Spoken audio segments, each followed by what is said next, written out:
Van der Hoogten bowls. Mike steers him, punches it away through the offside for 4. Nicely timed. Just that extra inch or two of width. Nothing too much wrong with the length. As that's a big shot from Mike, opening his shoulders there and hitting him over wide mid-off. Races away for 4 runs. In he comes and bowls thick outside edge as he went back to that one. Again, it's gone through about 4th slip, and I think that's going to go all the way. It is going to go all the way. Fernando's. As Bashir bowls, and Mike opening his shoulders again, hits him over wide mid-on this time for 4 more. Hit him over wide mid-off in the previous over. So they will score their runs. In goes Van der Hoogten bowls, driven for 4, I suspect. Northeast turns and runs in pursuit, but without any real conviction in the running. Bashir bowls. Oh, that's a full toss, and it's put away by Budinger through mid-wicket for 4 runs. He wasn't missing out on that one. Not sure short leg was terribly happy about it. Van der Hoogten round the wicket bowls, and that is the single Budinger needs. It goes down to the wide-ish long leg off a thick inside edge, and Sol Budinger goes to 50, holding the bat by the blade. He lifts it to his teammates on the pavilion. From the river end, bowls.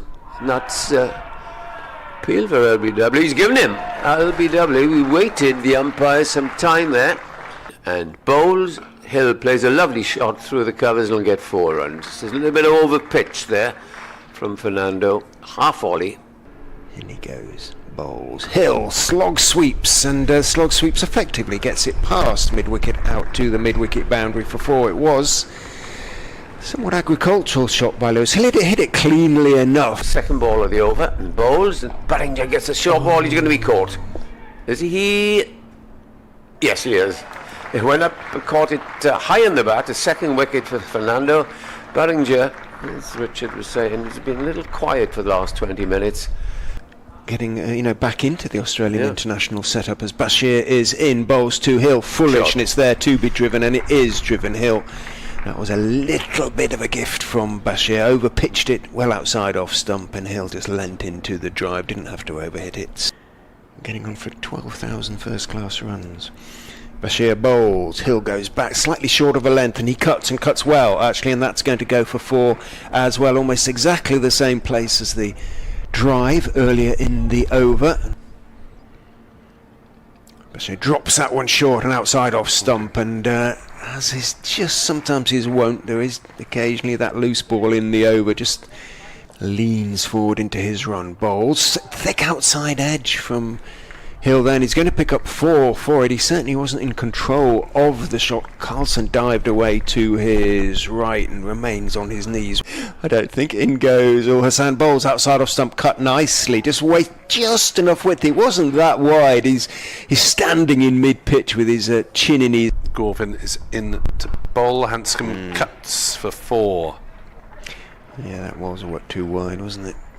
Andy Gorvin.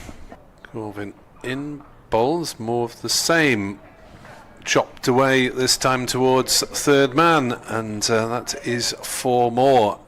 Clearly in goes Hassan bowls, thick inside edge. Cook had come up to the wicket there because Hill was batting so far outside his crease, and he was standing up, and a thick inside edge squirts out wide of square leg.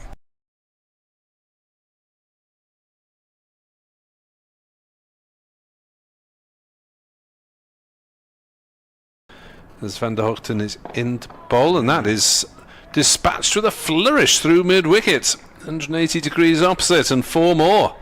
That was a lovely shot from Lewis Hill, who moves on to 44. Here's Van der Hoogten from that river end, and that's edge streakily down towards third man for runs, 4 of them. Wide of a diving second slip and down to the third man boundary.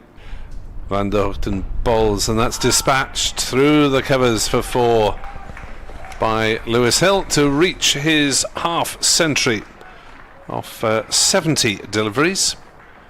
So a decent enough run rate for Lewis Hill, starting the season strongly. Well, Hassan is in, bowls very full, and is on, driven beautifully by Hanscomb. Lovely shot once again. tired of me saying it, doesn't try and overhit it, but Van der Hoogten bowls. Hanscomb plays that handsomely through the offside and will pick up 4 runs. Hassan is in. 2, Hill, who's driving for 4 as well, square. So it does sometimes put the bowler off. And he just overpitched on that occasional Hassan. Hassan bowls. Hill punches him away through the offside for 4 again. It was a better length, but again there was just enough width, and Hill played that one nicely, much more convincingly, punching it, timing it away. Theoretically standing. The short ball is pulled away for 4 more by Peter Hanscomb. Van der Hoogten really is getting fed up now. Dropped that one short.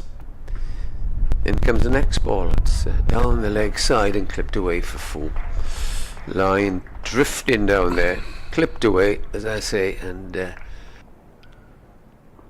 down the pitch he comes and hammers this up towards mid-on for 4 runs. What a lovely way to reach a half-century. Growing in confidence, absolutely. And he's in prime form now. Reaches his 50.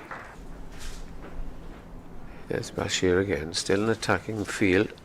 But that's hammered away for 4 runs on the offside with Bashir just drifting down. Bashir tosses this one up and it's slog swept out to mid-wicket for 4. Just overdid it there, didn't he? Yeah. Met it at the full, on the full did Peter Hanscomb. Gorvin bowls, smashed away by Hill towards and over deep square leg. Byram thought he was in the game for a moment, went back pedalling. Gorvin bowls short, pulled up into the air, should be caught at mid-wicket, and is caught at mid-wicket just in the end. Is that Fernando there in the end, sort of havered underneath it? There was a momentary hesitation. Good cricketer.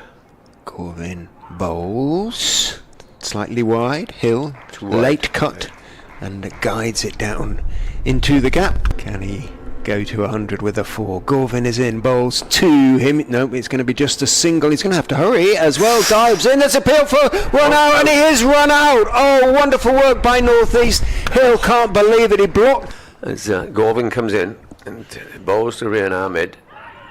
And he's gone, chipped it to mid-wicket, and there goes another wicket. 2-7-6 for 6. Ahmed, another reluctant depart. As you called it, really, I think. In goes Callaway and driven, slapped away by Ben Cox across the Glamorgan square. So Bashir from the River Taff and bowls. Oh, that's a donkey drop to start with, and Cox duly hits it for 4 down to as Bashir bowls, and it's forced by Green, but straight to backward point, and there is no run, and that will be the end of your afternoon entertainment. Fernando is in and bowls. Green gets a slightly short of a length wide delivery that he cuts away wristily down towards wide third man. In fact, he picks up 4. Asith Fernando trying to make it a good afternoon for Glamorgan. Drives and caught behind Green. He went for the wide one, and Asith Fernando has made it a good afternoon, a good start to the evening session. Anyway, for Glamorgan, he threw out a tempter, really. It was very wide. Is into Scriven, and he's bowled him. Gone through him and bowled him. Scriven sort of poked forward at that one. Now, I think got a little bit of an inside edge, and it's squeezed underneath. I'd have to have a look at the replay. Callaway in to bowl. Down the wicket comes right and reaches his half-century in the grand manner with half a dozen over long off. Well batted Chris Wright. Callaway turns, comes in, bowls down the pitch, he comes again. Now he's hit that high, and this could be 6. This time it is 6. In comes the next ball, and this is well batted. Very well played. 100 partnership with that, whatever pitch it is, even if it's a flat pitch like this, it's an excellent. Bowls. Wright is beaten. There's an appeal, desultory appeal, desperate appeal really, from Callaway.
Very good morning and welcome to Sophia Gardens for day 3 of Glamorgan against Leicestershire here on BBC Sport Online. Also available via the app, BBC Sounds, and the county websites as well. As the umpires, Mrs. Newell and Lungley, arrive out onto the field. Glamorgan warming up, and Leicestershire very much in the ascendancy at 426 for 8. On not out batsman, Ben Cox on 51 not outs. Chris Wright, number 10, elevated to number 10, and it suits him as well because he's on 74 not out. And the partnership is worth 102. I'm Nick Webb. Richard Ray of BBC Radio Leicester is alongside me. And Richard, Mr. Wright has got a career best potentially in his sights. Indeed. Good morning, Nick. Good morning, everybody. 4 years ago pretty much now, he made 87 at Derby, and that was as close to a first-class century in his 21-year first-class career as Chris has been. And I have to say, over the last year or two, it looked as though it was close as he was going to get, and it may yet prove to be the case, because he's only on 74 not out, as you say, but the way he played yesterday, it is certainly not out of the question that three-figure landmark might yet become reality. Good morning, Borodar, as well to the 2 not-out batters from Leicestershire. Once again, it looks glorious out there. No clouds in the sky, but looks can be slightly deceiving. It was freezing this morning in Cardiff, walking to the ground. But I think, obviously, it's warming up with every passing minute. Yes, I've was testing the sunshine, and even within this Castell Howell stand, there's a nasty little wind blasting round away to our left. But if you go up the other end, away to our right, which is more in line with the wicket, it's nicely protected by the stand from the wind. So ecosystems of Sophia Gardens continue to amaze. So a personal record possible for Wright. Stand partnership records possible as well. Morning to Jack, who's listening in the car in anticipation, nervous anticipation of a Chris Wright landmark century. I'll let you take over when we get there. If we get anywhere near. So 426 for 8. It'll be Andrew Gorvin to bowl the first ball of the morning to Ben Cox, who meets it with a defensive bat. How old is this ball? It's about sort of 33 overs, something like that, isn't it? So should still be in tolerable shape as far as the Glamorgan bowlers are concerned. There are some fairly gloomy comments around on social media overnight. Gorvin is in to bowl. Appeal for LBW and given. Second ball of the morning. Ben Cox goes for 51, and Chris Wright is sawn off in his prime. Not out, 74. Well, it'll do his batting average some good. 426 all out. Gorvin finishes with 3 for 51.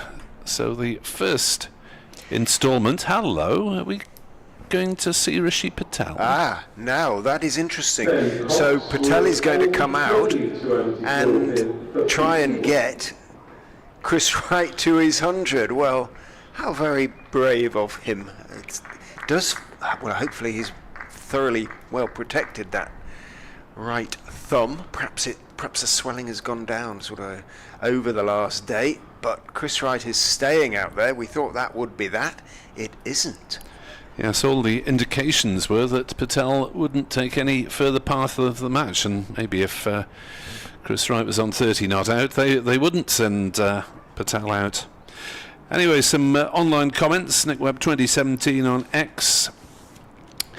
James Lumber says, Glamorgan's attack toothless, Fernando aside, or pitch just dead? Question mark. Pitch doesn't help. think I might watch from behind the pavilion tomorrow. Oh well, enjoy it wherever you're watching from, James. Lukey says bowling attack wasn't good enough last year in 4-day. Seems they haven't done much about it. Philip Richards, Van der Hoogten out of sorts today, yes. He rarely goes for 4 and 5 and over. Paul Pinger carrying on where we left off last season. Well, there we are. It's early days. Early days for the gloom to pervade too much. Now this could be interesting. Will they test Patel out with a couple of shortish deliveries? How's he going to play this? Corvin doesn't tend to bowl many bouncers anyway. Short mid-wicket. As Corvin bowls and Patel is forward, pushing out on the leg side. Both hands on the bat handle. Didn't appear to be in any... There was no flinching, was there, as the ball hit bat, which had there been a jarring sensation up his right thumb or right hand, you would have thought there would have been. It was something. It looks Maybe okay. he's had a pain-killing injection or something. Corvin is in to bowl to Patel, down leg side, and away it goes off the pad or the keeper's pad for a run of some sort. It is a bye, I'm afraid. Corvin misdirecting it, and Cook not able to take advantage. DJ Big Coat on Blue Sky already feels it's going to be a long old season. And Edward Cooper has posted a picture of Richard Dawson and assistant David Harrison with the quote, "Any rain forecast?" Corvin is in to bowl to right, who swings and misses outside off stump. First ball he's faced today, the implication of that shot was that he doesn't anticipate Rishi Patel being okay to hang around for too long. No. That's obviously the message. I'll do a bit, but get on with it, Chris, if you're going to. 4:27 for 9. As Corvin is into bowl, and as that hit Chris Cook, got up a little bit. It was parried by Cook. He looks all right.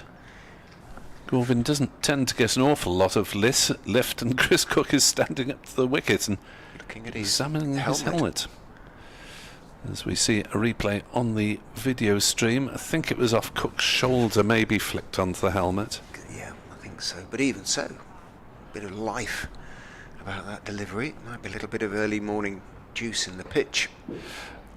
Now, on comes Asitha Fernando. Well, it makes sense, really, isn't it? If you've got a bloke with a dodgy hand, you stick on your fastest bowler to test that. He's also forfer, isn't he? So Yes. he'd love a fifer first up for his new county, I'm sure.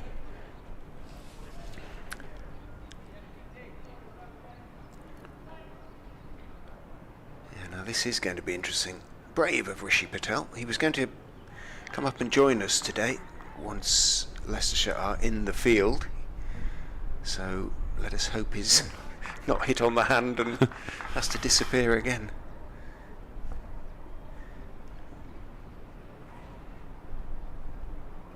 So Fernando, 2 slips, otherwise single saving field with, of course, the usual caveats of a third man and a long leg. He is in and bowls, and Patel is sort of half forward. The ball slides past his outside edge. He may have been deliberately playing inside the line of that one. Again, he kept his right hand, his bottom hand on the bat. There was no sort of poking at it one-handed. Yes, I suppose he's had a bit of time, well, a lot of time for the swelling to go down. Suffered very early in the game on Friday morning. Yeah, best part of 48 hours, I suppose. As Fernando bowls to him, he leaves his bat raised as he steps forward and lets that one go through. And if he is sort of capable of batting something close to normally, Two more Glamorgan hearts might sink if, assuming he does hang around and Wright continues to play in the same vein. Not what you want. Number 11 to be one of the opposition's best bats. But we shall see. Glorious day. Lots of joggers I can see running behind the river stand here as Fernando bustles in and bowls, goes past the outside edge. I think there he's just swinging it away, and he pauses at the end of his sort of follow through and looks quizzically at Patel, who walks away towards short leg.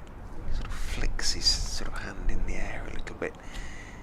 One assumes that he's reasonably doped up with painkillers and what have you, but you don't want to have too many, do you? You want to be able to see the ball. Falling asleep. not through it. Several balls coming towards you. 47 for 9. The lead 198 at the moment. Fernando is in and bowls. Patel is solidly in position, playing defensively, leaning forward, dropping it out on the offside. Yes, I'm not sure if he's going to try and hit the leather off the ball. No, at the moment he just intent on survival. Wright wanders down. Do we take a single off the fifth ball? He says, and Patel says no. I suspect, because it was a fairly short conversation. Wright sent back to the far end where umpire Newell is standing. Tom Lungley, the other umpire, is at square leg, obviously. Fernando in, bowls. Fuller this time. Patel leans forward and plays it reasonably comfortably in terms of getting in position. Whether he's feeling reasonably comfortable inside, I don't know. But again, there's no obvious flinching. No, you would expect Fernando to try and test him out with something more chest height. With this last ball, that is your prediction. So that he has to fend it chest away. High or head high. Yeah, you want one into the ribs, don't you, a little bit, just to see if he's taking his bottom hand off the bat. In he goes, and bowls absolute length ball, and a single was there for the taking. Patel guided it down to third man and was sent back by Chris Wright. So that is not a sentence I suspect I'll offer too often, but Wright sent Patel back so that he, Wright, could keep the strike. End of Fernando's first over of the day, a maiden. 427 for 9 remains the score. So just the single added that by. Glamorgan's over rate is -1 on the board, and they need to be careful of that really, because they've only got 2 bonus points from this match, and should they not make Leicestershire bat again, then they wouldn't have a chance to pull that up. -1, the scorers can usually find It's quite often massaged away, way isn't it? to do it, but it's when it gets to your threes that you've got an issue, isn't it, really? Gorvin then, with a third wicket to his credit already today, bowls, and Wright turns it maybe off his pad. The ball trickles down to fine leg, and again they don't take a single.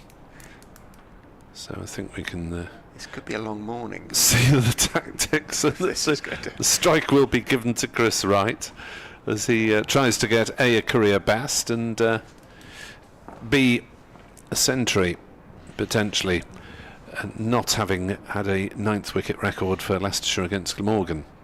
Gorvin bowls, and a swing and a miss from Wright as the ball strikes him on the thigh, trickles out into the gully, no run. Yes, Cox's dismissal means, well, I'm about to use the fact anyway. I was going to say I can't use one of the prepared record checks, but as I say, It would have been. Anyway. It would have been. Yeah, the existing 9th wicket partnership record for Leicestershire against Glamorgan was set back in 1949 at Swansea. As Gorvin runs away from us and bowls to Wright, who defends, no run. Between Jack Walsh and Paddy Correll, it was 130, and rather impressively, Eddie Bevan knew about both of them. He knew what both of them did. That Paddy Correll was a wicket keeper, and Jack Walsh, an Australian, bowled wrist spin. And he took over 1,000 first-class wickets. There we are, the knowledge passed on to Edward by the late great Don Shepherd, who was around, even if he didn't play on the 49 side. Swing and a miss from Wright. Teeing off, aiming somewhere over long on. No contact made. Early result looks likely at Northampton, where Northants 110 for 7, needing a further 150 to beat Kent. Is it Bartlett who's 50 odd not out? Yes. He's their only hope now, isn't he? Gloucestershire, Glamorgan's next opponents look possible to lose to Derbyshire. Gorvin bowls, Wright cuts hard but straight to cover. I was looking squarer than that. Byram had started off on his charge round from point on the boundary, but it was to Callaway at cover. Gloucestershire 131 for 3 in their second innings, still 38 runs behind Derbyshire at Derby. Shouldn't the field come in at this point? Probably. Gorvin bowls, and he's got him. Chris Wright goes for 74 without addition to his overnight score. Andy Gorvin has 4 wickets, and Wright is bowled. Not playing a defensive shot rather than a big Yahoo. Gorvin for 74. As the digital screen shows, Andy Gorvin finishes with 4 for 51. Asita Fernando 4 for 70. So 4 apiece for the quickie Fernando and the seamer Andy Gorvin. Right, bowled Gorvin 74. Patel not out, naught, 427 all out after 14 minutes of the morning's play, and Leicestershire have added just 1 run to their overnight lead, so it's 198, the difference between the two teams on first innings. I appreciate that it sounds a rather Leicester-centric point of view, but it's something of an anticlimax, that little episode of play, wasn't it, in a way? First Cox goes, and then Wright, with so much anticipation in the air, and looked something like he did, like, had a few hopeful swings, none which he didn't yesterday at all, and then was comprehensively beaten by Gorvin, who ends up with better figures than Fernando. This is cricket for you. A certain amount of irony in that, because there was no question who was the more threatening of the two bowlers, but that's how cricket goes sometimes, and out comes the dreaded heavy roller between innings. Won't be much for the ground staff to do, will there, really? There's a bit of sweeping up going on, but well, just the 1 run added then for those last 2 wickets. So 15 sundries, and if you are just a few minutes late joining us, Leicestershire lost Cox leg before Gorvin for 51. Wright bowled Gorvin for 74. The injured opener Rishi Patel was not out naught, faced 8 balls, and we'll let Dr. Hignell read the bowling figures for you and resume commentary. Oops, he's not quite ready yet. 1 for Van der Hoogten, 4 apiece for Fernando and Gorvin, and 1 via a run out from Sam Northeast. Northeast did actually take a couple of wickets against the students, which was somewhat farcical, as the Cardiff UCCE side were batting on, and Gorvin Northeast brought himself on in protest. Here we go with the bowling figures then. 15 extras comprising 6 byes, 5 leg byes and 4 no balls. Here are the Glamorgan bowling figures. Tim Van der Hoogten, 24 overs, 1 maiden, 1 for 108. Asita Fernando, 24 overs, 5 maidens, 4 for 71. Andy Gorvin, 22 overs, 7 maidens, 4 for 51. Shoaib Bashir, 22 overs, 2 maidens, 0 for 92. Zain Ul Hassan, 13 overs for 55 runs, and Ben Callaway, 13 overs, 3 maidens, 0 for 39.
batting in Glamorgan's second innings, Zain Hassan and Eddie Byron.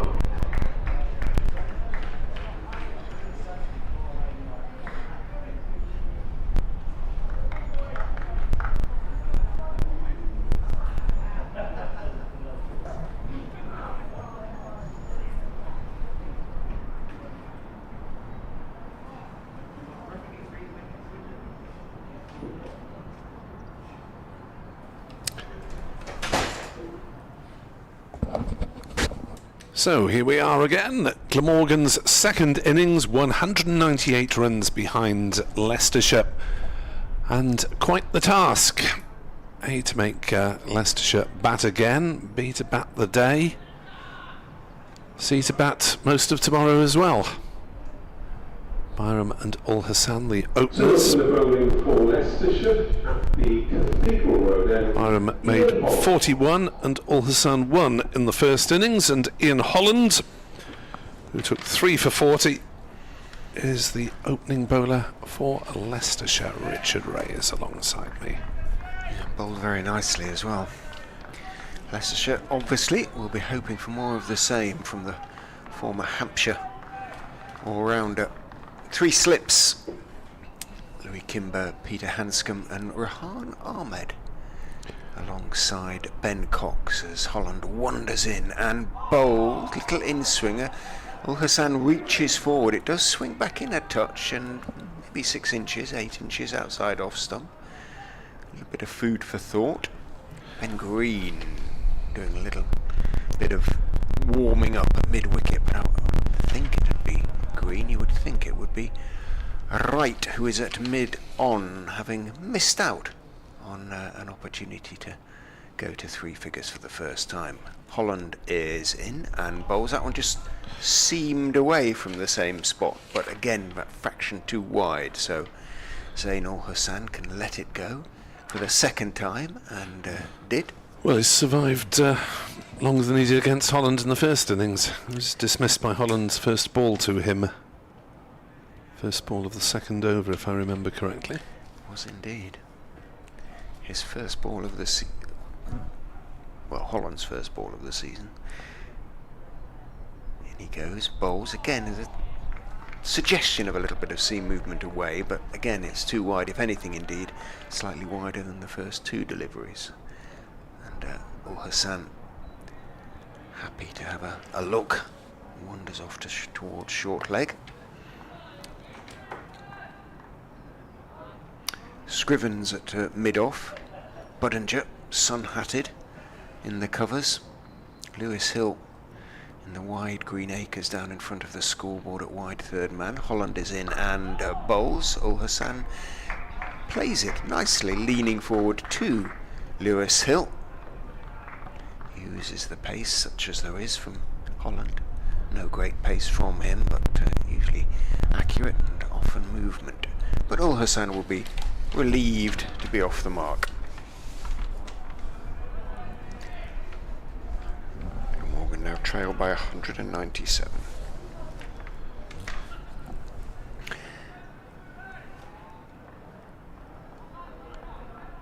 Good noise, as they say, from the Leicestershire fielders. Lots of encouragement, as you would expect.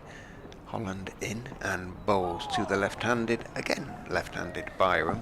Byram leaves. Again, there's a suggestion of seam movement, but he just tucks his bat well inside the line as he leans forward. Not a vintage night for our rugby sides last night, with Leicester going down in Glasgow in the Champions Cup and Cardiff beaten out in Galway by Connacht in the Challenge Cup. Holland to finish the over is in, bowls outside off some, tossed up slightly. It's a little bit of a tempter, but again not quite the right line, not quite straight enough, and Byram steps forward and lets it go through. So just a single off the first over. Number 17 is Louis Kimber. The tells you, as you know, that's from the first innings, that 12th man Louis Kimber is substituting and will spend the entirety of the innings in the field in place of Rishi Patel. Yes, Travaskis was the other man in the squad. Whether he exited to play some club cricket Oh, somewhere? yeah, I saw him this morning. Oh, he's still around, He's is he? around, yeah. He was bowling in the nets. You'd think they'd share the subbing duties to some extent, but didn't notice Travaskis Kimber's much. got the better hands. He's a good close fielder. Right, from the River Taff end bowls, and Al-Hassan leaves balletically, pitched forward onto one foot but kept his bat well out of the way. Today's rugby, you can listen to Ospreys against the Scarlets in the European Challenge Cup on BBC Sport Online at 5:30 this evening. As Wright is in to bowl, Al-Hassan defends. I did the first meeting between the two clubs last week. The first of the Derby duels, in which the Scarlets won at Parker Scarlets. They're at the Swansea.com stadium this evening. 1 for Glamorgan, 197 runs behind. Leicestershire having just added 1 bye to their total for the loss of the last 2 wickets. If you are just joining us. As Wright is in to bowl, and Al-Hassan angles the bat and drops it down towards backward point, and they go through for a comfortable single. With Andrew Gorvin claiming the last 2 wickets, finishing with 4 for 51. So Glamorgan hoping to occupy the crease for a very long length of time. They'll need to bat at least 4 sessions, you would have thought, probably 4.5, to try and save this game. It'd be interesting if they get sort of 200 ahead, 400, and have a little dart. Or if Leicestershire need 200 off 30 overs or something. As Wright is into bowl, and he's through Byram there. Through to Cox, the sun-hatted Cox standing back. Byram rehearses the shot that he maybe ought to have played. Pitch still has green tinges down either side, but it has, as you would expect after 2 full days of sunshine and wind, changed colour. Yes, that green tinge isn't particularly where you'd expect the ball to be pitching anyway. It'll need to be doing something remarkable to hit the stumps if it pitched on the green. Here he is. Wright is in, running towards us. Bowls and past Byram's edge. That might have been a Byram leave, possibly. As regulars on this commentary will know, it is very difficult to tell the difference between a Byram being beaten and his imperceptible leave.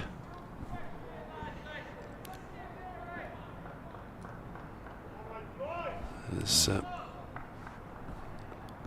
he works on the ball, hair flopping, runs towards us. The 39-year-old bowls, and Byram punches it off the back foot to point, or cover point, and there is no run. Oh, there's been a no ball in proceedings during the course of this over, which I didn't notice at the time.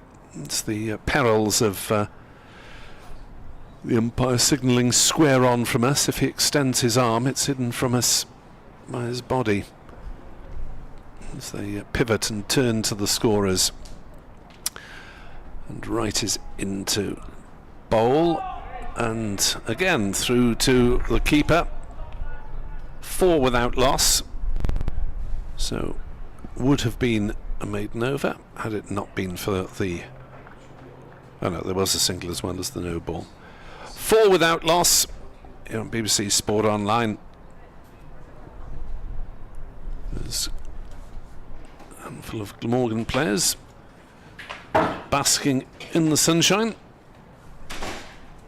If you're watching on the video, Kieran Carlson in the middle there. Ned Leonard, the other player with whites on, and the tabard, the 12th man. And Edward Bevan will describe Ian Holland into his second over. Bowling from this end, and he's in and bowls. Hassan comes right forward, smothers any movement, and plays it back to the bowler for without loss. And Glamorgan virtually have to bat out 2 days, or get a significant lead, which would be too many for Leicestershire. Lots of work to be done. Yes, I would think 4.5 sessions and a 200 lead. Even that might not be safe if Leicestershire go for it. We have seen it done. A couple of times. Saw it done by Leicestershire last year to bat game out. Holland bowls, and this is edged perfectly safe down to third man. Lead of 200, and delighted to see that there's a third man. And the expense of being so boring about my loving third man, you see, it does save you runs, and the bowlers will be delighted. And I've also noticed, Nick, in the last year or two, that most counties do employ third men. I don't know what your views. You smirk and laugh at me when I say it, but there we are. Holland is bowling and bowls to Byron. Oh, it's a big peel for LBW, not out, says the umpire, as it seems as the shot that he was playing, it was drifting down, and he said so to the umpire, going down, and the umpire said yes. Yes, Edward is president of the Third Man Society. No, it's just common sense to me. Yes, but if you've got a third man, you haven't got to catch her somewhere else. Okay.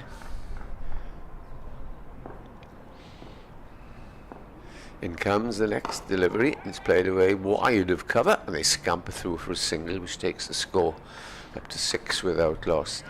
Yeah, I accept that, but run saving.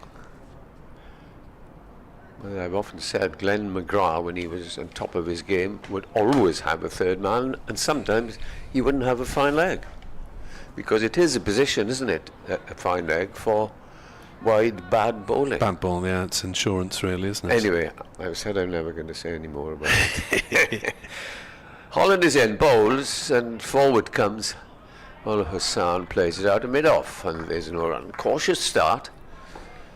This after Glamorgan did well this morning, especially Andy Gorvin, to take 2 wickets for the addition of only a run or 2. Yeah, just the one by, wasn't it? One by. That's it. The brave Rishi Patel came in, but just to try and help Chris Wright get near his maiden 100, but he failed in the end. Holland is in. It's a nice looking shot through extra cover, and he'll get 4. He leant into that nicely. Well, Hassan, and played it through extra cover for 4 runs. Good end to the over, and Glamorgan get into double figures. They're 10 without loss. And mentioned a few pessimistic comments from Glamorgan supporters on social media, understandably so, but at least they are not Northamptonshire supporters, because they've lost fairly miserably at home to Kent already. Northants 114 all out in their second innings. Kent win by 145 runs to go top of Division 2. There were 7 wickets for Keith Dudgeon of Kent. That's a new name to me. As Wright starts his second over, and bowls outside off stump, no shot played. I've seen the name, but I don't think he's overseas. They've got a left arms seamer called Guthrie, who was the overseas player at Kent. So must be he's not listed in is he not listed Playfair or Who's Who. Attention, do you have to Hi Dudgeon, Keith Dudgeon, yes.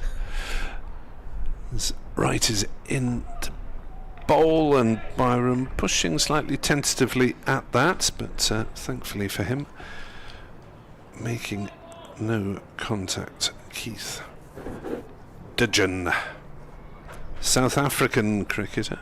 Oh, one of 29 years old.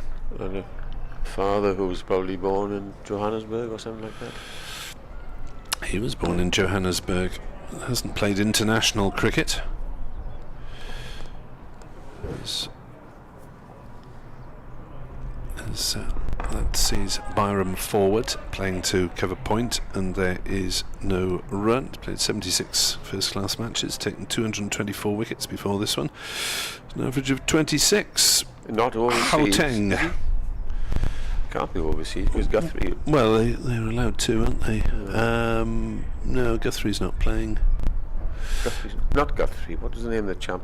Guthrie's for Northants. Oh, of course, yeah. I'm getting mixed up there. He's the one that spread eagled. His right is into bowl, and Byram tucks it into the leg side.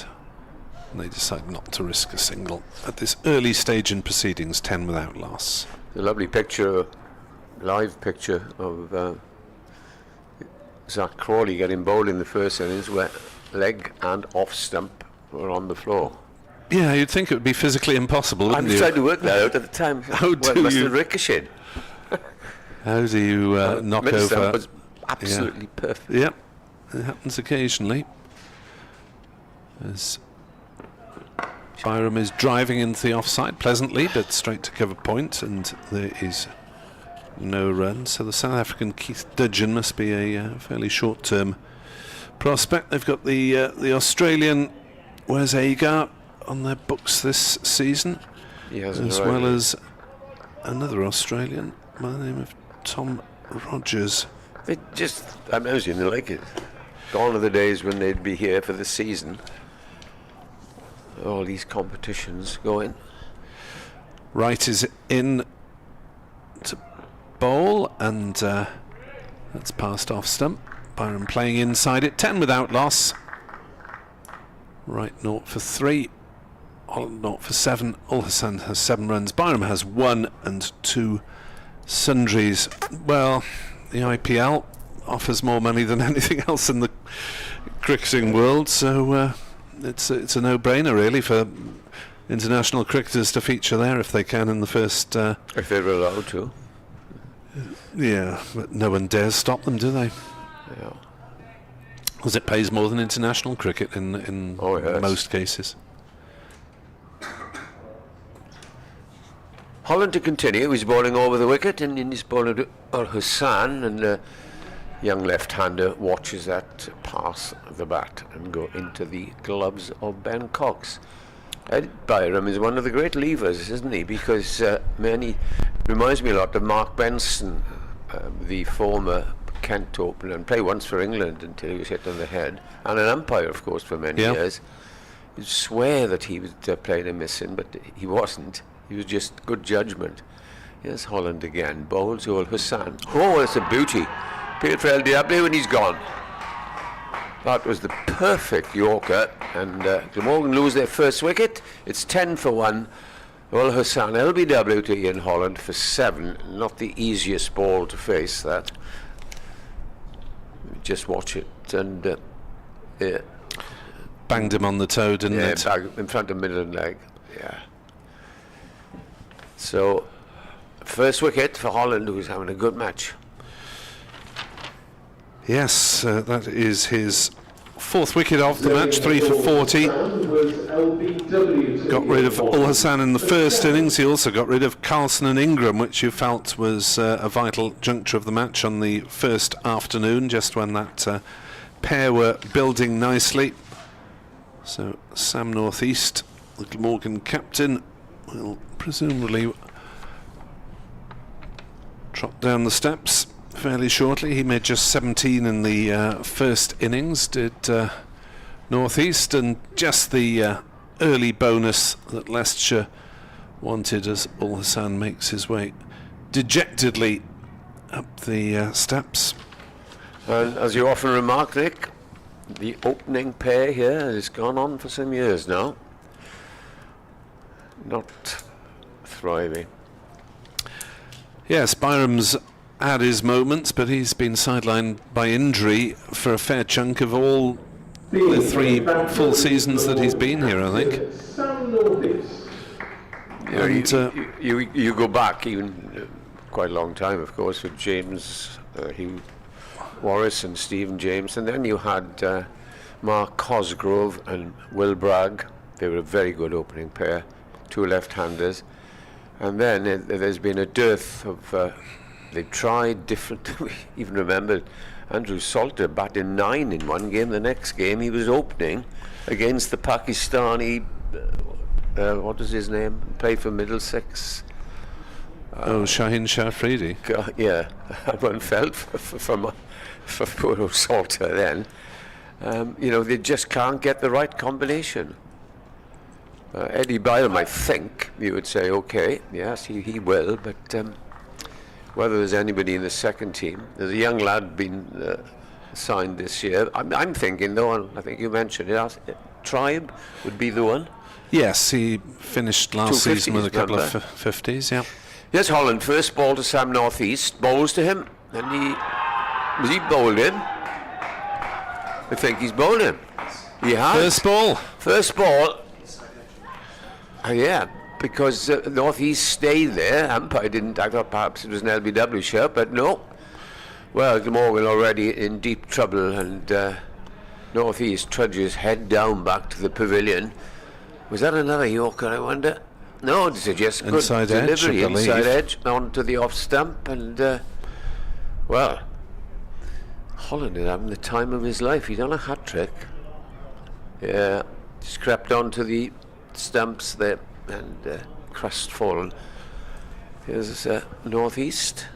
And, first thing I mentioned to Richard Ray this morning was, you know, you could be going home tonight. Maybe right. Well, 10 for 2, and we are only in the 5th. Ian Holland on a hat trick. Absolutely. Kieran Carlson, who was pictured on the video stream without his pads on 5 minutes ago, has shoved them on and is out in the middle very much sooner than he or Glamorgan would have wanted as he crosses the boundary rope now. Allowed 2.5 minutes apparently in this match because of the distance from the pavilion. A long way out, down the steps. Richard and I were remarking yesterday, you come out of the dressing room, down one set of stairs and another set, and eventually you came out down with the pitch away to our right. It's a very long walk, and it's a very long walk back. I remember of St Helens, Swansea in the old days when you had 98 steps to walk back after being dismissed. Remember that? Yes, they were rather crumbling as well by the end as well, so you had to make sure you didn't fall down them to start with. Right, hat-trick ball, Edward. 4 slips, and it'll be Kieran Carlson to face, and it's the 4th ball of the over. And plenty of encouragement for Ian Holland from his teammates. I think there's somebody either going into short leg or bat pad. Umpires swapping sides, so yeah, he's somewhere around there. A short leg. So we have 4 slips, cover, a mid off, a mid on, a long leg, and a man at short leg. Holland on a hat trick for Leicestershire, having dismissed Ul Hassan and Northeast in successive deliveries. He comes in and bowls, and this time it's played firmly, hits the middle of the back. And a little bit of an anticlimax there for Ian Holland, but his figures at the moment 2 for 7. I mentioned at length yesterday, I was on commentary with Richard saying, he just observed the virtue of bowling length and line, let the new ball do a bit, and then you can't go very wrong. He's very accurate. Here he is again, Holland comes in, bowls, and comes forward as Carlson. And I remember last year we were up at Grace Road, and he bowled very, very well then. So what a good asset he's been.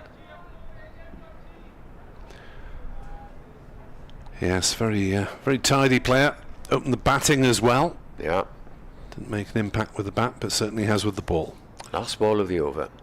In comes Holland, bowls. Carlson clips it away down towards fine leg. He's off the mark with a single. but deserved applause, I'm sure, for Ian Holland. 2 wickets in the over, and Glamorgan already in trouble at 11 for 2, and we have had just 5 overs. Yes, that last run was eventually given as a leg bye, so it was a double wicket maiden by Ian Holland. 11 for 2 is the total, and Glamorgan 187 behind, and really staring down the barrel of potentially a 3-day defeat here. Ian Evans emails, we really need to sort out our opening batter on the back foot, metaphorically, in each innings. Oh dear. How many years have we been saying that? As Wright will come in over the wicket, and Carlson plays it firmly to Budinger at cover, and there is no run. Tammy, do you think the figures on the scoreboards are better this year or not? And I'll tell you the reason why. I didn't notice a difference, to be honest. Good, because I had problems last year, and I had 2 cataracts done in the winter, and I've never seen them so bright in my life. I think that's your eyesight's improved. My eyesight has improved 100%.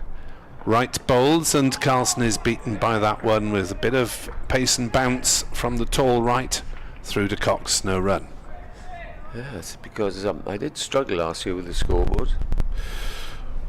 Oil Oracle suggests we need to flip Ul Hassan for Leonard and promote Gorvin to opening batsman. Gorvin has a technically correct batting style, even if he doesn't score many runs. Ideal to take a bit of the shine off the new ball.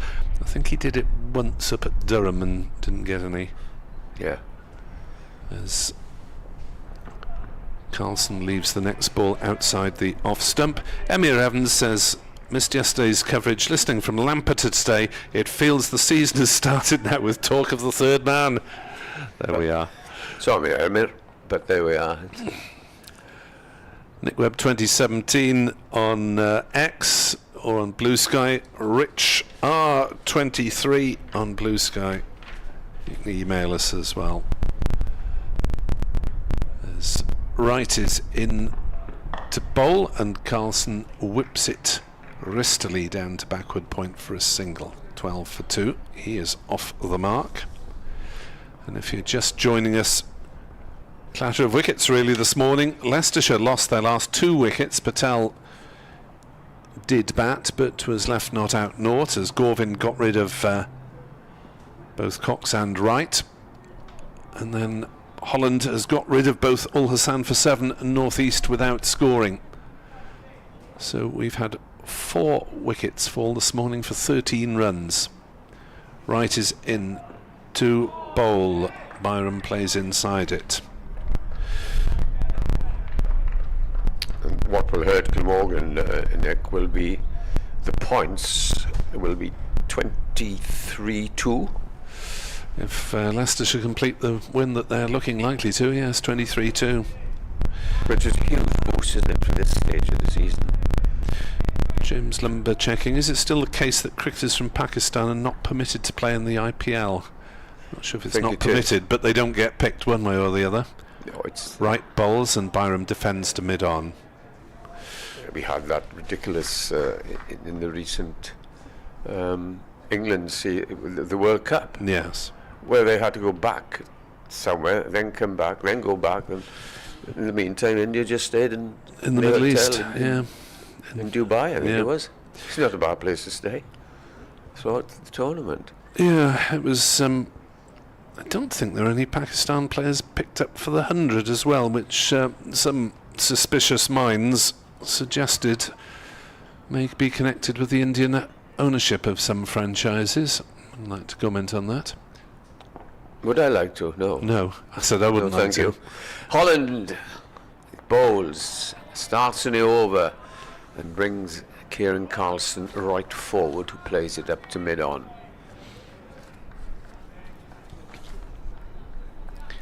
Trying to get over this new ball threat, which is being used so effectively by Ian Holland. Still the 3 slips. And why not? Because they're in a very attacking position. Holland comes in over the wicket, bowls, and gets. He might have had a pad and as well stopped by Cox. Going down leg side, that was a fine parry by the keeper, wasn't it? Yeah. He must have good pads, you know, because that ball that I thought would be clipped down to fine leg at the end of last over, it went right down to the boundary quite rapidly. So these modern pads must be rather better than the ones we used to use years ago. Booted away. Holland to the right-handed Carlson is in, bowls, and again it's a good length ball, straight as a gun barrel straight, and is played defensively back down the pitch.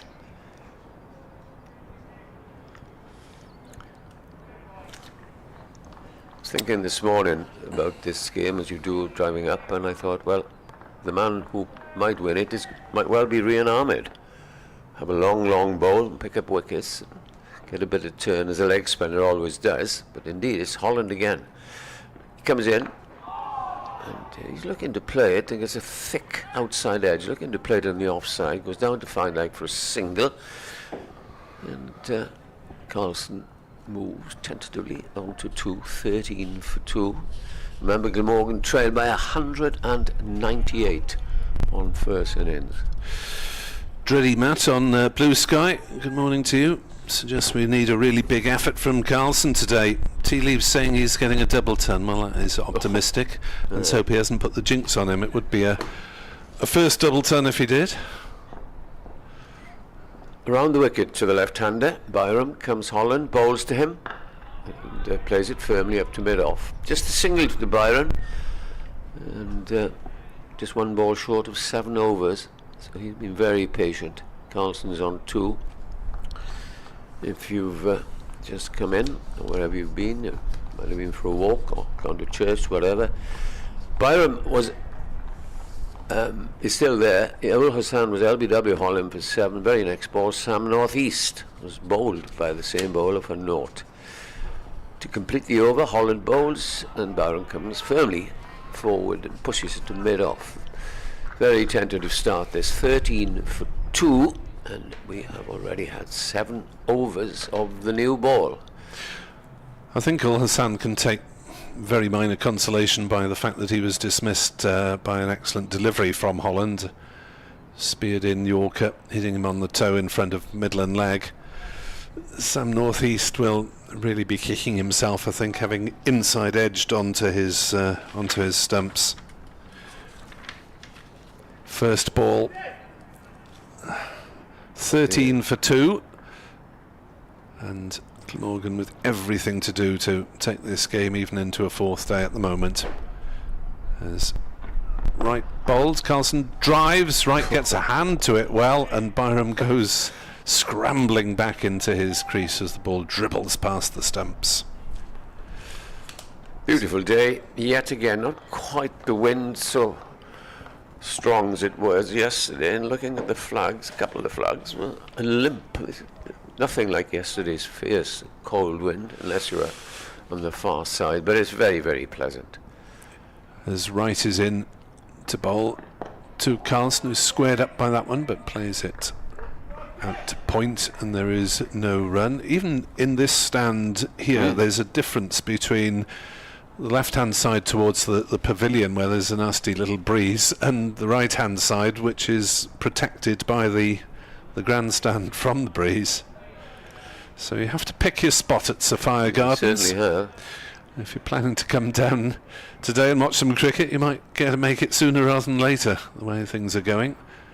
4 wickets have fallen already this morning, 2 from either side, as Carlson defends on the leg side, and there's no run. Middlesex are in early trouble in their second innings at Lords. They're 13 for 3 against Lancashire, still 86 behind. Tom Bailey has all of them, perhaps fired up by a comment from Mike Atherton in the paper, who suggested it was one of Lancashire's easiest paced opening attacks. Well, pace doesn't matter as long as it's effective, I guess.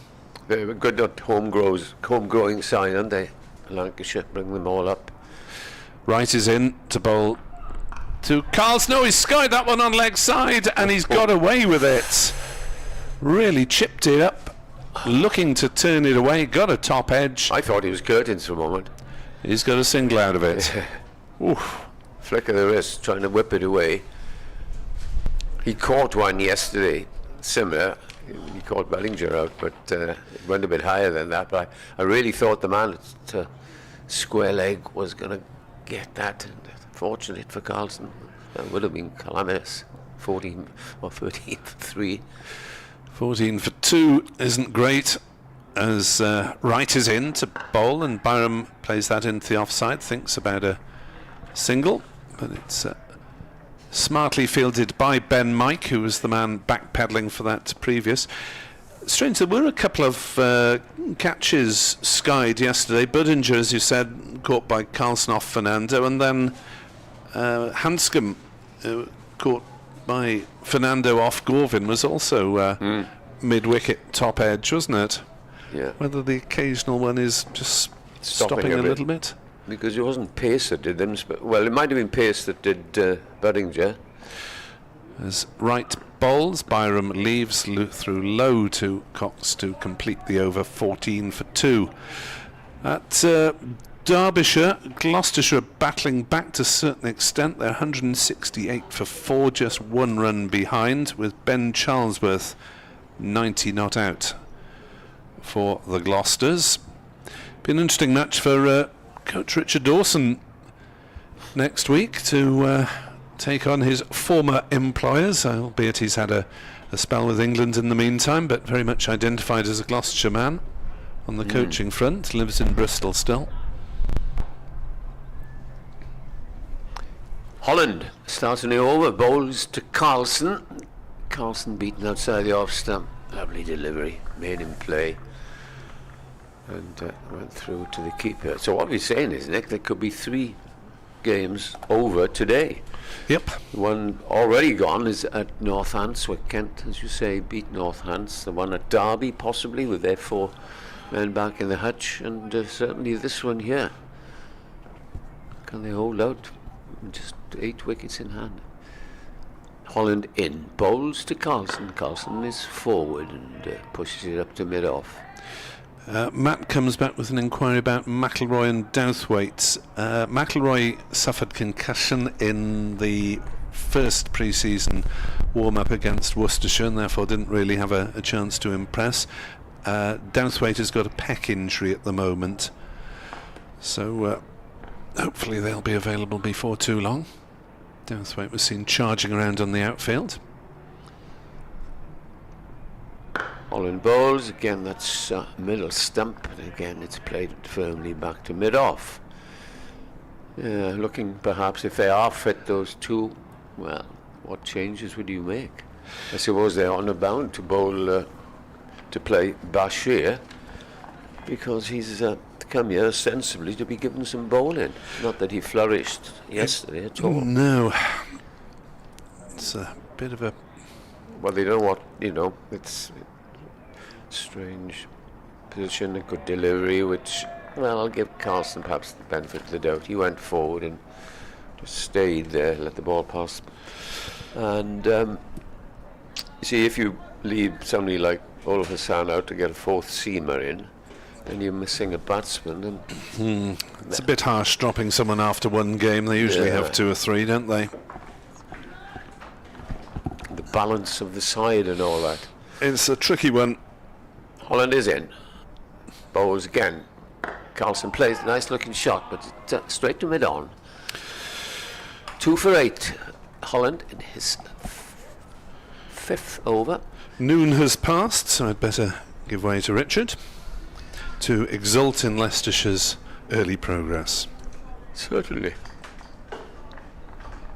3 slips, a 3rd man, a cover and a mid-off. Big gap there, inviting Carlson to drive, hoping that he'll edge it. As Holland completes the over and bowls, and this is a nice looking shot, but again it's a maiden as it's played to short mid-wicket. So the score, 14 for 2, the man out. Ol Hassan for 7, no North East out first ball without scoring, obviously. And Carlson 3. Byram has been in there for 9 overs for a single. It's a very good afternoon just to Richard Ray. Afternoon, Eddie. It doesn't seem so very long ago when you and I were commentating on some North East passing 400 against Leicestershire. You commentating on that moment. He got all his runs away last year, basically. He did a rough time of it here in Cardiff. Chris Wright round the wicket to Eddie Byram. Just tucks him up a fraction, but the Zimbabwean is comfortable enough on the back foot, pushing the delivery out to the sun-hatted Budinger at mid-wicket. Still the three slips, Kimber, Hanscomb and Ahmed in animated discussion, alongside the green gauntleted figure of Ben Cox, the wicket-keeper. He too sporting a sun hat. He and Why not? Budinger are the ones who tend to favour sun hats, as Wright is in and bowls down the leg side. Cox falls sort of gently to his right to take the catch two-handed, low, rolls.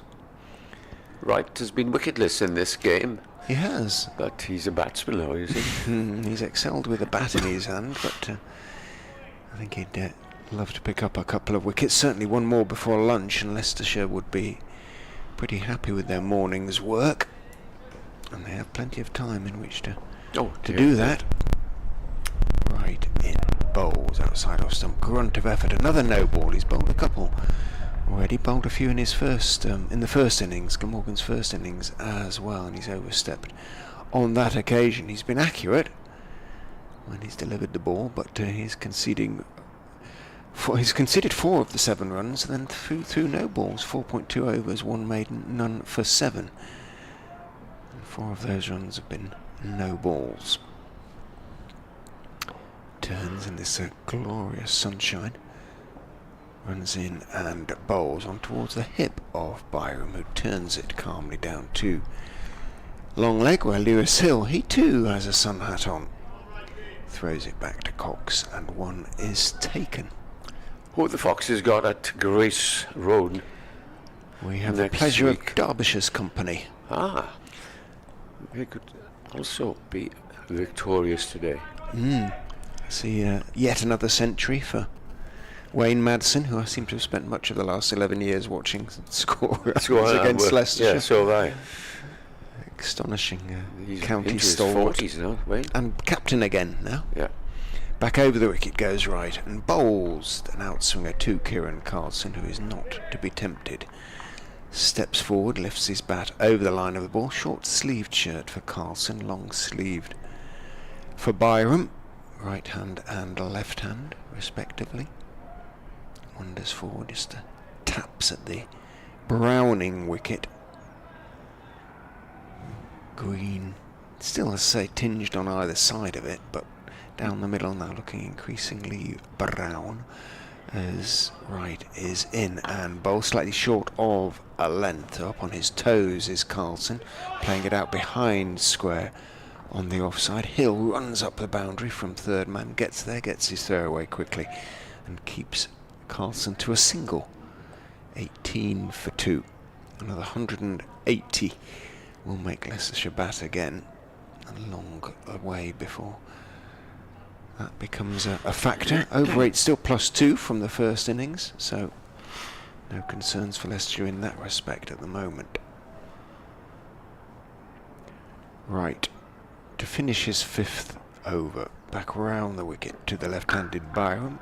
Line and length on off stump. Byram just leans forward. The ball doesn't move too much, and pushes it out into the covers where Ben Mike is the fielder. End of that That is over. psychic here. Exactly what I was going to say.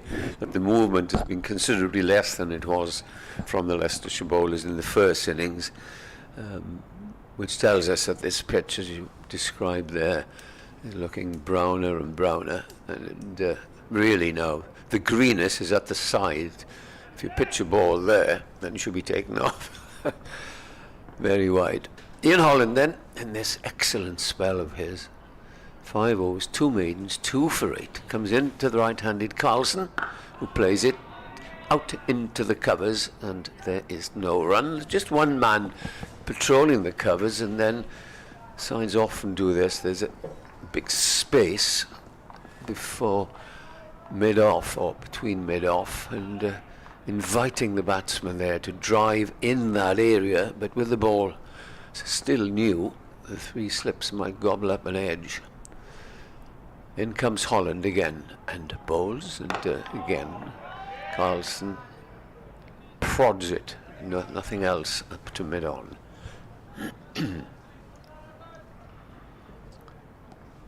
18 for 2, Byram 2, and the 11th over. He's been very, very patient. Carlson is on 4.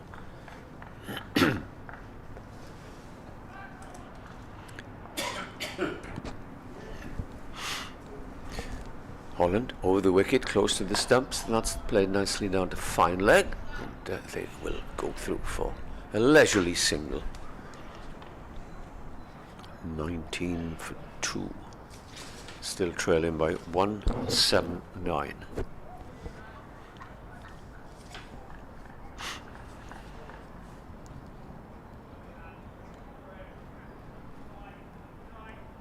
Quite a few people in Sunday morning as Holland goes around the wicket and bowls to Byron, who comes forward. He pushes it back to the bowler. 34 now, Ian Holland. Teams, USA, Wisconsin born of course. Yes. Victoria, brought up in Melbourne, and he's played for Northamptonshire, Hampshire, and now Leicestershire. He's coming around the wicket and bowls, and that's caught at cover. Low catch at there, and Byram departs, and Glamorgan in desperate straits here. They're 19 for 3, and Holland has taken all 3. He was half volleyish, I fancy, but he drove it straight. Rehan Ahmed at point. Yeah, good catch. Well, I say good, it went straight at him, but absolutely. That wasn't the greatest shot at Eddie Byram has played. No. Reaching for the wide one, just not keeping it down. And yeah. Eddie Byram was caught by Rehan Ahmed off the bowling. Absolute bonus as far as Leicestershire are concerned. Yes. And he played so watchfully, I was only describing that he'd been there. Well, 11 overs bar 1 ball for his 5, 19 for 3, and this game destined, and I hope Glamorgan, man, that I'm wrong, destined to finish today.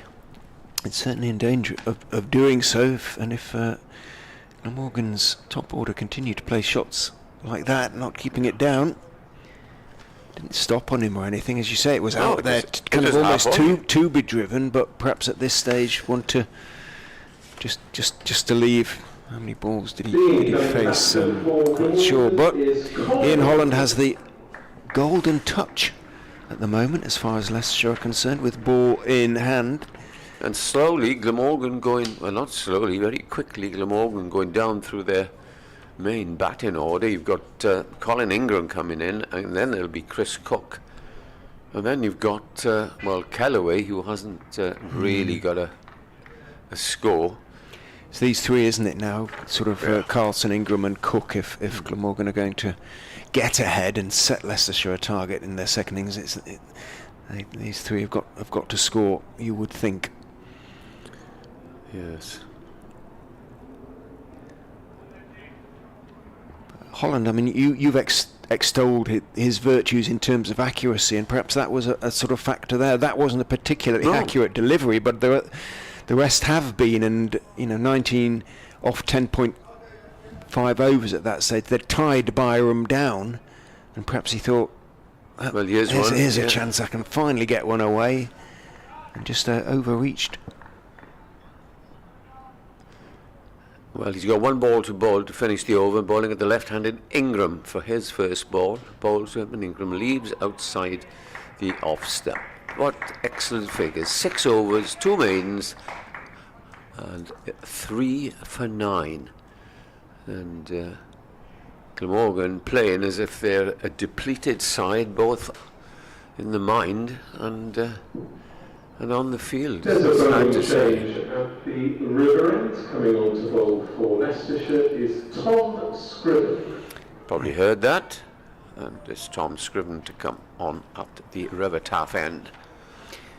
Bowled well in the He first innings, Tom. In his second spell, possibly more than his first, but picked up 2 for 38 off 15 overs, 5 maidens to his name. And it may be that his sort of swing slightly more suited, and it certainly was in the first innings, to conditions than Chris Wright's. Right, again, wicketless thus far.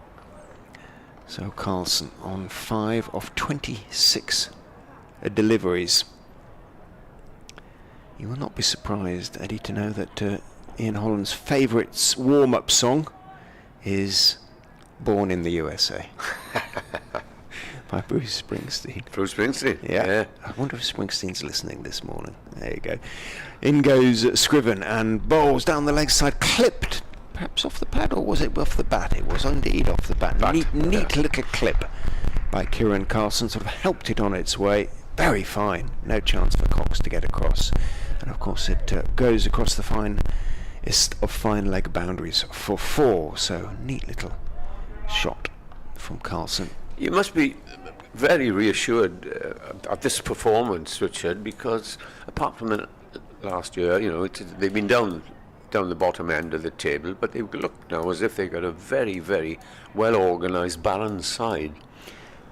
Looks that way. So the condition, the sort of concern, if you like, as Scriven goes in and bowls outside off stump, outswinger that Carlson leaves, was whether they had the firepower to take 20 wickets in a game, which they struggled last season. They took by a large margin, the lowest number of wickets in the second division last season.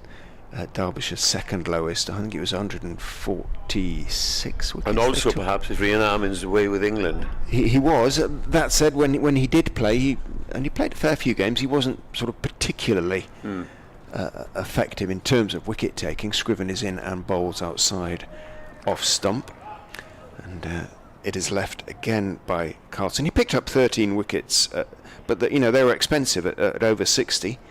Only twice did a bowler pick up 5 wickets. Scott Curry, who was Hampshire wonderful for Leicestershire last season with both bat and indeed ball, he picked up 29 wickets, including 1 fifer.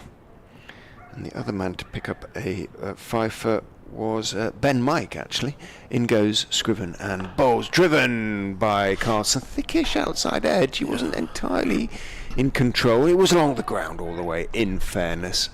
And Hill fielded it almost deep backward point. He's sort of wide third man down there on the shortest boundary. And Carlson moves into double figures, 24 for 3. Okay, you might. So in terms of the balance of the side, I think what you say, it was just whether they could pick up 20, and they haven't yet in this game. And what perhaps you're saying is you've got much of a muchness with medium paces. It kind of looks that way a little bit. There's a lot of bowling all-rounders. Round the wicket goes Scriven, bowls, tucks up Ingram slightly, but he's equal to it, plays it off the back foot defensively, very straight down through mid-on towards Chris Wright. So the Logan Van Beek will come in for the next game. Whether he, with his extra, but he's kind of a bowling all-rounder. Big lad, isn't he? Big chap. Did he play for Worcester? I think so. He's been around, hasn't he? Yes, he has. But at the moment, the all-rounder's doing the business. In goes Scriven, bowls down the leg side, steps inside the line. Ingram gestures at it, doesn't get anything on it, and Cox, falling to his right, makes the stop. End of the over. Little taking time to find his lines and lengths, perhaps, Tom Scriven, and the fact that there's a right-hand, left-hand combination at the crease won't help in those terms, but you won't be surprised to learn Ian Holland, 6 overs, 3 for 9, is going to continue from the Cathedral Road end and he of was the ground. Too early in his arms, as if he was coming on first change and hadn't bowled the ball, but he certainly has. He's got 3 for 9. And he's going to bowl now to Kieran Carlson, who has reached double figures on 10. That's a good looking shot, that's 4. Beautiful shot there through extra cover. That vacant area between cover and mid-off, there's no extra cover. And it was probably the shot of the morning for Glamorgan. 28 for 3. In fact, Holland actually has 3 passports, he says. So obviously an American one, an Australian one, and presumably a British passport as well, based on the fact the amount of time he's spent here. I will have to check that. With all these new rules about passports, I bet he's looking if they've gone out, any of them. Here he is again, bowls, clipped down the leg side by Johnson. He'll get a single. Because I know our family at home are always looking, because you've got to have it 3 months up, haven't you? The passport. Before you travel, certainly you've got to. So many people have been plenty of turned, time. you know, and think, oh, I got plenty of time. Yeah, I don't quite understand it really. Neither do I. Why don't they just say you've got the time? Well, yeah. Very odd. Round the wicket comes Holland as a left-hander facing Ingram, who drives nicely through the offside, and there is only a single. Is that Lewis Hill down there?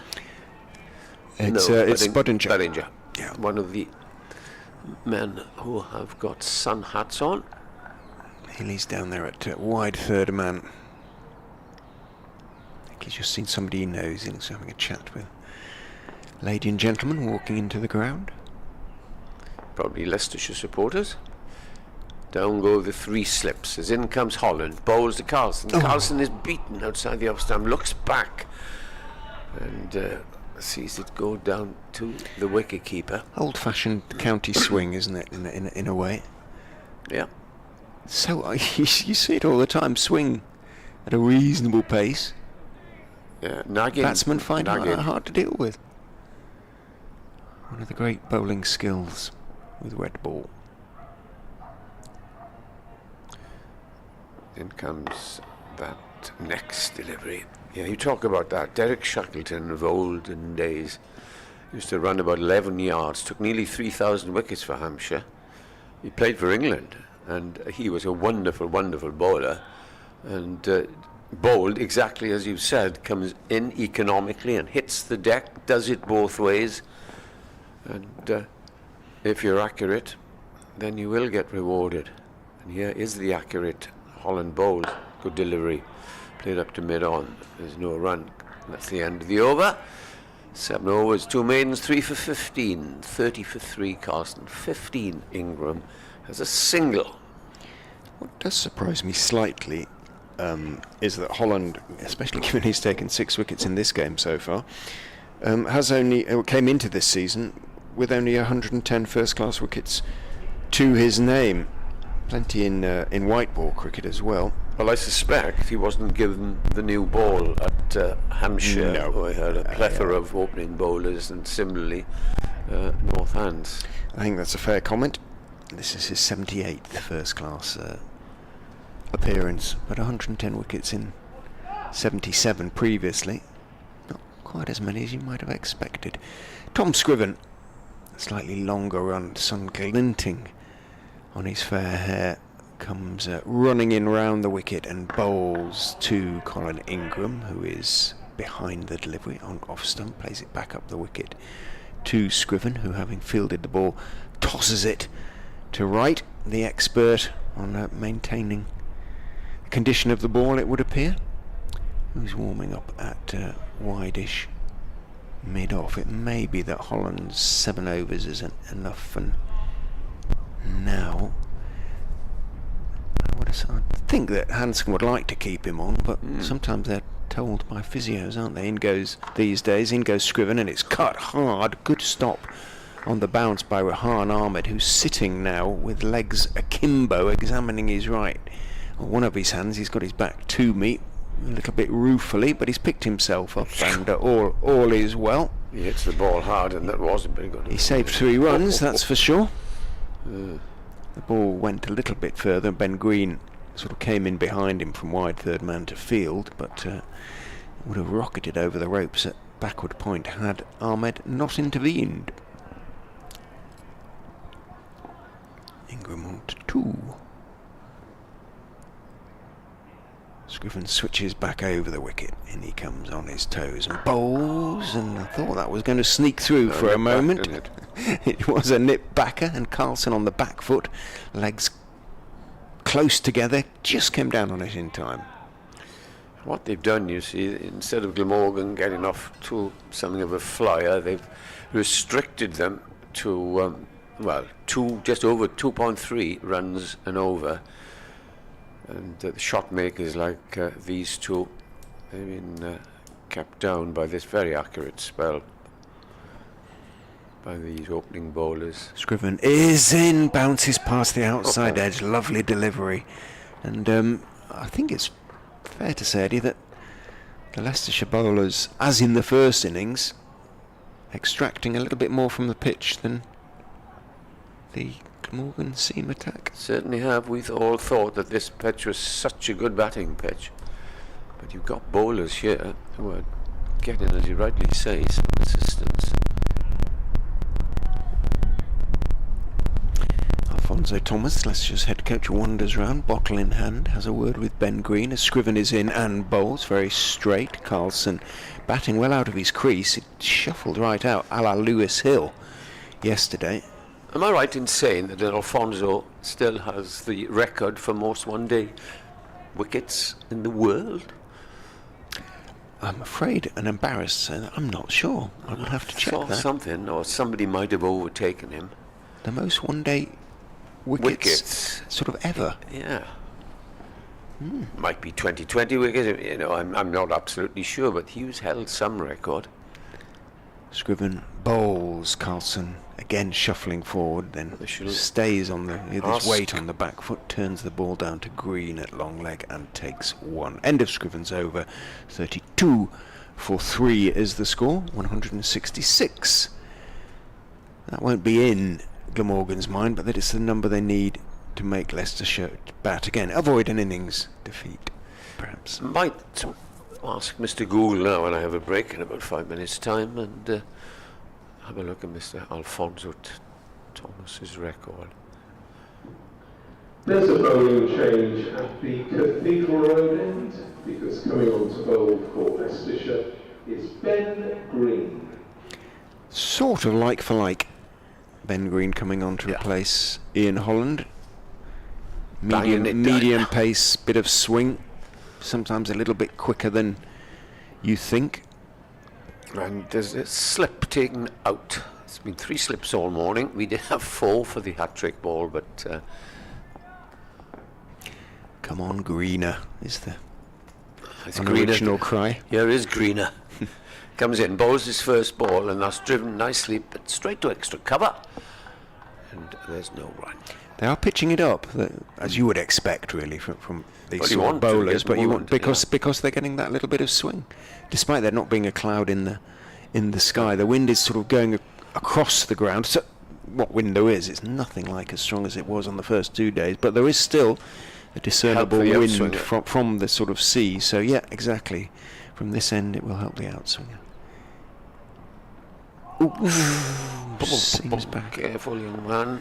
That ball came back at Carlson, and he judged it pretty well, but back it came. And you've got Green is coming down from a what is he, 6'5" height?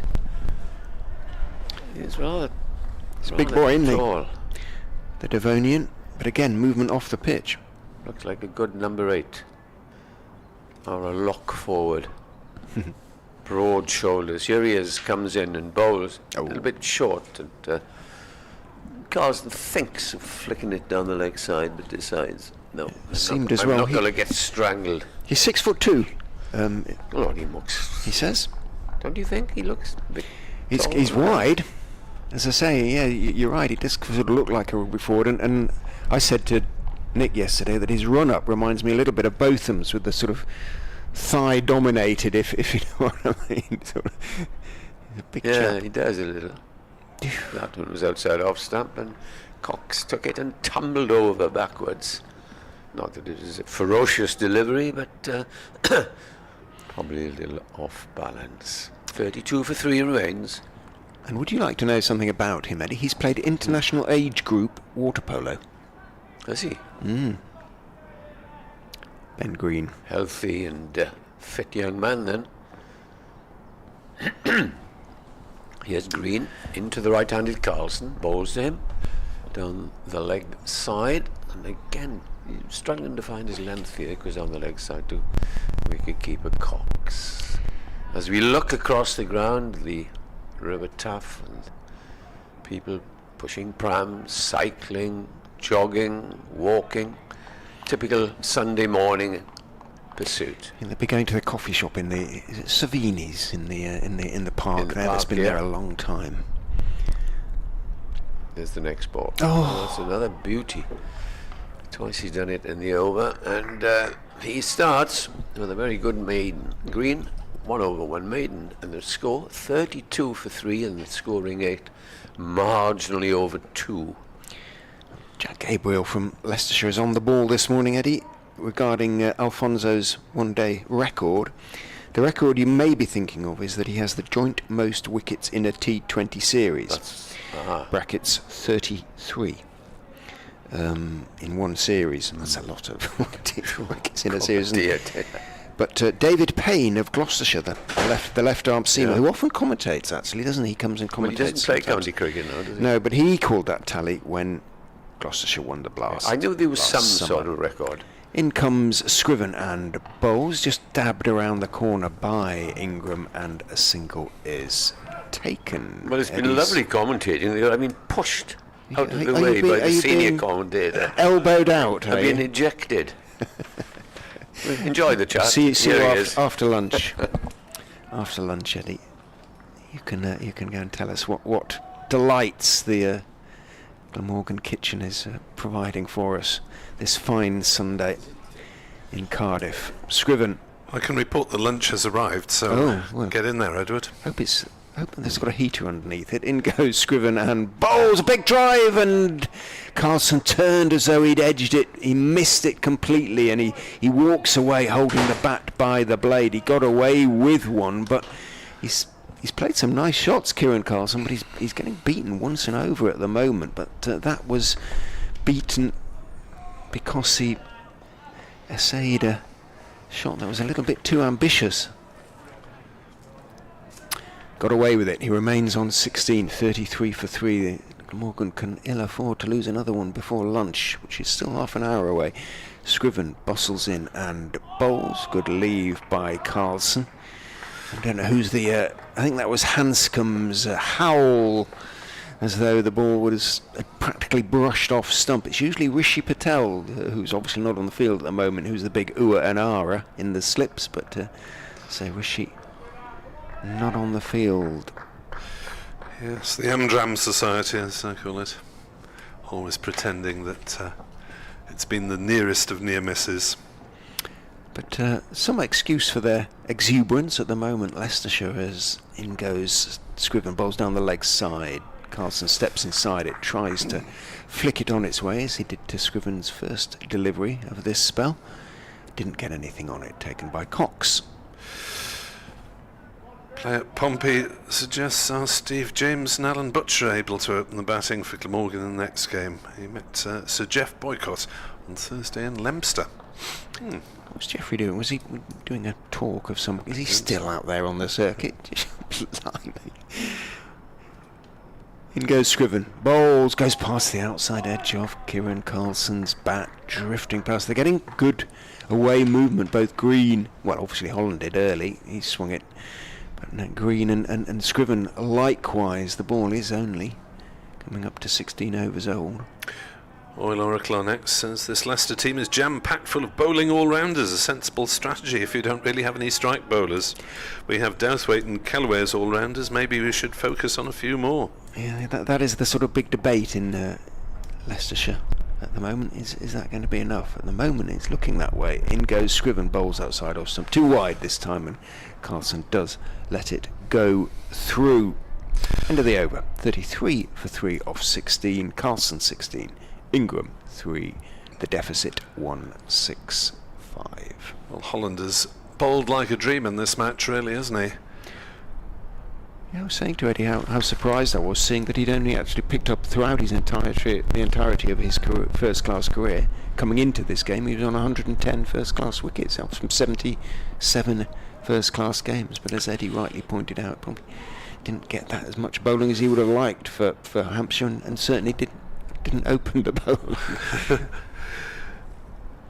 As Paul says on X, it's going to be a long season.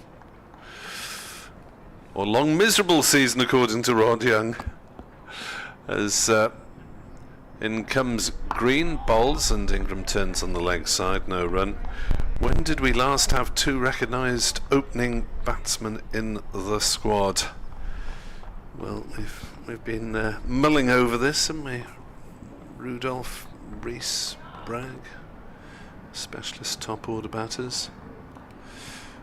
But looking back, probably 10 years with respect to those who've occupied that position. Green bowls, Ingram plays no shot, ball moving around a little still with the new ball, but started wide and went wider on that occasion. Good take by Cox.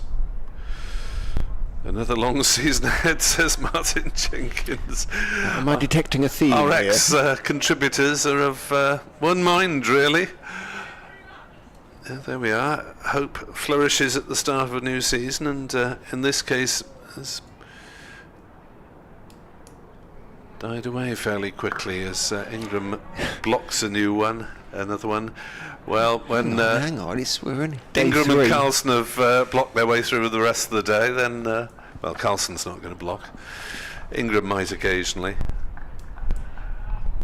Carlson on 16. Mind you, he's faced 50 balls, so that's a slow scoring rate for him. But survival until lunch is the barest of minimums as Ingram plays no shot to a ball outside off stump from Green. Green is a little bit quicker than his run-up suggests he's going to be. It's all about his action, isn't it, as far as Green?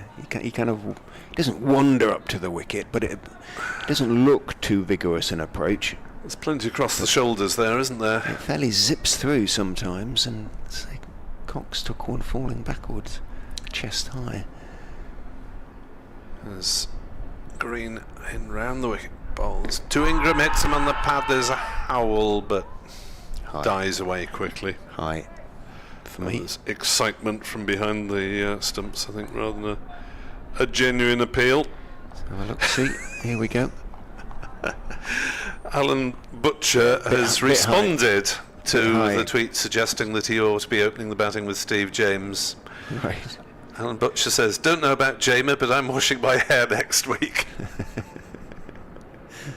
There's Green bowls and Ingram leaves a ball that goes so low to Ben Cox. That's Alan is not blessed with luxuriant locks anymore, So polishing rather than...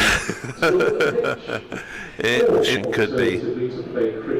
Good over from Green. Josh Curtis, good morning to you, Josh. Sending a positive tweet because I'm tired of all the doom and gloom and open talk by others. It's day 3 of the season, that's all, relax. 3 down by the close still. There you go. Thank you, Josh.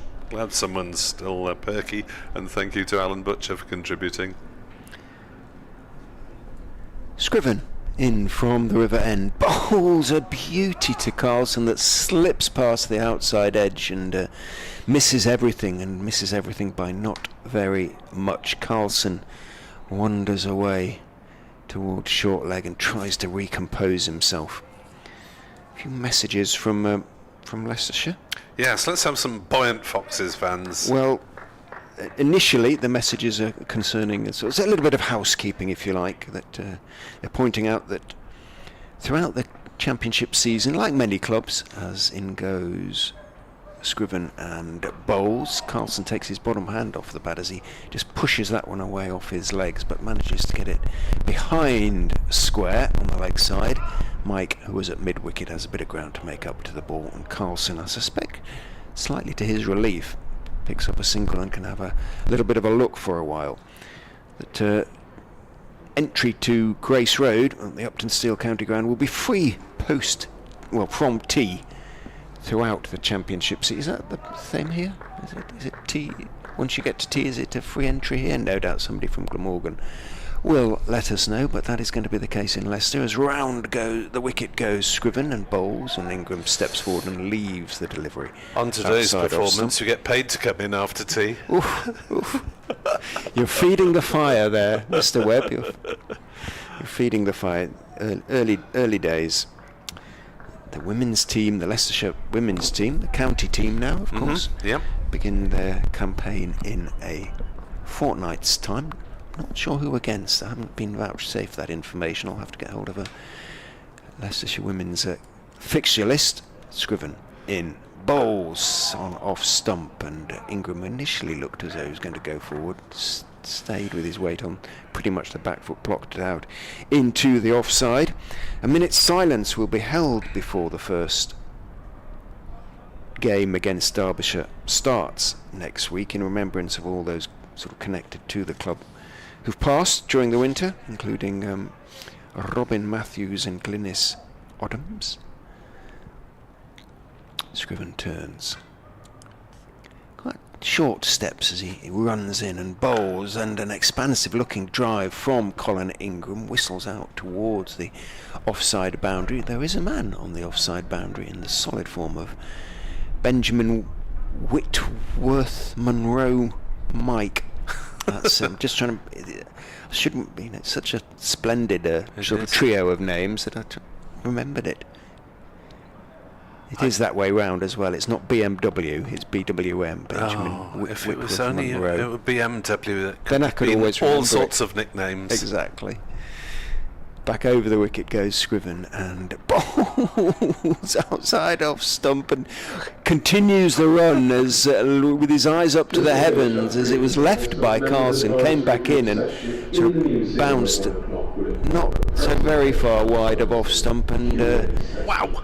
not so very far wide at all. Almost over the top of off stump, was it? That's gone a long, long way off the pitch. They're getting good movement at the moment, these two, and Carlson slightly fortunate on that occasion. He remains 17. Ingram for 35 for 3.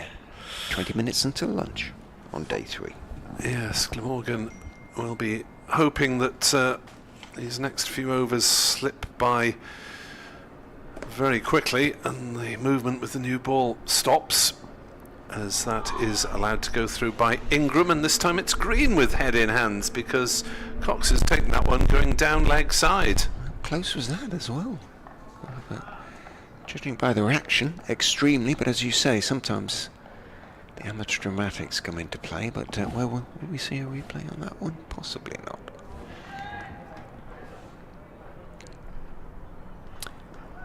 Ben Green's lost his mullet. It's slightly mullet-like, but it's not too bad now. Green bowls and driven by Ingram on the offside, straight to point. Good morning to Steve James, who is listening. You fancy it? Thank you for your comments on the openers debate, Steve. And I look forward to you reuniting with Alan Butcher. Possibly not. 35 for 3 as Green is in bowls, and where's that one gone? It's gone to mid-wicket. Not where he was looking to. Ingram was cream looking it to away. drive through the offside. He was. It's ended up at mid-wicket. Oh The dear. swing made it hit the thick inside edge.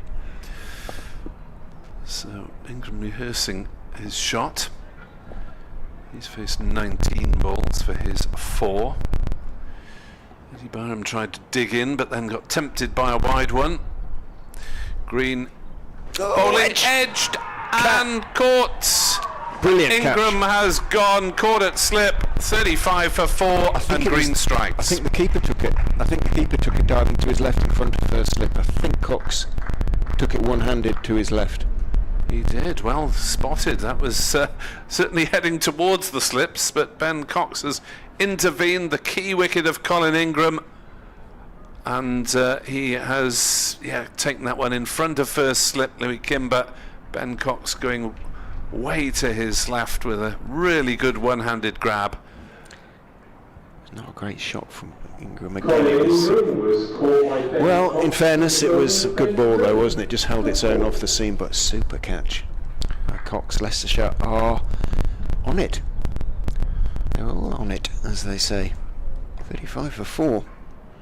They're all over Glamorgan, and the top order is falling apart. Callaway, Cook to come, but really Leicestershire must be huge favourites to wrap up victory today as things stand, and Ben Callaway strides out. A couple of, just while he does, it being a long way to stride out, a couple of internationals here this year. England are playing a couple of games, aren't they? A T20 Yes. and an ODI. Yeah, tickets available via the Glamorgan website, etc., etc. And on that subject, Leicestershire are hosting England's women in an ODI. They're playing the West Indies, and tickets for sale via the Leicestershire website as well, presumably as the ECB website. I assume that England national tickets are also available. You were asking about Leicestershire women. They start ECB. their campaign, or their competitive campaign anyway, in the 50 over competition at home to Northants on Sunday, Northants. There we go. April the 20th. That's Easter Sunday at Grace Road. Glamorgan start their competitive season here on Easter Saturday against Sussex. So both women's teams kicking off at headquarters grounds. Leicestershire the following Sunday play at Uppingham against Worcestershire. The men's side will be Bristol for the first game, and at home, I think, for the second.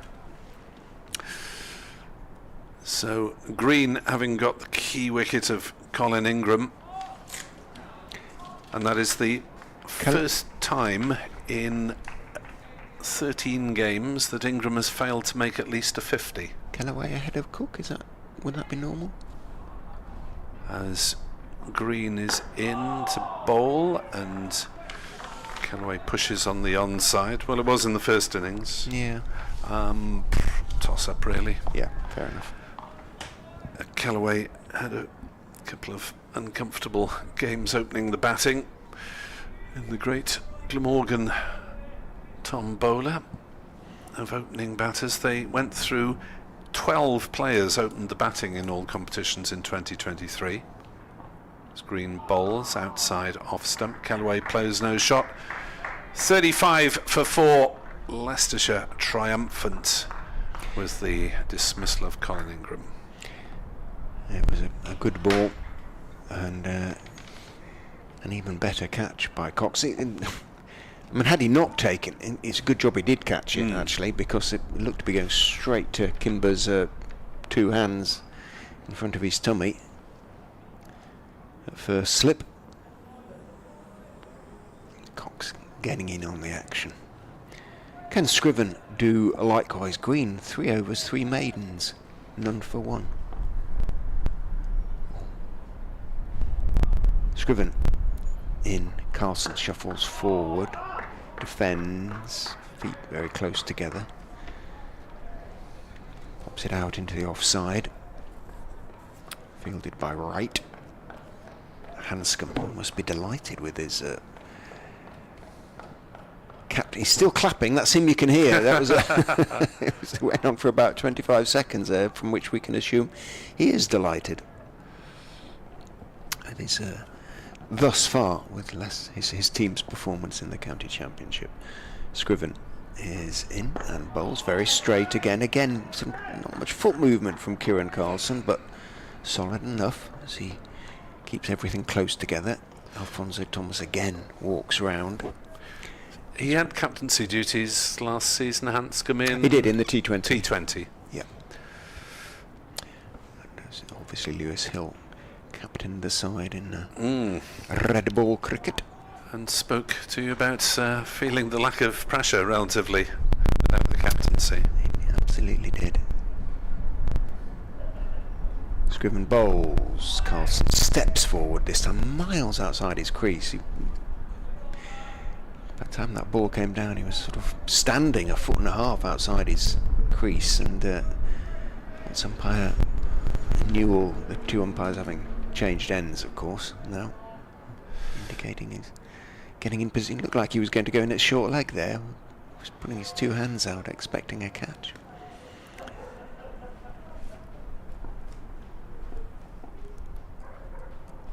Scriven in, bowls. Oh, goodness me, and that stays a fraction low, comes back, and Carlson, I think, was initially thinking as though he was going to sort of square drive it off the front foot, and it went underneath his horizontal bat and it slid past off stump, and just the moment you sort of feel another wicket could fall with every ball. It's looking pretty perilous out there for the Glamorgan batters.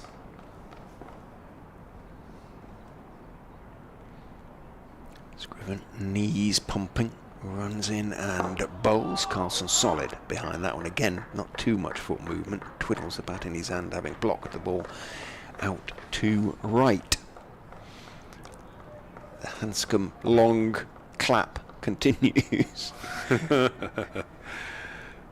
Both Matt on Blue Sky and Garth Williams on X suggesting Billy Root has another go at opener.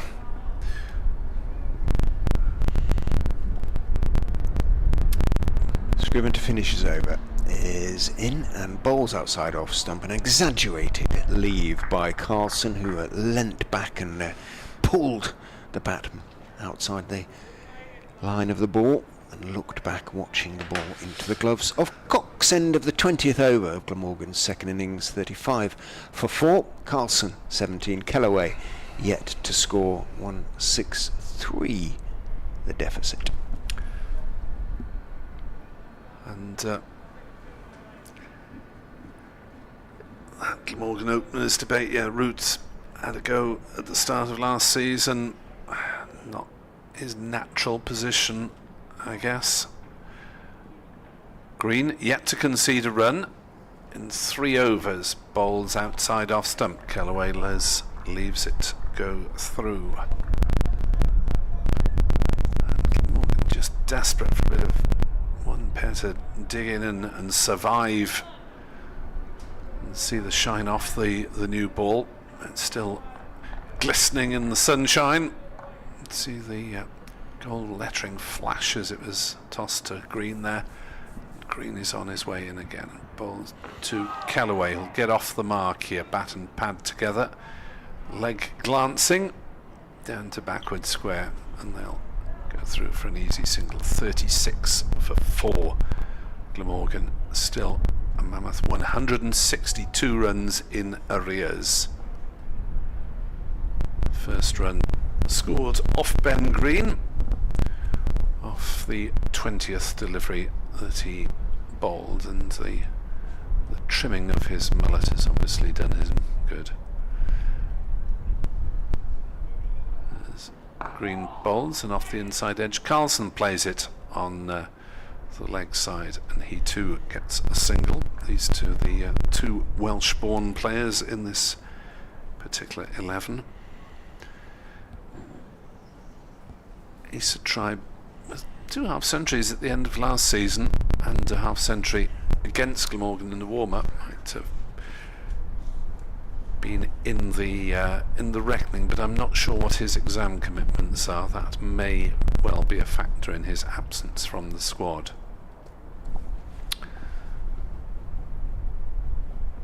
As Green is in to bowl to Kellaway, plays it defensively on the leg side, and there's no run. If you're tuning in for the first time, logging on, whatever, just before lunch, Leicestershire lost their last 2 wickets for the addition of 1 run, both to Andy Gorvin. Neither Wright nor Cox added to their overnight scores. Green in, bowls, hammered into the offside by Kellaway, but smartly to cover, and there is no run. But then that only let loose Ian Holland, who blew away the top order, getting rid of Ul Hassan leg before, with a Very good Yorker. Sam Northeast inside edged his first ball onto his stumps. Green bowls and Callaway drives to mid-off and there's no run. And then Eddie Byram, having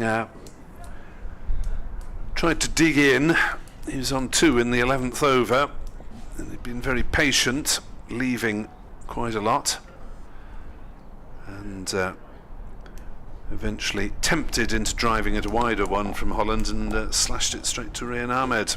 That was 19 for 3. Colin Ingram edging Ben Green behind. 35 for 4, 37 for 4 it now is. And Scriven will continue on this lovely spring day. Over the wicket, of course, to the right-handed Carlson, outside off stump. Carlson again with that very exaggerated leave, steps back and follows the ball as it continues through to Cox behind the stumps. Probably 2 more overs. Doesn't get through his overs particularly quickly, Scriven, before lunch. They're overrated +2, so they don't need Yeah, to worry. they're not in any, yes. Despite only 7 overs of spin, so got the seamers through sharply. Scriven bowls down the leg side, flicked at. Scriven appeals, perhaps it flicked the pad on the way through. There was nothing from Ben Cox, the slips, or indeed anybody else on the ground. And let's have some more messages from Leicestershire supporters, because we don't want too much doom and gloom from Welsh followers.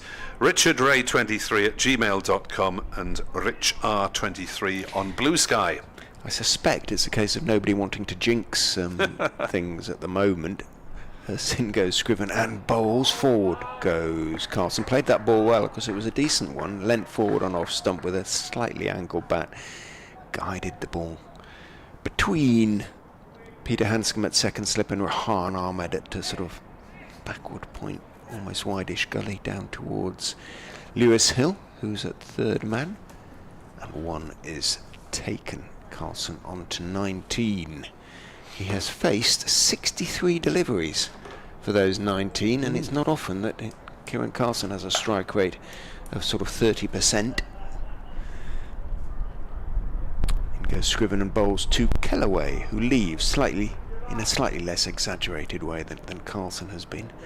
Cyclist with the brightest fluorescent orange jacket cycles along the tough trail path between the ground and the river.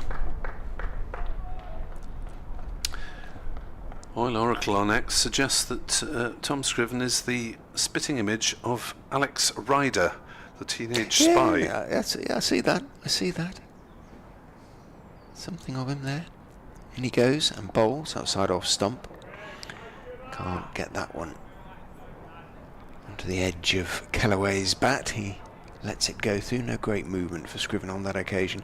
I don't know why I'm conscious of seeing so many sort of walkers and cyclists, etc., more than usual. Whether there was a sort of advertising hoarding. That's exactly there. why. Okay. If you look at the area to the left, there are advertising hoardings. If you look at the area to the right, they are not there yet. Indeed, so you can see people walking on the path as a consequence. Scriven is in and bowls. Ooh, late decision to leave by Ben Callaway. A good decision. Perfectly safe leave, but it looked as though he was going to bring the bat down on that, and in the end, as it came down, changed his mind and brought it back up again. So the area to our right, as we look towards the River Taff, they back a couple of rows to the stand are fenced off, and that's presumably pending a bit of work to stick up some advertising there and make it the same height all round and pay the bills. Yes, they're in danger otherwise of having spectators gather there and have a very good view without having to pay for it. Yes, that's possible if you fancy a little wander along the Taff this afternoon. Make the most of it while play lasts. 38 for 4 as Green is in to bowl to Carlson and has him squared up and beaten. 23rd over of the innings, and batting isn't getting any easier for Glamorgan.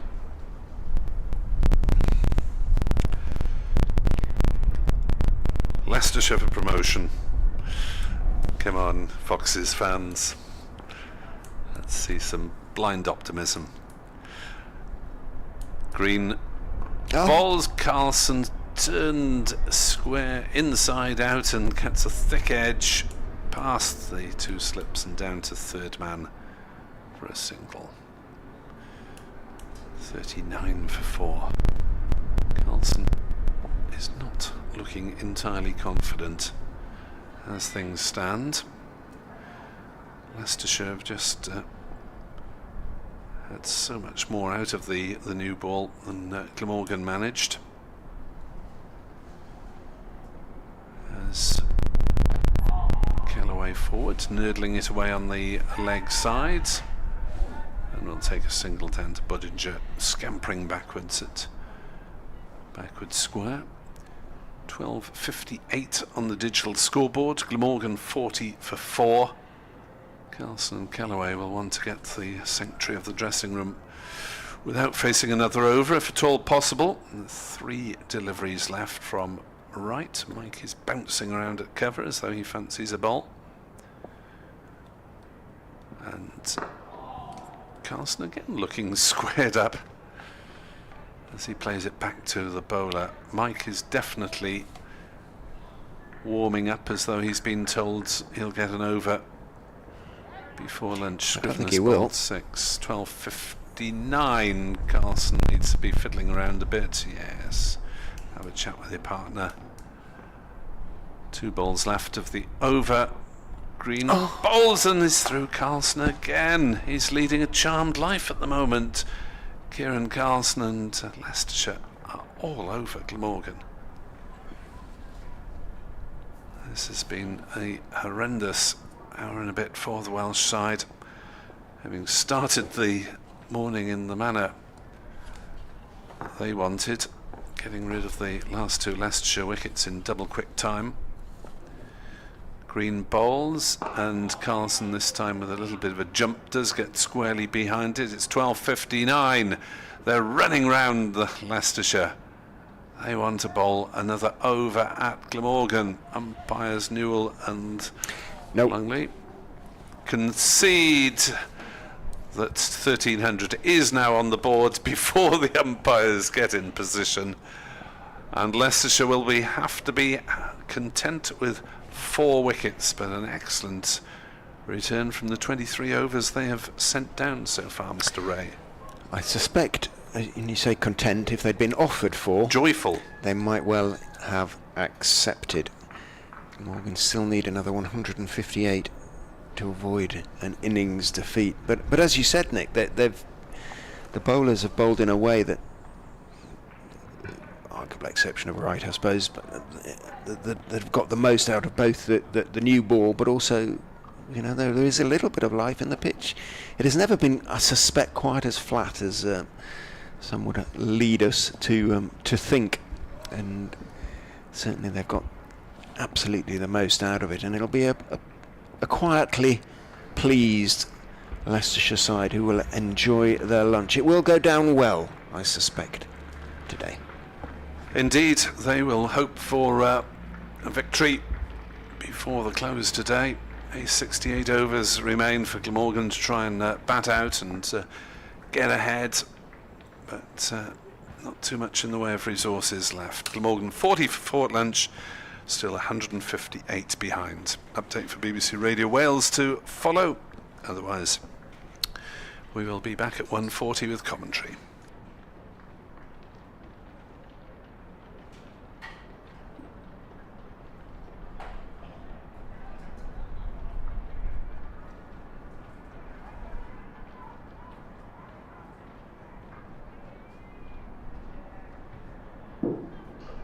I've got some lunchtime scores from the other games elsewhere taking place around the country, like here at Sapphire Gardens. They're all in their 3rd day.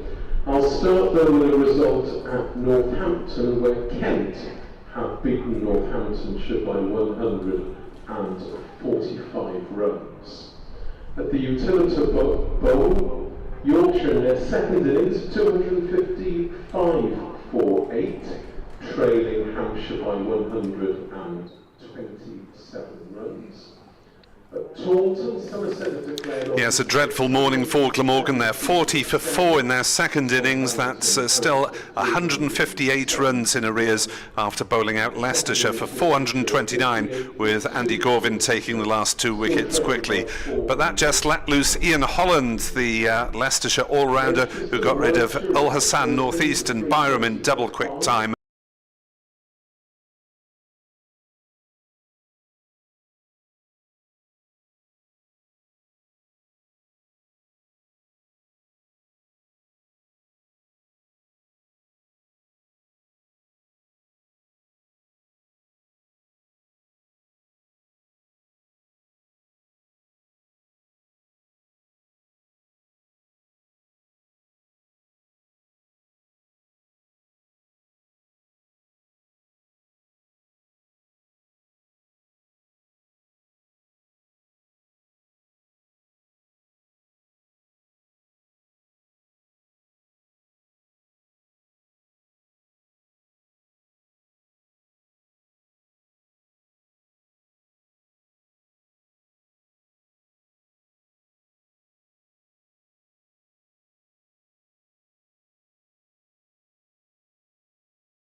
this point for +3 if you finish with a +3. Right at cricket. Why not?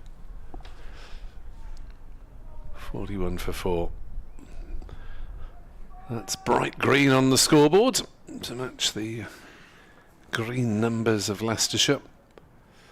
Kimber hopping round at slip, the subfielder, keep himself warm in the breeze that's continuing, albeit bright sunshine. And Wright is in to bowl, and Carlson drives slightly streakily, but all along the ground to Ahmed at backward point. And there's no run. 41 for 4. Ian Holland, the principal destroyer, with 3 wickets for 15 in the morning session. Ben Green has 1 for 4 off 5 overs. And that after Andy Gorvin had claimed the last 2 Leicestershire wickets at a cost of just 1 run. Here comes Wright. And Carlson blocks it to mid-off, and there is no run. That's been corrected on the scoreboard now. 40 for 4 at lunch. Things can only get better, you might have thought. Calvin Harrison joins Northamptonshire on 2-game loan. Okay. Not spinner Harrison. Good luck to him. To trying to get games early on as a spinner. Glamorgan have played 2, but neither took a wicket. As Carlson plays the next ball out to Ahmed again. Ahmed did take 1. He tempted Shoaib Bashir into having a bit of a yahoo and bowled him. 41 for 4. Here on BBC Sport Online, also via the website and app. Glamorgan's next opponents, Gloucestershire, are in some trouble themselves at Derby still. There's Wright bowls, and Carlson plays it rather streakily down to third man. Wide of the slips though, goes through for a single. Gloucestershire are 202 for 6 in their second innings, just 33 runs ahead of Derbyshire. So you would have thought the home side were favourites there. Kent beat Northants by 145 runs, and Middlesex 82 for 3 in their second innings, still 17 behind Lancashire. Holland, understandably perhaps, is going to open the bowling for the Foxes this afternoon from the Cathedral Road end. I'd possibly been inclined to the combination of Green and Holland, who looked the most dangerous so far. They went with Wright for the first over of this afternoon session. Can Ian Holland continue his good form? He's just got the 2 slips as he runs in and bowls to Carlson onto the legs. Carlson tries to help it on its way. I think it came off the pad, or thigh pad as much as anything. He scurries back for a second, and indeed umpire Newell raises his left knee to the scorers. 2 more go on to the score. 44 for 4, all the 4s. Long leg, third man. There's a sweeper on the offsides. A substantial form of Ben Green. Holland is in and bowls. Carlson defends a straight-ish delivery. Suggestion of shape, but not much of one. He remains on 21 then. Kieran Carlson. He's been made to work hard for those runs. He's faced 74 deliveries for them. Played and missed it a fair few pre-lunch. Holland is in. Bowls, edge. No, not edge. What a delivery that was. Jeepers, that went a long way. Thought it went so far that I thought it must have taken an edge. It was taken by Cox, sort of running almost in front of a bemused looking Louis Kimber at first slip. Hands on hips, Kimber. Now he applauds, but that went a long way, almost off the seam as much as through the air. Holland kicks up his heels, runs away from us and bowls straight. That one doesn't move so much, and Carlson can work it off his legs out towards square, past Budinger, who has to chase back. He picks up and hurls the ball at the stumps. Unfortunately, his aim isn't particularly accurate, and Cox has to move to his left to clear it up, and it makes the two for Carlson reasonably comfortable. In Division 1, Tom Banton was eventually dismissed for Somerset for 371. Holland bowls. Carlson is edging. He's caught behind. No, says the umpire. Though it must have been off the pad. It was a mass celebration, and there's some bemused Leicestershire players. They all went running towards each other and towards Holland, but no movement from. Well, it can't have hit anything. It was nowhere near the pad, but it just did too much, I think. It just did too much. Well, it can't have hit any. If it hit anything, it was the bat. But must have been noise of bat on pad or something, must have been or something bat like on that, ground. because it was a long way from the pad. Holland in again to Carlson. That one comes back into him a little bit. He pushes it away, but this time more or less straight to square leg, and Budinger fields. So prodigious movement still being obtained by Ian Holland. But Carlson's somewhat charmed innings continues. He remains 23. Glamorgan 46 for 4. A few rather smart. Well, one rather smart sort of Panama being worn amongst the crowd. Otherwise, sun hats, baseball caps. Yes, you need him The order of watching the at the River Taff end with the sunshine beating down. His right continues, and Callaway leaves outside off stump. So events over the water at Taunton. Somerset eventually declared on 670 for 7, with Banton getting a club record 371. James Rue made 152, and Worcestershire in their second innings are 71 for 2. Still a mere 445 runs behind.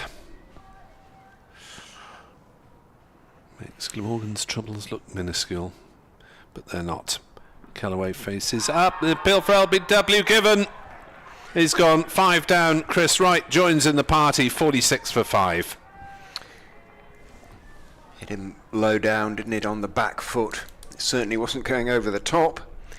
We'd have to have a look at the replay from front on to see if it was straight, but didn't look to be much doubt about it. Let's have a look. Yeah. Very much out.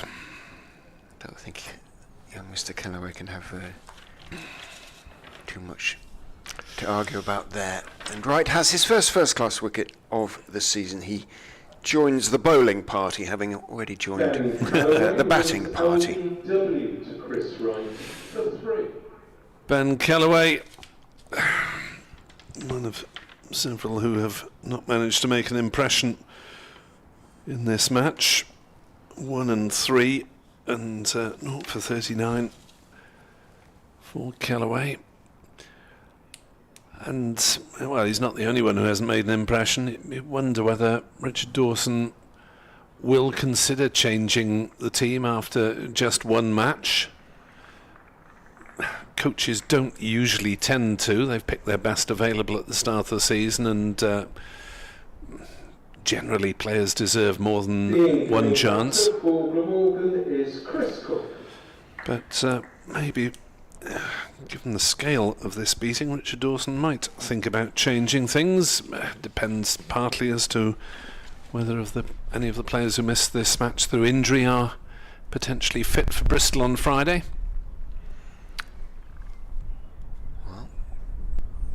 Has to be these two probably now, doesn't it? Messrs. Cook and Carlson. There's still hope while they are out there on fields. Yeah, Just from having seen them score plenty of runs. Cook battled away in the first innings, 55 off 102 balls. Capable of scoring big runs.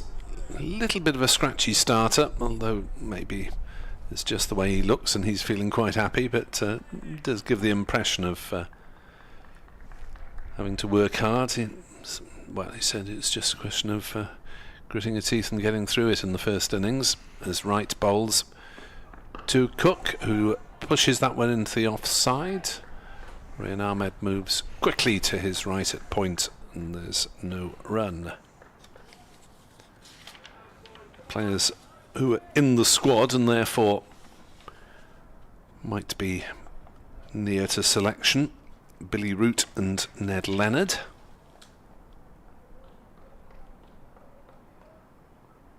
And then a few players injured for this game: Harris, Douthwaite, McIlroy as Wright bowls, and Cook is forward, pushing out on the offside. The 38-year-old wicket-keeper,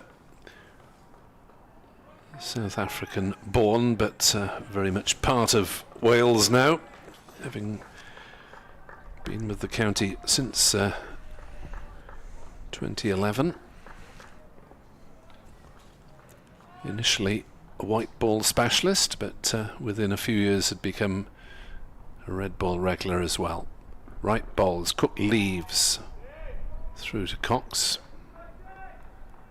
46 for 5 it remains. And he's got one further year on his contract, Chris Cook, as well. So he'll have had a lengthy first-class career by the time he packs it in, as the younger wicket-keeper contenders jostle for position behind him in the pecking order. Wright bowls, and Cook again leaves outside off stump. Through to Cox. End of a successful wicket maiden for Ian Wright. 46 for 5. The deficit is 152. You call him Ian Wright then? Did I? I do apologise. I don't know where that one came from. If I did, he's ubiquitous in this. As a footy pundit. I'm not a huge football follower. Obviously, I've seen Mr. Ian Wright in action on the television on a number of occasions, but Ian Holland, Chris Wright. That's probably why it is. Yes. Possibly there. That's the Ian. Ian Holland then is in and bowls to Carlson, who again is batting an awful long way outside his crease. I wonder whether Cox will think about standing up, but well, things are going so well for Holland and for Leicestershire that he may not think it necessary. Don't change it if it ain't broke. Sure he's not Chris Holland? He's someone else as well. What is it? Sports presenter, wasn't he, on television? Was he? In he goes, Ian, that is, bowls outside off stump, and again nice shape to the delivery. Just started a little bit too wide, and Carlson, who stepped forward, lifts his bat over the line of the ball. Think about given he's swinging it so markedly against the right-hander, I'd think about a third slip, to be honest. But Peter Hanscomb, clapping his hands at second, is quite happy, and why wouldn't he be at 46 for 5? Holland, elbows jutting, runs in and bowls down the leg side. That's going. No, it isn't going to be 4. It's a brilliant stop from Cox, diving away to his left. Stopped it on the half volley. Didn't hit anything. Thought that was certain to go whizzing down to the fine leg boundary for 4 buys. I'm confusing myself now. Chris Hollins is the gentleman. Yeah, okay. Yeah, I heard of him. Yes.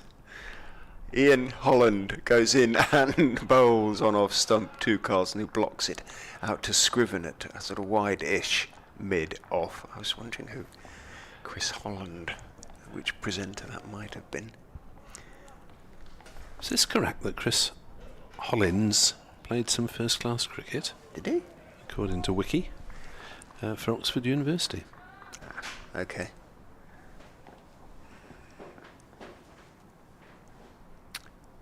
Holland, 12 paces in and bowls very straight, but Carlson equal to it, everything neatly together, his bat tucked in almost behind his front pad.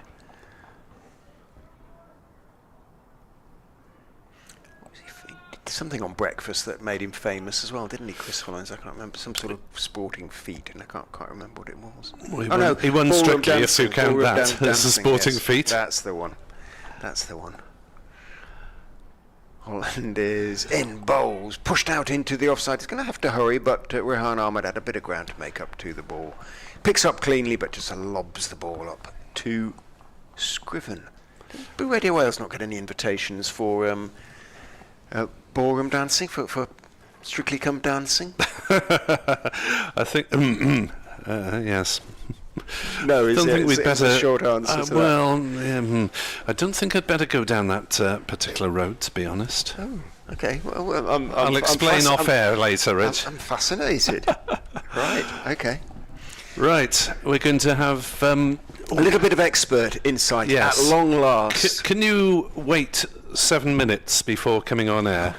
Until I've done my next Rishi bulletin. Patel can come on alongside you, and then we'll swap over after that. As Carlson drives into the offside off the back foot, and he'll go through for a single. 48 for 5, and I suppose the first thing Leicestershire listeners will want to know is how is that thumb?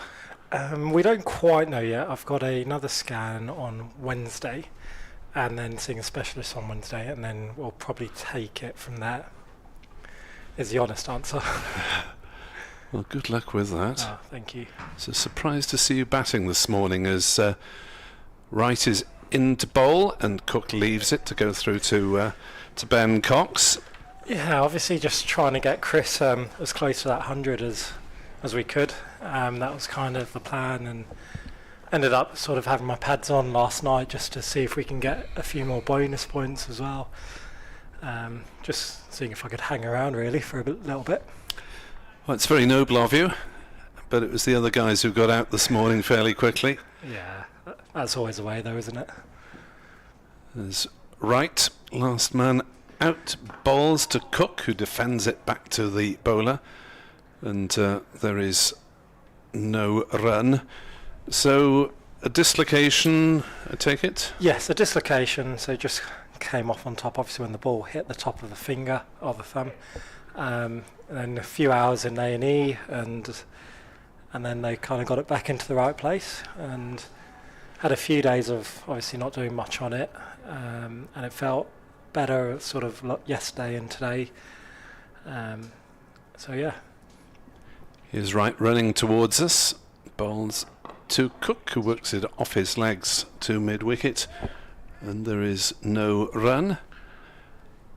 So in the meantime, apart from your 10 minutes in the middle this morning, you've been able to put your feet up and watch your teammates doing really well. Yeah, it's been a great morning actually. I think we've bowled really well, and you know the pitch has still got enough in it. I was just speaking to Colin Ingram down there behind the stands, and he was surprised at how much it was still nipping into day 3 and how they're not kind of used to it here at Cardiff. Here's Wright to Cook, who blocks it to mid-off, and there's no run. 48 for 5, and tribute to your new ball bowlers, I guess, that they've been able to find that movement. Yeah, I mean, there are things that we've tried to focus on, I think, especially since the start of pre-season, and it's really come into effect over the last couple of innings that we've bowled, and you know we can see the rewards of that now. Wright is in to bowl. Cook drives but can't get it past mid-off. Not quite timed. And the over. 28 gone, and Glamorgan labouring badly at 48 for 5. I'm Nick Webb. Rishi Patel, Leicestershire's opening bat, is alongside me since he is not able to field because of a thumb injury.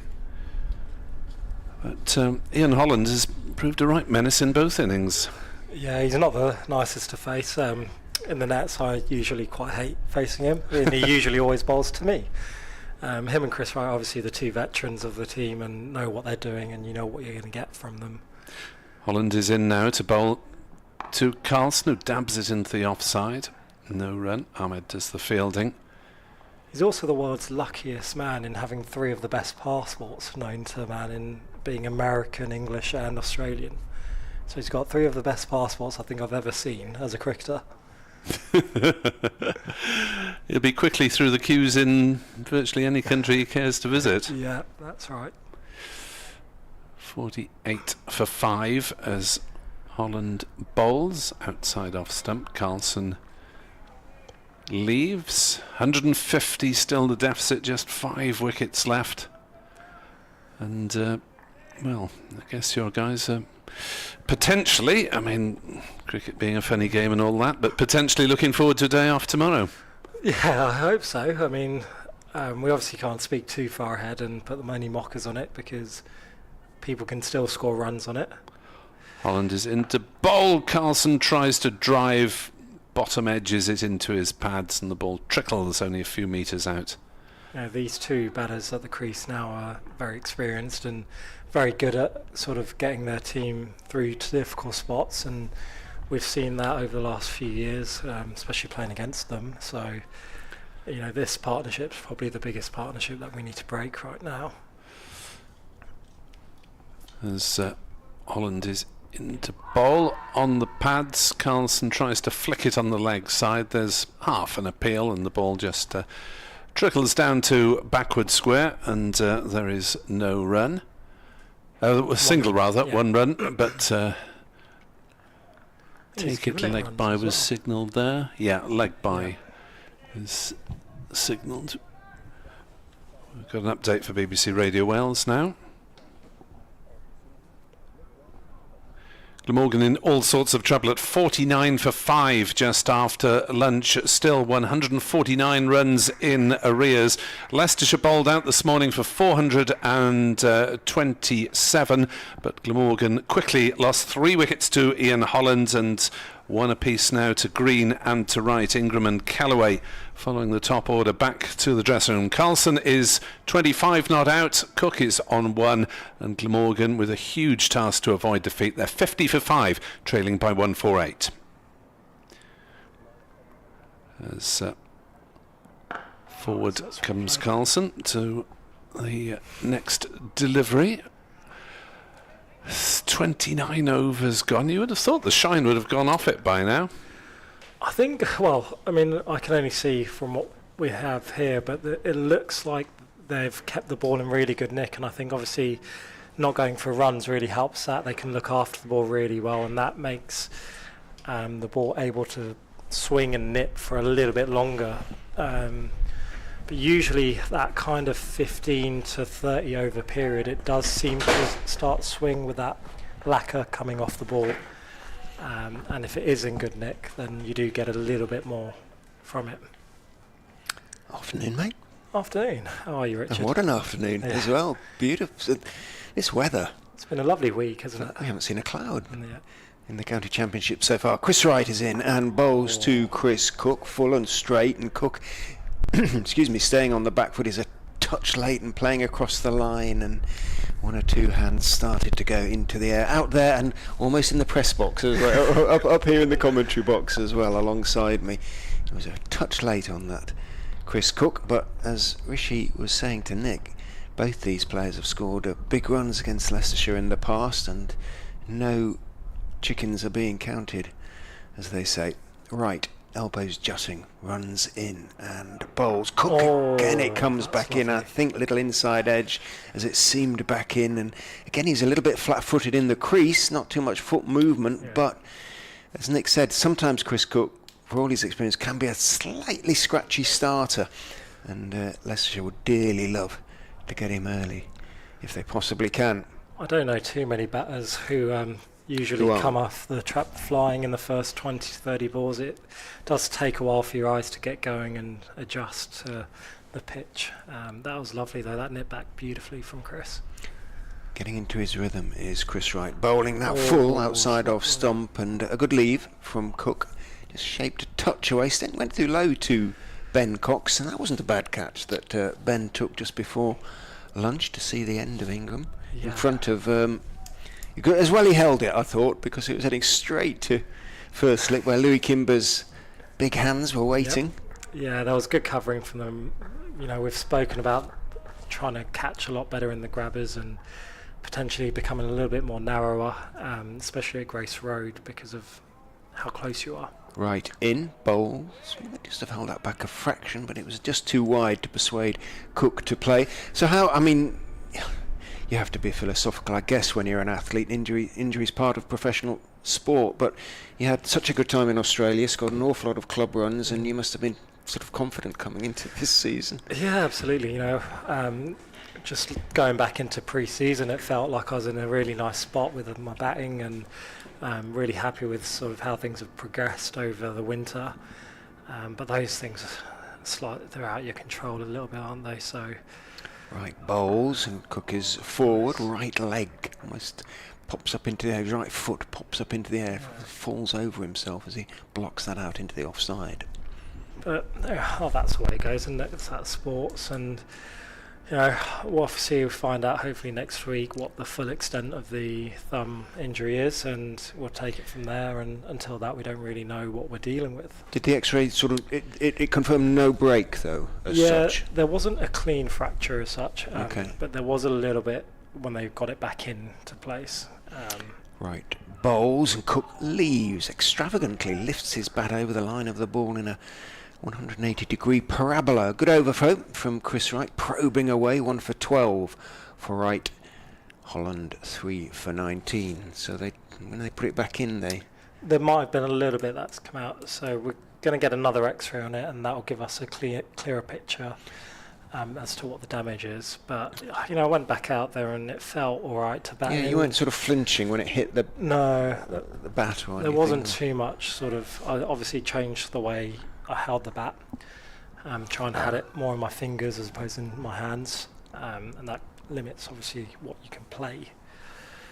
Holland kicks up his heels, runs in and bowls to Carlson, with something of a flourish, turns it off his legs, might go all the way. Lewis Hill is scampering down the ropes, but he can't get there. It crosses the ropes, and probably the most authoritative shot that Kieran Carlson has played in his innings so far. He moves on to 29, 54 for 5. It's a lovely piece of timing off his legs. Just looked like it swung back a little bit. Yeah, that's nice, lovely position and balance there. 30 overs have been bowled, so just maybe beginning to loosen up a bit the ball. Outside off stump from Ian Holland, and left by Carlson. Sometimes he almost seems to sort of bowl it out of the back of his hand, Ian Holland, and get some extra sort of swing. That one wasn't, but I was surprised to see that he obviously didn't really sort of bowl that much in first-class cricket for Hampshire, because in 70-odd games he's only got a sort of 110 first-class wickets. Yep. Plenty in one day. In he goes and bowls. Carlson tempted to have a little dab, and well, he's been beaten a few times in this innings, and he indicates why do batters do that? Why do they tell everybody that that's what the ball did? We could, I don't know. I'm do it? Yeah, I'm one for doing it. It's just reinforcing it probably to yourself. Are you what telling it the dresser? like. Are you sending a message to them? No, to yourself. Yeah, just to yourself. Just trying to see. But Dutchy's really smart in the way he'll play with the swing. And he goes and bowls a little bit short. Carlson can stay on the back foot. Dab it down.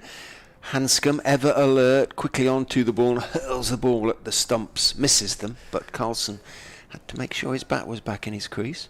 I think with Dutchy obviously being in that Hampshire team, they had a lot of frontline seamers that did most of the job. So you look at Abbas and Abba, and then he'd be kind of the fourth choice bowler. They had Barker and Fuller. Wanders in and bowls outside off stump, nicely steered away by Carlson. Ahmed dived across to his left, couldn't get there, but down at third man. Who is down there? It's Ben down there. Yeah, Benny Mike down there came round, cut it off. Who I suspect thoroughly enjoyed going in at number 3 yesterday. He was excited to, he put his hand up straight away, I believe, and he looked really nice actually. He did. That was a nice, calm, collected innings from Ben. Got himself in, watched the ball really well. It was. I think the boys reacted really well. To be honest with you. Holland is in, and what a beauty! Absolutely beats Carlson. All ends up, but just misses everything. Outside edge, top of the off stump, through to Cox, Carlson stands in his crease and looks back down at the pitch, and sometimes you've got to think, well, yeah, just a bit too good, and I got away with it. Yep, still batting though, still there. And, Yeah. you know, he's looking good. He's looking like he's in the mood to just hang around and, you know, battle his way through it. Still nipping, and there's a little bit of variable bounce now coming through, I think. Obviously, the sun baking the pitch for a little bit longer, and all the indents that kind of come from bowlers' repetitions and balls into the pitch. You get that variable bounce now. So it's good signs for us, you know, if we can still make him play and hit those stunts. Chris Wright trying to make Chris Cook do that, it seems, back in. Cox interested, but Wright's appeal was delayed, to say the least. Probably did a little bit too much, might have been a fraction high as well. We'll have a look at the replay if we see one, but the fact that Wright, with all his experience, didn't really go up first time. Cox's appeal was splendidly theatrical, leaping both feet into the air and bouncing up and down. You've got to ask the question, don't you? You do? Yeah. And sometimes it's answered in the affirmative when perhaps it shouldn't be, as Lewis Hill probably found out yesterday. In goes Wright, and ball goes straight through. Cook has it inside edge. No, right. It looked like for a minute he was just going to run on and celebrate with Cox, but, well, again, goodness me, every ball at the moment. Let's have a look at this one. Stayed a fraction lower. What you were saying about sort of slightly variable bounce maybe coming into effect as well, but it did seem back in, and it was a slightly sort of loose shot from Cook and went past his inside edge, but also outside off stump, not by much in either case. Wright is in and bowls, and that one seems back in and bounces a bit, and Cook takes his bottom hand off the bat, and something happening with every ball. This is the best Chris Wright has bowled in the game. I think he's just struggled in the first innings to find a rhythm, but he's finding it now. Looks like he's trying to go for that wobble seamer and look to run it back a little bit more. Those last three balls have kind of done that, and maybe we'll then see the little away swinger to try and draw a nick and a drive in. So when you say flat wobble seamer, it's sort of literally seam across? Yeah, so rather than sort of at an angle. In he goes and bowls. Forward goes Cook, batting a long way outside his crease, trying to negate that movement, pushing the ball wide of Ahmed, but Ahmed does stop the single. So if you imagine like the seam coming bolt upright, yeah, you know, the bowlers try and run their fingers down the back of the ball, and that will give you that seam which is nice and straight that you kind of can see. The wobble seam is just slightly cut across it, almost having the ball either going towards fine leg or to third man, and they've still run their fingers down, and that variable kind of wobble in the air will make it seam in different directions. Right, bowls outside off stump, does, as you predicted, bowl the outswinger. Doesn't move too much, but it's wide enough for Cook to step forward and leave. So you signed a new contract last season. Yes. Did that take a sort of bit of sort of thinking about? Because obviously your services will have been in demand elsewhere as well. You sort of. No, not really. It was quite simple. Obviously, I still had a bit on my contract, anyway, and I think the club had given me a lot of faith over the last few years in actually playing me. So it wasn't a hard decision to think about going into my last year. Ooh, Chris got a problem. He's just pulled up there, which doesn't look good. And he throws the ball to the umpire. Yeah, now he turned, started his run up, and stopped it very quickly. Peter Hanscom's coming running over. Tom Langley's having a chat to him, but he's just tossed him the ball, put his cap on. I think he's going to be heading for the dressing room and get Lloyd, the physio, to have he's limping with his right foot or right leg. Oh, this could be interesting. No, that's a blow. Out comes Lloyd to have a look.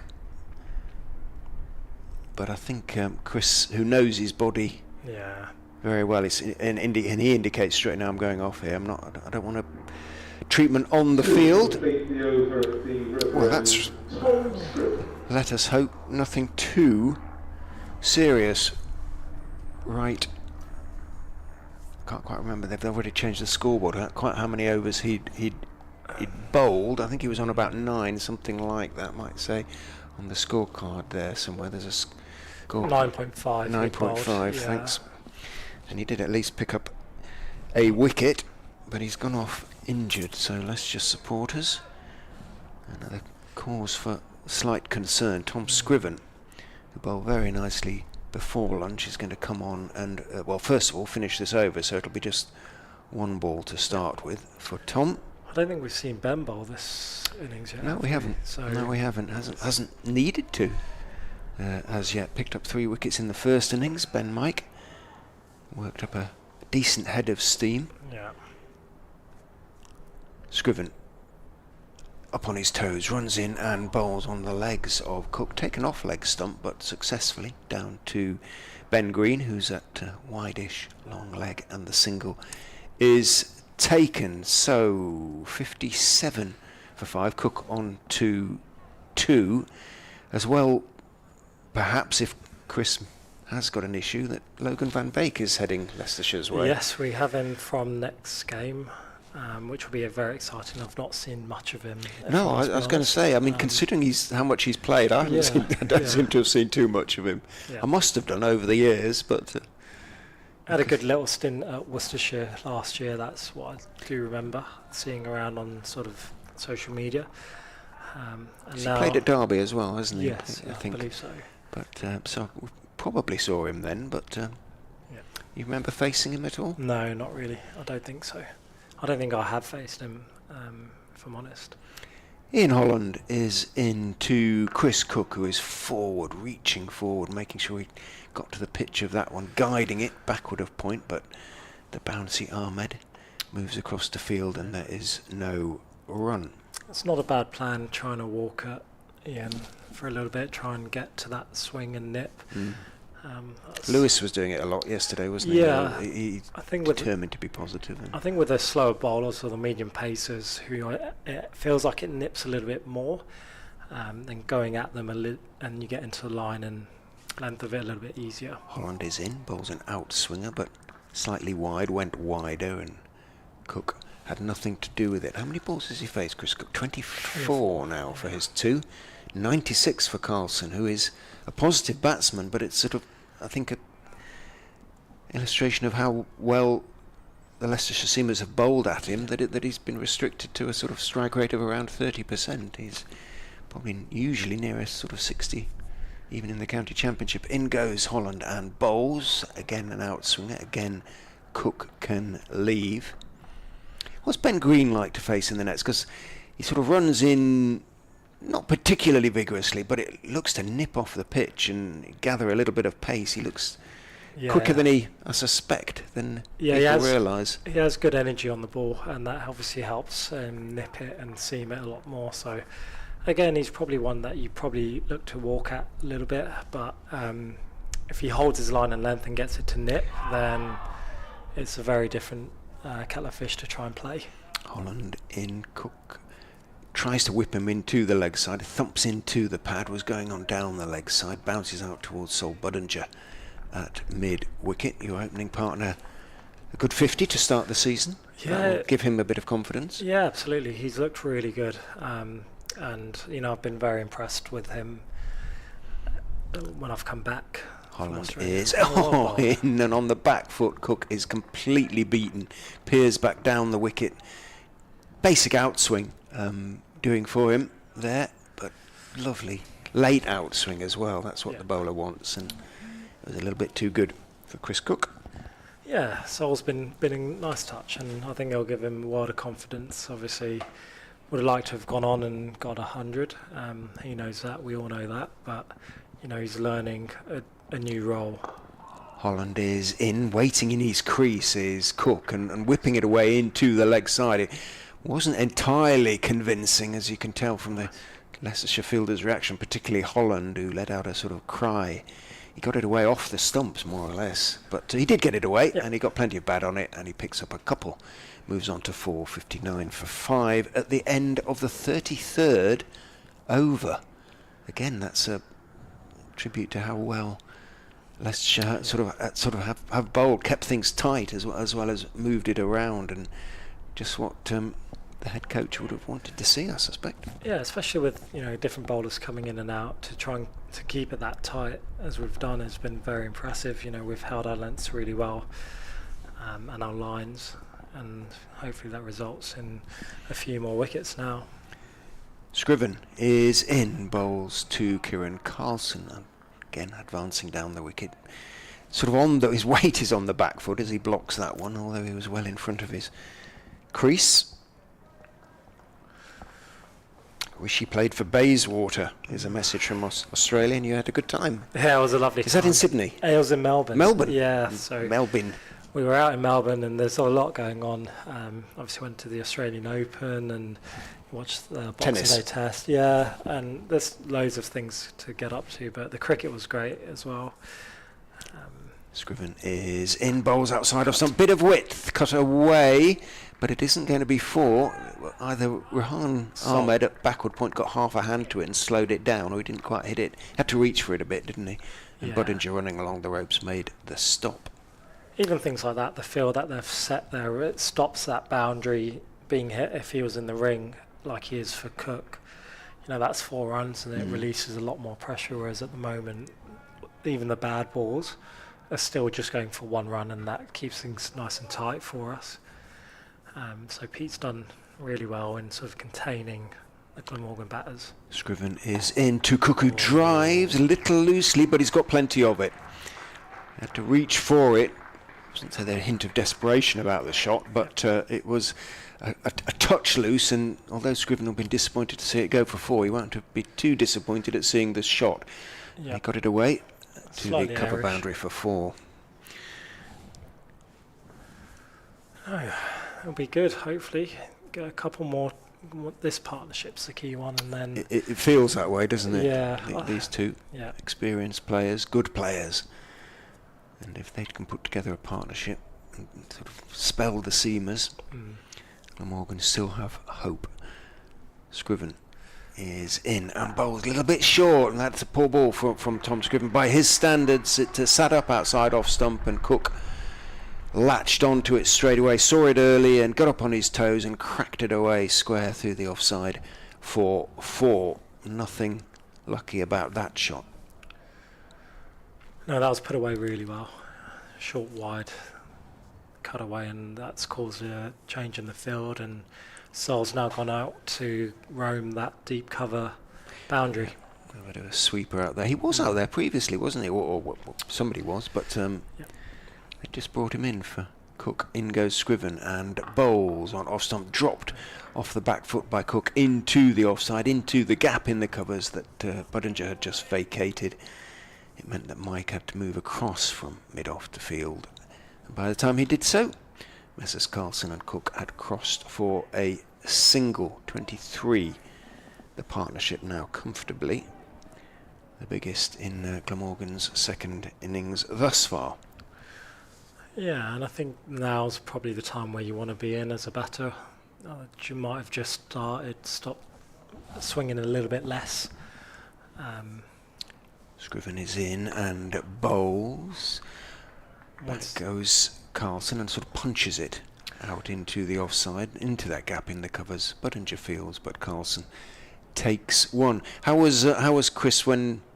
Obviously, you walked in with him when it looked like he must have would have loved another 5 or 6 overs last night. Probably was playing so well. Yeah, he was really good actually, really calm at the crease. I think we probably could have played a little bit differently, and there wasn't a need probably for the rush. And I obviously can hold a bat even if it is with 1.5 hands.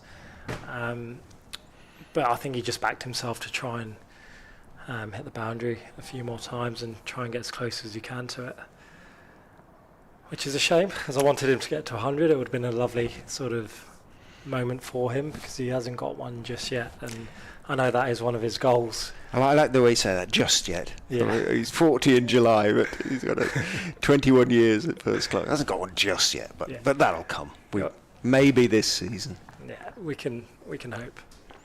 Ben Green we've been talking about is back on at the Cathedral Road end of the ground. Bowls to Kieran Carlson, who goes back slightly short of a good length and plays it into the gap in the covers, beginning to look a little bit more comfortable at the crease. Well, both batters are, actually, which sounds odd when Carlson's on 34, but probably played and missed it well into double figures, I would suggest, or been beaten well into double figures at any rate, but beginning, as I say, to find a way. Yep, and Cook's faced 30 balls now, so his feet will be moving better, his eyes will be watching the ball a little bit more closely, so he'll be in better rhythm. Green is in, and just as I say that. Little feel outside off stump from Chris Cook. It did swing a bit, but he'll probably be, well, he won't be happy with the way he tried to play it, really. He was back on his stumps and was drawn into a little fend. Yeah.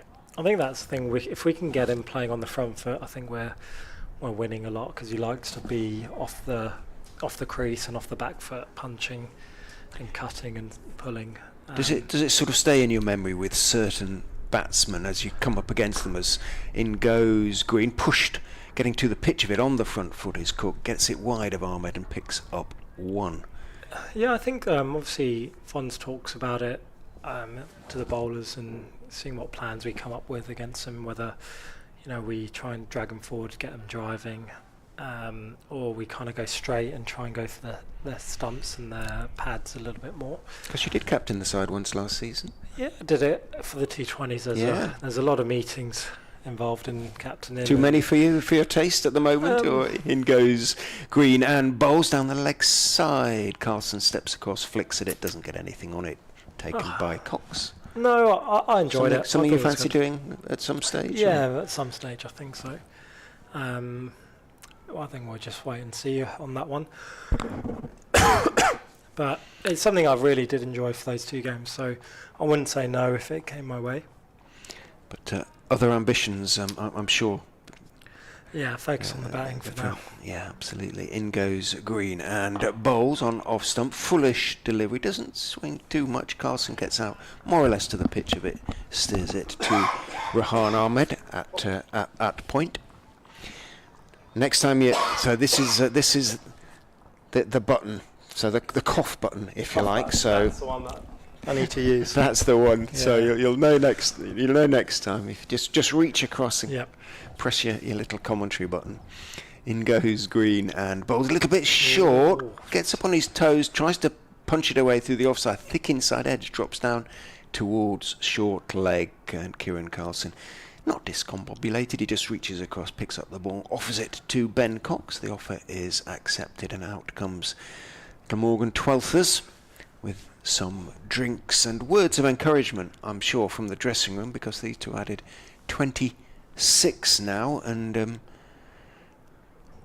Leicestershire at this stage not worried as such, but they know they've got work to do still, the Foxes.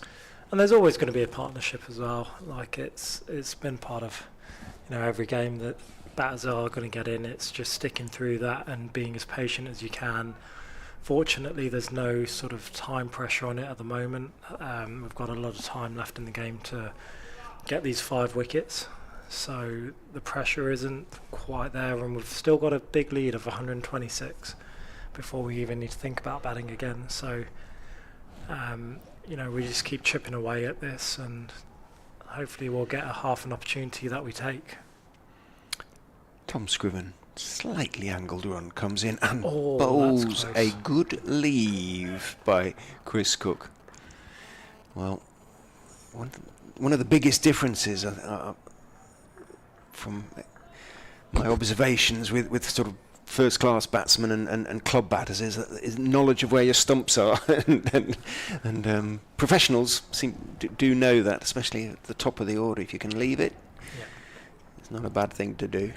Unless you Ben Duckett, he just cuts them down to third wherever they go. Yes. Scriven is in and bowls. That is straight-ish. Tempted to be worked into the leg side by Cook. Don't think he got, and it might have been inside edge onto the pad. And ran out to Liam Travaskis, who finds himself out in the middle at mid-wicket. That familiar sort of slight trudge, isn't it, with Trev as he moves around. Kicks up his heels. sweaterless. Has it got warm out there? There's a few. Yeah, I think it is warm when you're down there and you've been Out sitting of the in wind, sun. is the key. Kimber always wears a sweater, He even when does, when it's 80 degrees out there, doesn't he? Scriven is in and bowls on back foot force from Cook, gets it through extra cover. Budinger runs across the field, then underarms the ball to Ben Mike at mid-off, as Rishi said, just the single to Cook. He moves on to 15. Carlson 34, the partnership now 27. He wore a sweater through his innings at Hove last season when he must have worked up a sweat, you would have thought, but maybe it's a superstition as well. In goes Scriven. Bowls, full, driven, and again Budinger should get across to cut that off. It's going quickly. Cook's turning for the second. Carlson is quick in running back. He's one of the quicker batters between the wickets, and he makes it comfortably. Picks up 2. To be fair to him, when you're in the slips, it does get a little bit cold because you're not running around as much as you think you are. Party of joggers goes past on the Taft Trail. Been watching them all morning going to and fro up there, cyclists and what have you. In goes Scriven and bowls straight, nicely turned away through square leg. Umpire Lungley steps neatly out of the way. Liam Travaskis runs back, picks up, of course, left-handed, he being a lefty, and throws back to Ben Cox. We've now got 4 sun hats. You occasionally wear a sun hat, but occasionally, yeah. It's not my go-to. I do like the old baggy green there. It's quite nice. Is it nicely weathered, your baggy green now? It's a thing. The thing is, again, because I stand usually in the slips or somewhere, it doesn't usually get too much sweat on it. In goes Scriven, left by Carlson. The man who's bowling now, you can see his baggy green. That's the red's fading and it's just slightly turning a little bit more yellow. So there's a bit of a running joke with Tom getting closer and closer to getting a gold fox, just because of the sweat that's on his. Sweat in the sun. Yeah, the sweat in the sun that's on his cap. Question from Australia: what did you think of the standard of what's Subbies cricket? So Subbies was the competition that I was in. It was like the grade below grade cricket. Okay. I thought it was pretty good, to be honest with you. So it's obviously not grade cricket, and you get probably better pitches and better players who obviously want to be professionals playing in grade cricket. Green is in, straight delivery that's blocked by Cook out to mid-on, no run. But I thought it was very good, and it was a good competition. You know, you play on probably worse pitches that you would play on back here, and it kind of evens everything out, and you have to learn different ways of trying to score runs. And I was fortunate enough that I was getting some good coaching with Pete's batting coach in Victoria as well. Green is in, super delivery, that fuller delivery just drifting away from Chris Cook, draws him half forward and beats his outside edge. Just as Ben Mike's getting loose as well, yeah. So maybe a bit more swing they're seeing a little bit more swing out there, and hopefully Benny can use a bit of extra pace and a bit more swing to his advantage and find that edge for us. He goes through a pretty vigorous warm-up regime, Ben. Yeah, he does. This sort of sideways presses as well, feature. In goes Green, and I think he rolled his fingers across the seam there. I don't think it did too much, but it looked like he just twisted his fingers slightly as he bowled fullish and straightish at Cook, who worked it out towards mid-wicket, but more or less straight to Sol Budinger. Is that the head coach trying to walk a wicket? Yeah, I think so. Around there? Yeah, he's gonna have been getting his laps in this week, hasn't he? He's been out and about. Clockwise, in goes Ben Green and bowls, back foot defensive push by Cook that works it just wide, well, towards extra cover, and Ben Mike, who's at a sort of wideish mid-off with Travaskis covering on the extra cover boundary, means that there is a single to be taken by Cook. Would they take breaking this partnership before tea, Leicestershire, or ideally 2 before tea, something like that? Yeah, but I think they'd probably take a break in the partnership, to be honest. absolutely. Yeah, I think once you get one of these two, you might get a couple in quick succession. Green is in, bowls nicely turned off his legs. His hands are in the air, Ben Green, because there was a little bit of sort of shape away in terms of the shape of the delivery. It just didn't do quite enough, and Might just started a little bit too straight Yeah. and allowed him to clip it. Does look like Carlson is getting across his stumps a little bit more now, so as well for him that he hit it. Yeah. It would have been a shout if he hadn't. yeah. Ben Mike bowls a loosener to Tom Scriven, who I suspect is the man he's about to replace. Yeah, with the wind coming from that top end, come down. Green is in, bowls outside off stump. Carlson let it go through, got in position to cut it away, and had he been there a bit longer, perhaps would have tried so to do. He let it go through in the end. Green, economical figures to say the least, 7 overs, 3 maidens, 1 for 9. And Scriven is indeed being replaced, so no joy in this innings yet for Tom Scriven, who picked up 3 good wickets in, it was 3, wasn't it, in the first innings. He says, looking back to check, 2 for 38, beg his pardon. Well, I'm sure he wouldn't have minded me giving him an extra one. I think he'll take as many as he can get, really, as every bowler would. Right, come on then, Ben. You get all your fashion tips from Ben, presumably, do you? Absolutely Because he not, no? No, He loves no. his fashion, though. He He loves does, his. yeah. He's at the cutting edge, isn't he? He's up there. Ben. I think his fashion, I'm very Not- much a hoodie and a little travelling joggers and very low key. Club kit, sort Yeah, of whatever pretty we have much, to wear. yeah. But Ben, no, he's yeah. Oh, he likes it. That's He good of loves him. all that stuff, doesn't he? Yeah. Often do I see something on Instagram of him peering moodily into the camera while wearing some outlandish clobber. In he goes and bowls on off stump to Chris Cook, who defends, just drops the ball out towards point where Rehan Ahmed is lurking. He also sort of bowls the ball to Tom Scriven, just giving Pete Hanscomb a little hint. I'm Yeah. around. I wouldn't be too surprised if he does get the ball and Tosses 1 or 2 up. yeah, I think so. What about your own sort of off spin? Did you manage to bowl a few overs in Australia? And Yeah, I bowled a few overs out in Oz. Been bowling here as well, and I think been bowling in the nets and trying to get a few down there, and it's been going well. Mike is in, bowls bottom hand off the bat from Cook as he pushes that one off middle and leg out towards square leg. There isn't a square leg, just a deep square leg in the shape of Liam Travaskis, so the single is taken. Cook on to 17, partnership 35 now. I really enjoyed it actually because it just gives me something else to do, really, more than anything Yeah, it's nice else. to be involved, isn't Yeah, it? exactly. And Leicestershire aren't blessed with too many off spinners as yourself. No. Louis, yeah, Kimber. Louis, and Sol can roll a few. Sol, out. has been known to turn his arm over.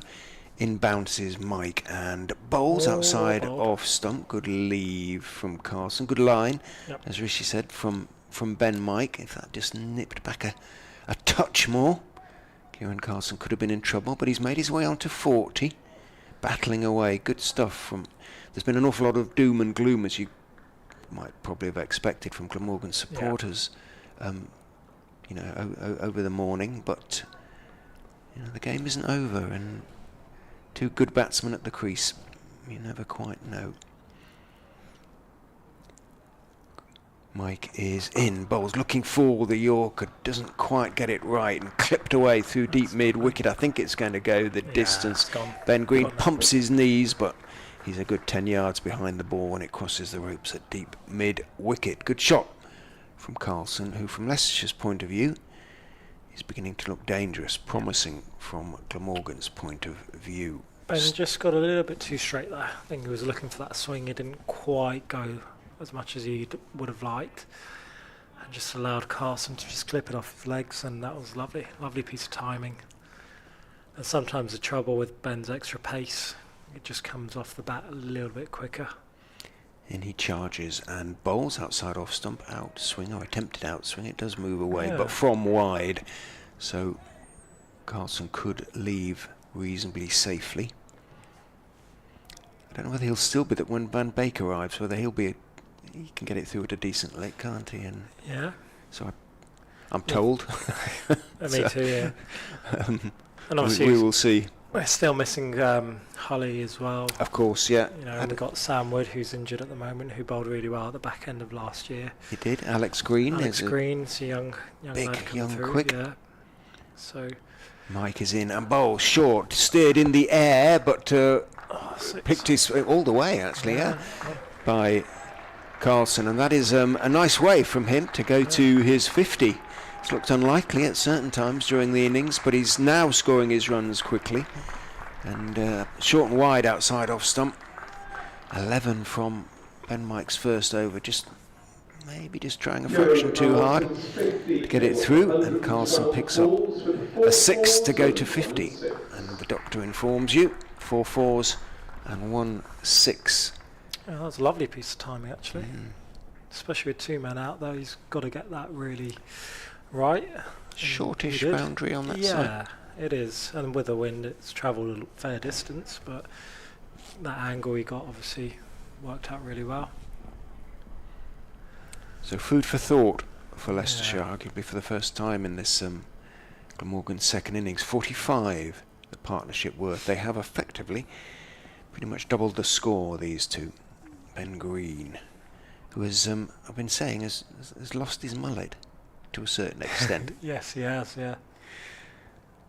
Got a lovely tash going there at the moment. Yeah, he's a Devonian tash as he runs in and bowls. Oh my goodness me, what a ball. And again, and he just turns, he looks a little disconsolate, Green, because he's bowled some absolute jaffers to, well, both batsmen, but to Chris Cook in particular, and that too bounced and swung past his outside edge without clipping it. Yep. He's a lovely cricketer, Ben Green. Just holds a lovely channel, and you know, really useful in terms of low order batting as well. And I think he's thoroughly enjoying playing red ball cricket. I think he is too. Just white ball really for Somerset, and now red ball for Leicestershire. Yeah. Runs away from us and bowls, and that one just shapes back in off the seam, or tried to a little bit, and Cook, who was back in his crease, just managed to come down on it in time. That's kind of that energy he creates where it just zips off the pitch as opposed to just, you know, doesn't have much on it. Like that really hits the bat a lot harder than you think it does. Yeah, he's a big old unit, isn't he, Yeah, he is. Ben? And he gets it through with a lot of energy, as you say. Shortish run, and he goes and bowls just onto the legs of Cook, who can work that 2 square leg. Budinger has to. Salt's changed numbers, hasn't he? He was number 1, I'm certain. Yes, now he's he number was. 11. Yes. So I don't know what I'll have to ask him what the thinking is there. Yeah, But I'm not too sure. I know he was going to change his number, and you are quite right. He was 1, and now he is 11. Must fancy himself as a striker up top. you said he was a winger in my day, and number 11, 7 and 11 were the wingers. Yeah. So, and there was a generational laugh there as Green bowls, and it's blocked back to him by Kieran Carlson. Do you play a game called Sabutio? Does that ring any bells with you? It was a football. I think it's still available. Football game, but used to. It was good. It was good. It was good. Sabutio. Sabutio cricket was terrible. Oh no good. No. Yeah. And Sabutio rugby wasn't very good, but Sabutio football was great. In goes Green and bowls outside off stump. It must have been before the PlayStations and you get the FIFA and all of that stuff going on. Yes, it was. It was. There was a physical element to it. You sort of flicked a little player against a little plastic ball. Yeah. But it was good. Good fun. I might have seen that actually. Our interests were simple. We didn't have a choice, really. Yeah. But,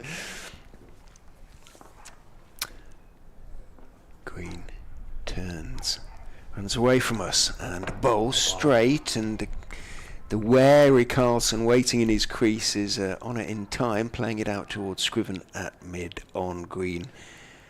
Expressionless, turns to umpire Tom Langley and takes his sweater and cap.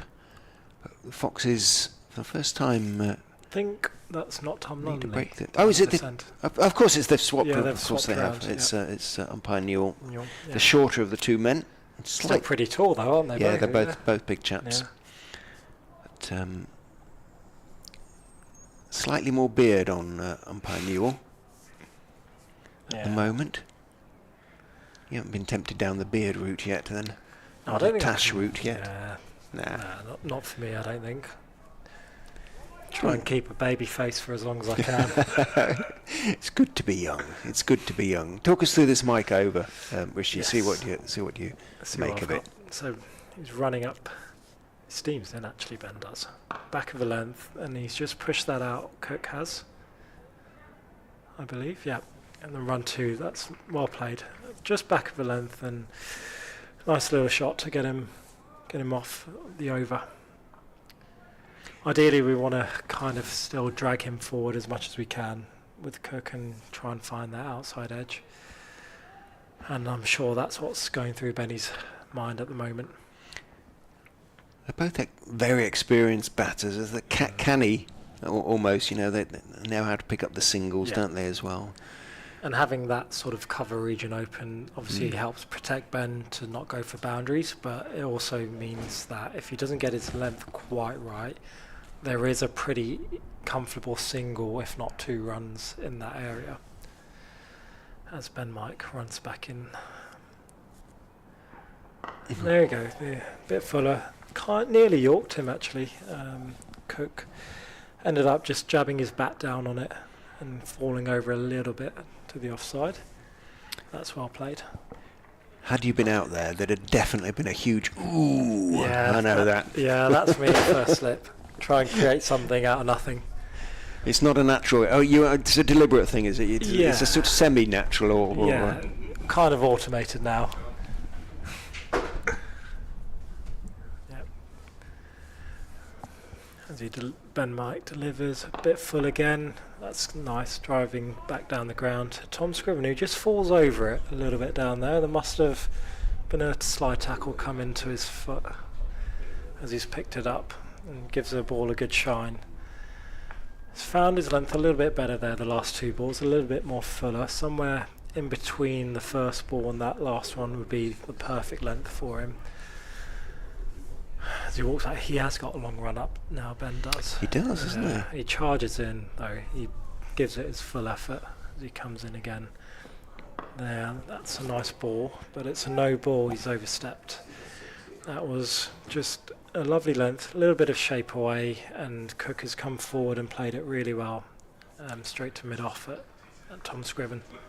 There'll be a lot of people sort of don't understand how professionals can sort of be bowling no balls. It's a striving just for that extra little couple of inches of pace, isn't it? Or perhaps. Or yeah, absolutely. And you know, you come to different grounds and the run-ups are slightly different, and you may be used to one ground or not another ground. So Ben comes back in. A little bit of a shorter length, that one, and Cook plays that nicely down, plays it late to Rahan Ahmed, who's at point. Again, he bowls the ball to Tom Scriven. Yeah, he's just getting loose, I think. It wouldn't be a bad option to try and see him maybe come from the end that we're looking at. I'm not sure what this end is called, actually. The Cathedral Road end. Cathedral Road end, yeah. That being the road that runs behind the ground. And it allows, obviously, seamers to use that wind, and that's coming from that top end, the River Taff end, I imagine. Mm-hmm. Ben comes into bowl, back of a length and edge. It goes down, though, and Pete is diving to his right, one-handed stop. That's a lovely stop. Looks in good shape, this bit. But in fairness, in terms of fitness, everybody does. Yes. Everybody looks pretty trim and athletic. Yep. At the start of the season, but our S&C's been working us harder over winter, as he always does, and the boys are looking in good rhythm, and they're running really well at the moment. They've been gymming really hard, so the whole squad's been in good shape. So everyone's ready. As Ben Mike comes back into bowl, that's wide. It's just swung a little bit more, and Chris Cook has had a little flash at it, and he's hit it out to sort of. If there was a 30-yard circle, it would be extra cover, and 30 yards, and he's just got off for a single to keep the strike. it's not a question of priorities. It's the wrong word. But red ball cricket for you it's as important to score runs in as white ball. Do you still feel that way? Is that sort of your ambitions? I mean, I know there's more sort of opportunities and money in white ball cricket, but from a batter's point of view, but. I think do you feel the basis of red my ball? goal is always to try and play Test cricket, and that's what I've grown up watching. So if I can score runs in red ball cricket, and that's kind of how I judge my seasons, and hopefully if your red ball's in a good game, then you... Ben Green bowls, that's got to be leg before it is. It stayed a little bit low. Cook was on the back foot. It shot through, and that is the breakthrough that Leicestershire were looking for. The 50 partnership had just come up, but the persevering Green has broken it now. It was straight. Arguably, he'd forced Cook onto the back foot a little bit too much. It stayed a touch low and hit him bang in front halfway up, and Cook knew his fate, I suspect, before he even looked up at umpire Newell. That's that wobble seam. I think he'd been shaping everything away last over, and then the first ball of that was a wobble seam. It's run back and it's kept a little bit low and looks to be hitting middle and leg. That's a lovely ball, Ben Green, and well deserved. He's worked hard for that after the last couple of overs of being really, really top bowling. Partnership, as I say, 51 for the 6th wicket between Messrs Carlson and Cook, but a disconsolate Chris Cook walks off head down. But as you said, Chris, good bowling as well, and sort of it wasn't exactly setting him up for that, but just the way he'd been bowling, and Cook feeling he had to sort of stay where he could on the back foot. I think that's the thing. Like, he couldn't get on top of Green there because he'd been bowling so well. So your margin for error as a bowler becomes a lot bigger, and the way I kind of think about it is if you had a handkerchief, you want that handkerchief to be as small as it can be when you're batting, and obviously the bigger that handkerchief gets, the more it's in the bowler's favour, and the more there is margin for error for the bowler to bowl bad balls and get away with it. Again, I'm going to sound like a very old man. Well, I am a very old man, but my old cricket coach at school used to literally put a handkerchief down on the pitch and have me bowl at it and bowl at it and bowl at it for hours at a time. Brings Tim van der Gooten in. The incoming batter for Glamorgan is Tim van der Gooten, who has scored runs against Leicestershire in the past, as well as taken wickets. Possibly you would have to say he wasn't quite at his best with the ball yesterday, but by his high standards. But he will be looking to make up for that with the bat. And when you've got a batter going well at the other end, in the shape of Kieran Carlson, you have a job to do. He comes in at number 8. And, you know, the boys have really stuck at it now, and they've not allowed the boys to get away. So even though there's been a 50 partnership, it's not come that quickly. So they've still controlled that rate, and that's sort of allowed that wicket now to fall at a really nice time for them, and it gives our boys a good crack at getting another couple of wickets before tea. 8.1 overs remain before tea will be taken, but just to confirm what Rishi's saying there, Ben Green's figures 8 point... No, my sums are wrong. 8... Blah, blah, blah, blah. Work it out. 8.5? No, 7.5. Something like that. Because that was the first ball of the over, wasn't it? Yes, it was. So it's a 0.5 is involved at some places. Ben Green will be bowling to Tim van der Gooten. Kicks a bit of dust away from the crease. No change to the field, except that the sweepers have come in, certainly from the offside, as Green is into Van der Gooten, who is squared up slightly, but manages to keep it down. Plays it down towards Gully. Yep, that was nicely played. You know, that's probably straightened a little bit more and took a little bit more bounce from Ben Green. So he's done well to keep it out. The sort of cliche is that when that happens, that he played it with soft hands. But as an opening batsman, do you sort of try to adjust? Do you sort of think that it's moved a bit, or just loosen the grip slightly in case it takes the edge? Green is in, bowls to Van der Gooten, who turns him neatly off his legs down to long leg for a single. I probably don't. I think I I just try and hit the ball as late as I can, and that obviously helps the ball go down, but you don't necessarily need to change your grip for that. It's just, again, that timing right where you almost just delay your hands getting to the ball and your hands don't go out in front of you, and that just helps you just hit the ball down, and it almost makes it drop before hopefully those slips. Green in, bowls, down the pitch goes Carlson. Green adjusts his length, but the ball is straightish towards middle and leg, and Carlson can whip it away, seeing it nicely now, Kieran Carlson, and picks out Lewis Hill down there at long leg, takes his single. Rhythm looks really nice here, Carlson. It looks like he's found a process of how to kind of bat on the pitch, where he's walking at them and trying to make the bowlers change their line and lengths a lot more. Green in, bowls fuller, but a little bit too wide outside of some touch of swing, touch of shape to the delivery, but Van der Hoogten not to be tempted on that occasion.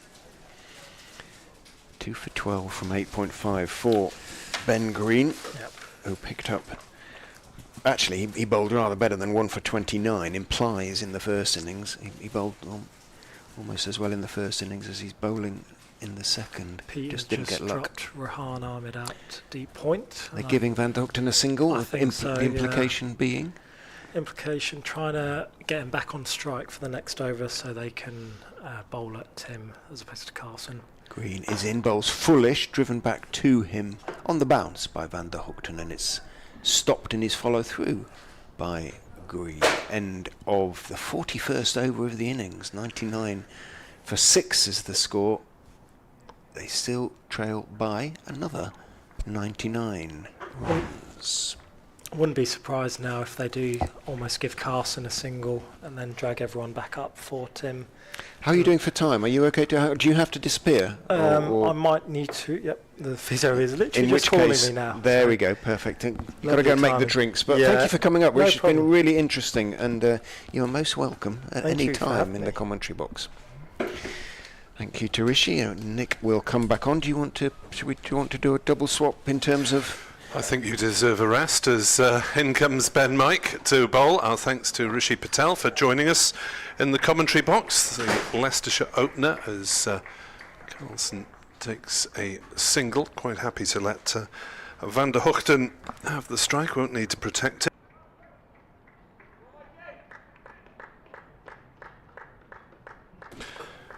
It'll be a double change as Edward Bevan will come in alongside me in the commentary box. Update for BBC Radio Wales listeners in a few minutes' time. I had to warn them that it wouldn't necessarily go until the end of the afternoon as scheduled till 6 o'clock as Mike is into bowl. Van der Hoogten slashes at that one and will take a single. Didn't quite get the progress of that one towards the slips. Whether he did get an edge to it or not. Bottom edge. Thank you, Edward. Yeah, there wasn't any of the drama you might expect as if it had been a dropped chance. Burly figure of Mike. Running in from the River Taff end. 101 for 6. As Carlson leaves that one outside off stump and through it goes to Ben Cox. Mike, an expensive start to his operations in the second innings, 0 for 18 after just 15 deliveries, in sharp contrast to Ben Green, who has conceded just 12 runs in his 9 overs and taken the wickets of Ingram, caught behind, and Cook LBW in separate spells. Mike is in, bowls through lower outside off stump. Carlson playing no shot. Leicestershire have really out-bowled Glamorgan in this game and out-batted them as well, I suppose. In other words, they've outplayed them. Yep. Without any doubt. And the toss was a good one to win, but I don't think there's any doubt that since then Leicestershire have earned their position. As Mike comes steaming in. Bowls. Carlson plays and misses. Oohs and ahs from behind the wicket. How did that one miss the stumps? We've got these black bails this season, which are very unfriendly for the commentator, because we can't see them from 60 yards distance. Got to change something, I suppose, every year, haven't they? It's just because the sponsors have got a black and white logo, I suppose, but you know, they can have their logo in the stumps. They don't need black bails, surely. Get rid of them. Mike in, bowls, and Carlson against a no ball plays a rather odd jumping cut shot. Whether he heard the no ball in time, I'm not sure. Played an adventurous shot.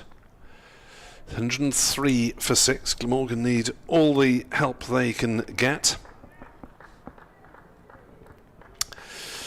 John O'Dew trying to cheer us up, says there was always 12 months ago, and sending a snapshot of Glamorgan being 620 for 3 declared at Lord's last year in the opening match. Mike is in to bowl again to Carlson. Shot. Turns that one away on the leg side. Just pick up the single, because there is a fielder out at deep square. 104 for 6. Just continue for a couple of minutes, because we are expecting a radio update to brief the nation. Crowd, well, only the Leicestershire members will be at all satisfied with progress. Just the sunshine to console home supporters, and a Kieran Carlson 50 is really scant reward for those supporters. Can Glamorgan at least avoid the innings defeat? Here's Green starting a new over. Bowls. Carlson drives nicely into covers, but it's fielded by Travaskis. Radio update to follow. It looked like being the final day as well, because Glamorgan are 104 for 6 in their second innings, still trailing by 94. They did manage a token bit of resistance with a half-century stand between Kieran Carlson and Chris Cook, but Cook fell leg before to Ben Green for 21.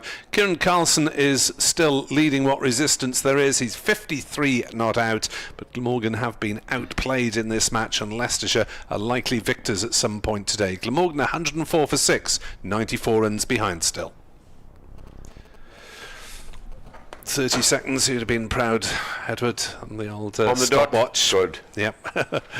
Edward Bevan, the master of 30-second updates to the second.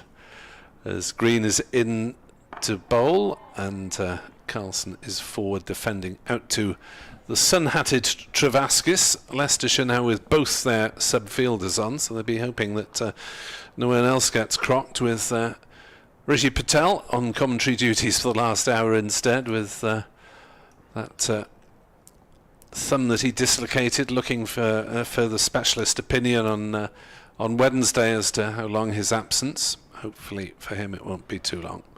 Green is into bowl. Carlson whips it off his legs nicely through square leg. He might pick up a boundary. Sprawling stop on the ropes, but the fielder has slid over. Umpires checking for confirmation that it did go for 4, as poor old Lewis Hill is crawling around on the boundary there and gets up rather gingerly. He hasn't signalled the umpires as yet. Surely that will be given. Is it given as 4? I don't think it has been. 55? I think he was on 53 before. He had 2 runs credited. So Hill must reckon he stopped it cleanly before falling over. As Carlson tries another flick through the leg side, and this one will go for 4 more through mid-wicket. And at last something for the Welsh crowd to applause as Carlson works it away. He's had a few moments, Kieran Carlson, a few plays and misses. Lovely shot that, wasn't it? Hardest shot in the book to play an on drive. did sky a pull off Chris Wright early on. Just got away with it. Wright has now joined Patel on the casualty list temporarily. He limped off, did Wright. All that batting. As this is cut by Carlson, but straight to backward point. There is no run. 110 for 6. Glamorgan trail by 88. Long way. Yeah, I mean, just making Leicestershire bat again would look the defeat look slightly less emphatic, but it's really a matter of saving a little bit of pride now, I guess. Go back to that timekeeping of mine. I had a very stern producer back in the day, and we used to have these Monday morning meetings after the weekend, and he said, so and so, can you tell me how many seconds in a minute? So he said 60. Well, he went 63 on Saturday. 60 minutes is 60 seconds is an hour, right? And then we have our stopwatches, and I learned a lot. Start of a new over, and it'll be Mike to bowl short, pulled away nicely by Van de Gooten. He'll get 1, and he's going to come back for a second. I must say though, Nick, what has surprised and disappointed me, with the pitch having been absolutely perfect for batting since more or less the start of the second day, and they played so well in it, that Glamorgan have come out and struggled. Okay, the bowling has been tight, as you would expect from professional bowling, but not the case of the scoreboard. Oh, that's a good ball which lifts upon the batsman, Van de Gooten, who just plays it down in front of him. And I don't know about you, I was really expecting a much better batting performance from Glamorgan. Certainly not the depths of 46 for 5. A bit of scoreboard pressure, bit of movement with the new ball, but I have to say that Sam Northeast will be very disappointed with getting an edge onto his stumps first ball, and Eddie Byram driving at a wide one, looking to relieve the pressure because he'd been around without scoring for a while. Ingram got a decent delivery, but you expect decent deliveries in professional cricket, and Glamorgan have not managed to withstand them. And there's been a little bit of movement off the pitch with the new ball, but it should be pretty dead by now. As Budinger, I think, is going to go under the helmet at short leg, and Mike will bounce him, presumably bang in a few more towards the Van der Hochten ribs. And Mike, and from that river end, coming into the right-handed Van de Gooten, and bowls to him and forces him on the back foot, and plays it back to mid-on. So we've got a full 15 overs to go till tea if Glamorgan survive that long, which will be probably after 4 o'clock if we get there. Let's have a little bit of Riyam Ahmed. That would speed up the over 8, but they don't need to. They've managed to keep in the green using nearly all seamers in this match. Mike accelerates as he approaches the stumps and bowls, and is clipped away out to mid-wicket for another single. We saw Van de Gooten last year, got a couple of 50s and played extremely well. He didn't get any runs at first innings, but he certainly has the capabilities of getting a useful score and staying there with the senior batsman Carlson, who has played exceptionally well. There was one huge appeal, but it was a case, and I was sitting the far side right behind. I didn't hear anything resembling a nick. As Mike comes in and bowls at Carlson ducks, and there's an appeal. I suspect because he ducked low and he's a small man that it might be LBW. This will be interesting to have a look at. Well, he's looking to play a pull shot. Did he get bat on it? It basically hit him on the bottom, but it's going miles down leg side. Yeah, but had that been straight, it would have been out. BBW. Misjudged the bounce there. And going back to that appeal, it's an old trick that. Okay, boys, third ball, if he plays and misses, we're all going up. It's a well-known ploy, but it didn't work this time. Carlson waits now on 59. In comes Mike. Bowls him short, cut away up towards backward point, and he'll get 4. He's very, very strong in that area. In fact, he possesses all the shots in the book. And some 20 minutes ago, he played an extraordinary shot, which was short. Congratulations to Kieran Carlson with that boundary. Kieran has now scored 5,000 first-class runs for Glamorgan. Yeah, nearly as much as Chris Wright. Chris Wright's been playing 21 years. Yeah, Wright was past 4,000. 4,000. I think it was. And Cox, his partner in that late stand, 6,000. So a few little landmarks around, as there always are in the stats world. Van der Hochten stranded still 3 short of 400 wickets for Glamorgan, and a few players with landmarks near as Van der Hochten drives the first ball of Green's over, and there's no run. So it looks like just being a question of how long Leicestershire are delayed, and whether Glamorgan can make them bat again. Oh, let's hope it's not 9 wickets down to an extra half hour. Could well be. So next delivery beats Van der Hochten's forward push. Colin Ingram, well, he's just short of 4,000 first class for Glamorgan. Sam Northeast could reach 3,000 first class for Glamorgan in the next couple of weeks, hopefully, but he went first ball today. Probably one of the more disappointed Glamorgan batters to get the inside edge for a ball that probably would have missed the stumps. That is happy ground, this is it, for the last couple of years. The captain. As that delivery is defended by Van der Hochten.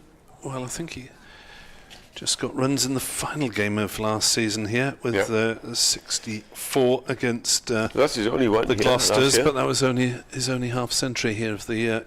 All the big runs were away from home, and let's hope maybe he's got a few more for Lords next week, the week after rather, Easter weekend.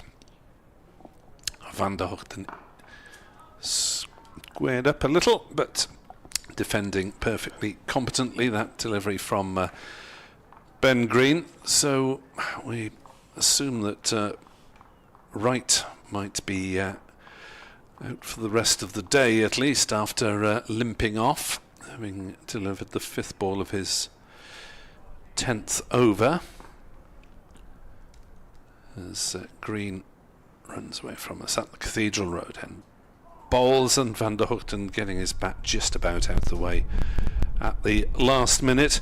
Gloucestershire, Glamorgan's next opponents, look as though they're about to lose to Derbyshire, who are Leicestershire's next opponents at Grace Road on Friday. Derbyshire are 14 for naught, needing another 77 to beat the Gloucesters. Green bowls, and Van der Hochten watchfully back on his stumps and defending. At Lords, Middlesex 137 for 4, and now 38 ahead of Lancashire, who had advantage of 99 on first dig. Max Holden 67 not out, and first 3 wickets for Tom Bailey there. Earlier, Kent beat Northants by 145 runs. In Division 1, Tom Banton was eventually out for 371. James Rue got 152. Worcestershire 164 for 4 in their second innings. A mere 352 runs in arrears at Taunton. There'll be a few results this batch of opening games then. Here's Ben Mike to resume and bowl to Carlson. He's in and bowls outside the off stump, and Carlson is not tempted. There'll be a result at Southampton today. Hampshire 45 for no wicket, needing a further 103 to beat Yorkshire with all their wickets standing. Maybe not a result at Trent Bridge. Notts 506 for 8, 128 ahead of Durham. Lyndon James is 85 not out for the Trent Bridge side.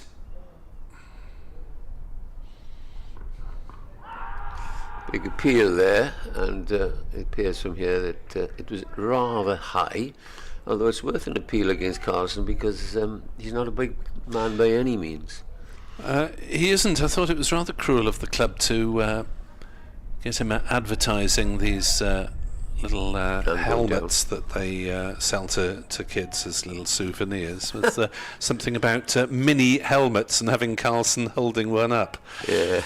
Which The smallest man in the might side. have been an in-joke. Yeah, again, is Mike. He's in and bowls. Well, now it's appeal for a no ball, so they're going to get 3 runs because they jog through for a single.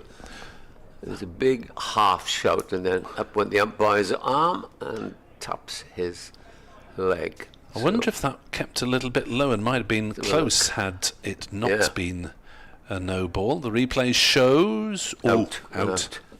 Surely, yes. Yes. It was a hit bottom and middle by the look of it. Yeah, Ben Mike's missed out there. 121 for 6 then, and Carlson is on 63, and them having run that leg by. Mike getting some pace now, comes roaring in and bowls, and Carlson plays a good shot out there up to deep extra cover. Ballinger will field and return on a beautiful afternoon here. It really is a pleasure. Apart from the Welsh point of view, events in the middle, it'll be only the handful of Leicestershire supporters who are enjoying those. Defending champions Surrey in some trouble. Yes, they are. 272 for 7 in reply to Essex's 582 for 6, so still 310 behind. Presumably Essex will make a follow on. 2 days to go. Well, day and a half. In comes the next ball, and it is defended. Much vaunted Surrey, a very powerful squad, even when England players are missing. But they have got the likes of Pope, Smith, Folkes, Lawrence, that's a Burns and Sibley up top. So yeah, it's a top 6 of England players of various vintages for Surrey. All right, they do sign some big names, but they produce quite a few themselves as well, to be fair. Absolutely. In comes Mike. Bowls too short, really, and Van der Guten's able to get on his legs, on his toes rather, and defend. And Middlesex, been a few question marks about their financial status, but they've signed a few overseas with Kane Williamson due to World's best batsman. due to have a stint there. They've been sued for £1 million by their ex-chairman or someone. Yes, I don't think we'd better go there because that's Just a bit of a legal tangle. Yes. At least they put it on the paper in those words, so I stuck to the text. In comes Mike. Bowled. That's driven back to the bowler. That completes another over, and Glamorgan recovering from the depths of, what were they at one stage? 46 for 5. 46 for 5, no, 122 for 6.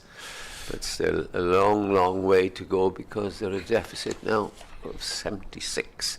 With the batsman to come, well, you've got Andy Gorvin who can certainly hold a bat. And then you have the two amigos, Bashir and Fernando. Yes, who are Bashir hung around in the first innings. He lost his head. Until he lost his head. Fernando didn't get the chance to show what batting skills he may or may not possess. So still 13 overs to go to tea at 3:20. Ian Holland fancies more. 3 for 27 he's got at the moment. And bustles in bowls, and a wristy flick by Carlson on the leg side for no run. 1-2-2 for 8 wickets falling today. Leicestershire's last 2 falling this morning for just 1 run, with Cox and Wright failing to add. Holland bowls and Carlson turns on the leg side, and there's no run. And when the 9th wicket fell, I said, well, that's it. Day's innings over after just 2 balls of the day, and Patel did manage to bat and try and get Wright towards his century, but Wright got out straight away anyway, so it was anticlimactic. Holland bustling in bowls, and Carlson on the back foot defends, and there's no run. So it looks just a matter of time now for the Foxes. Just a question whether they win by an innings or not, you would assume, unless we see something quite spectacular from these 2 men. Carlson won't hang around like that. He's cut that one. Where's it? It's gone through the slips, and it's a bye. So a bit of bounce there for Ian Holland, and Ben Cox was fooled by it. Yeah, this is just a case of some patience now for Leicestershire. They know that the breakthrough will come sooner rather than later, perhaps for them, but it's up to these 2 now to try and hold on. As that's angled down into the slips by Van der Hoogten, not fielded cleanly, and they'll get another 1 run, 124 for 6. Even if your team's position looks hopeless, you've still got something to play for. Absolutely. Personally, in any situation in first-class cricket, really, to make your mark, get your stats improved, improve your chances of staying in the side, etc., etc. Holland in to finish his over. Carlson is forward defensively, and there's no run. Carlson got arguably the best ball of the match when he was bowled by Holland in the first innings. It was an absolute peach. The pitch swung, moved, and hit the stumps. And Holland has been so effective. 13 overs, 2 maidens, 3 for 28 in the second innings. That's after taking 3 in the first innings. But it'll be Ben Mike to continue from the river end. Big, strapping young man. 2 slips and a short leg. Perhaps we'll have a barrage of short deliveries.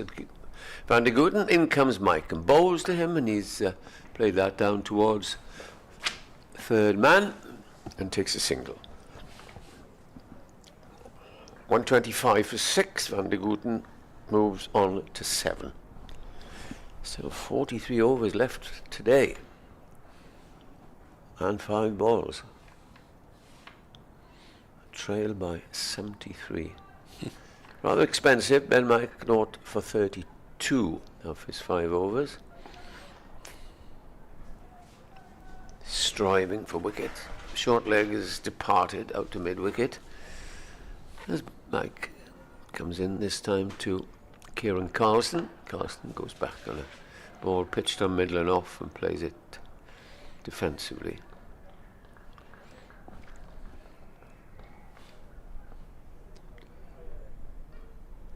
So the likelihood of Derbyshire, who won 1 game last season against who? Glamorgan at Derby. And none the previous season has started with a bang. Oh. And Leicestershire will start with a bang. Northants were trounced by Kent earlier on today, as in comes Mike and bowls. And it's played out to mid-on, and there's no run. Dave Fletcher will have to find a whole new vocabulary. Yes. Having had several years of struggles by Derbyshire to describe. and the coach there who Mickey Arthur. there were talks about, but he's built that side really because just one or two local lads in there. David Lloyd and Aaron Donald, who went north from Glamorgan. Zach Chappell, ex-Leicester. In comes back and bowls, and he's pushed away on the offside by Carlson. So they will be thrilled if that win probably will come later on today. 77, you said, and they have nothing, no wickets down. Yeah, it's looking pretty certain for them. Oops, where are we? Oh, got ahead of myself and got on to Friday's games. I was looking at the next fixtures where Leicestershire entertained Derbyshire. Is Mike in, bowls, pulled away up to fine leg on the boundary, and Carlson gets a single. Yeah, David Lloyd's gone cheaply Again. for 7. Derbyshire 28 for 1, need another 63 only to beat Gloucestershire. Something odd's happened there. Ollie Price bowled 1 ball. Probably before got being injured. replaced by his brother. So, yeah, Leicestershire with a couple of injury concerns. Rishi Patel and Chris Wright, who limped off. Van der Gooten to face the last ball of the over. He's on 7. In comes Mike and bowls to him, and he drives nicely past mid-off. That'll run up towards the mid to the long off boundary, but it's overhauled just a couple of metres short, and Van der Gooten gets a couple and rehearses the stroke, which went very nicely off all along the ground. 128 for 6, and Van der Gooten's on 9. Carlson to face the next over on 65.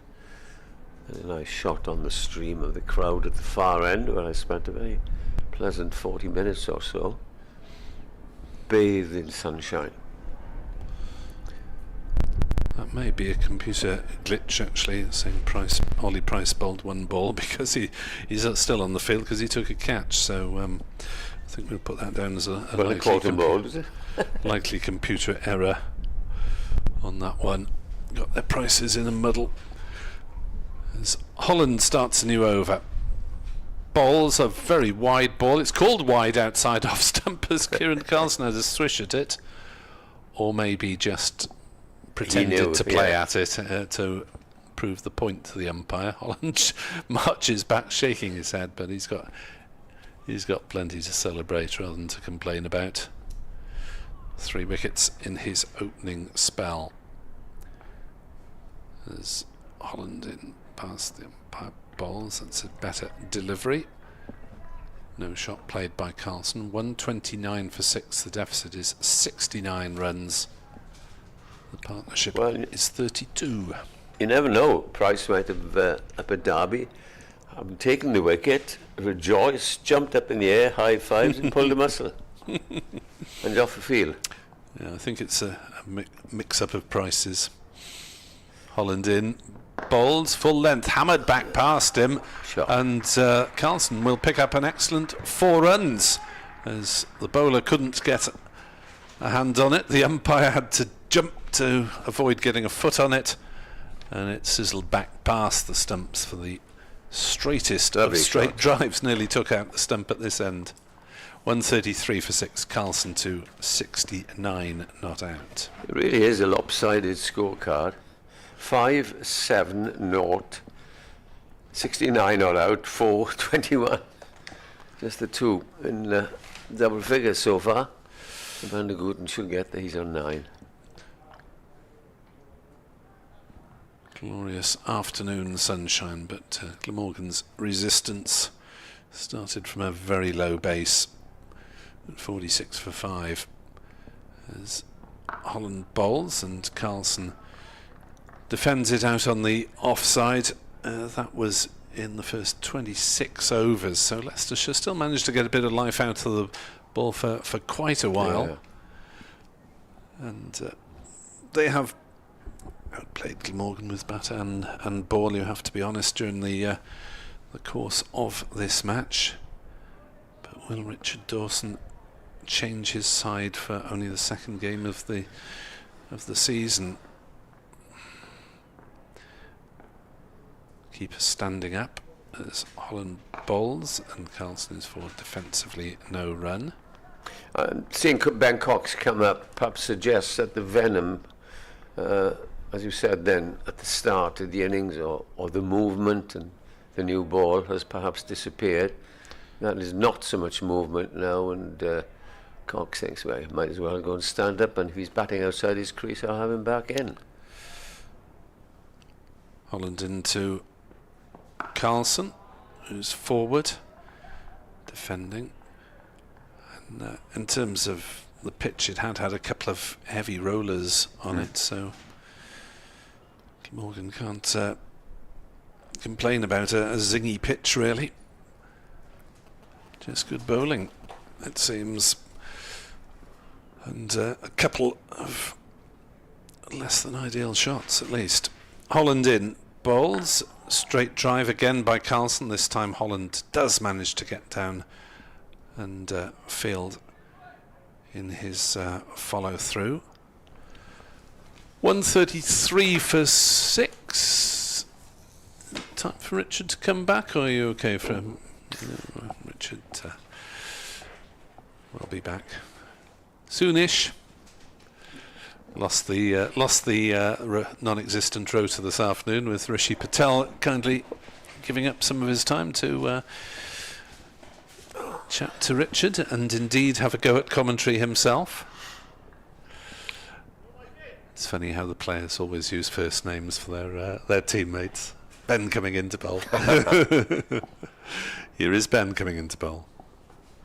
And he comes to start the over, bowls to Van der Gooten, who plays it out into the offside.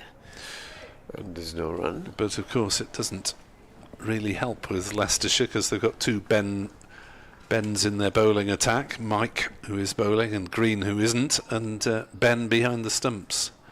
Cox. Popular name. I've just run during the course of this over through the Glamorgan's second innings, which doesn't make very pretty reading.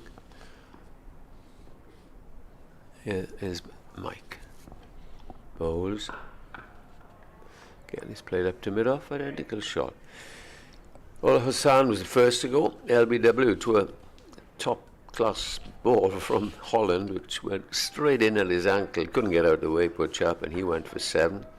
Some northeast came and went after one bowl. He played on. Holland again, no score. And then the other batsman, the opening batsman, Eddie Byram, was caught. Not a particularly good shot. He may not want to remember it. Just break off as in comes Mike and bowls down the leg side, and is caught down the leg side, strangled as they say. And that is the end of a Tim Van der Gooten. Horrible way to get out, but out it is. And the 7th wicket goes down, and the score is 133. Good low catch by Cox, but that, I suppose, sums up Glamorgan's performance, Nick. Yeah, trying to turn it away off his legs, just got a feather on it. And he was turning. I don't think he was any doubt. There's 2 of the 3 Bens combine, and Glamorgan have just 3 wickets left to play with, and we will see. Well, Gorvin can hang around. Bashir did in the first innings, but Carlson may decide to go more all-out attacking, just to see if maybe he can get a century, even if it is in a losing cause. 65 runs behind still are Glamorgan. And with 49.5 overs to go, and just 3 wickets to fall, this, I think, will finish tonight. I don't know about you. Pretty certain, isn't it? So, within 3 days, which will disappoint the Glamorgan team and their new coach. There, I'm just watching Van der Gooten, who is going up very, very slowly. Well, he's had a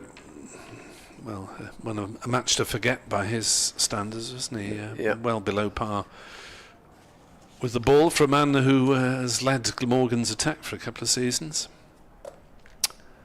He's now got a faster bowler alongside him in Asitha Fernando, but Van der Hoogten was rather off colour. Hopefully he will have regained his mojo by the time they get to Bristol on Friday. In come the fielders. Short leg, a backward short leg. No doubt he's going to bowl short, it must be. And shrill voices coming out. A leg slip it is, barrel and back with short leg. Well, either would describe that position. 2 slips, keeper standing back. And Mike coming in now to bowl to the right-handed Gorvin, and bowls to him. Leaves outside the off stump, and a rare fumble by Cox, but they don't bother to run. If another wicket goes here, as you say, we'll probably see Kieran Carlson go into attacking mode, to try and get 100 if he can. He's 31 runs short, because I can't see the other two lasting too long. No.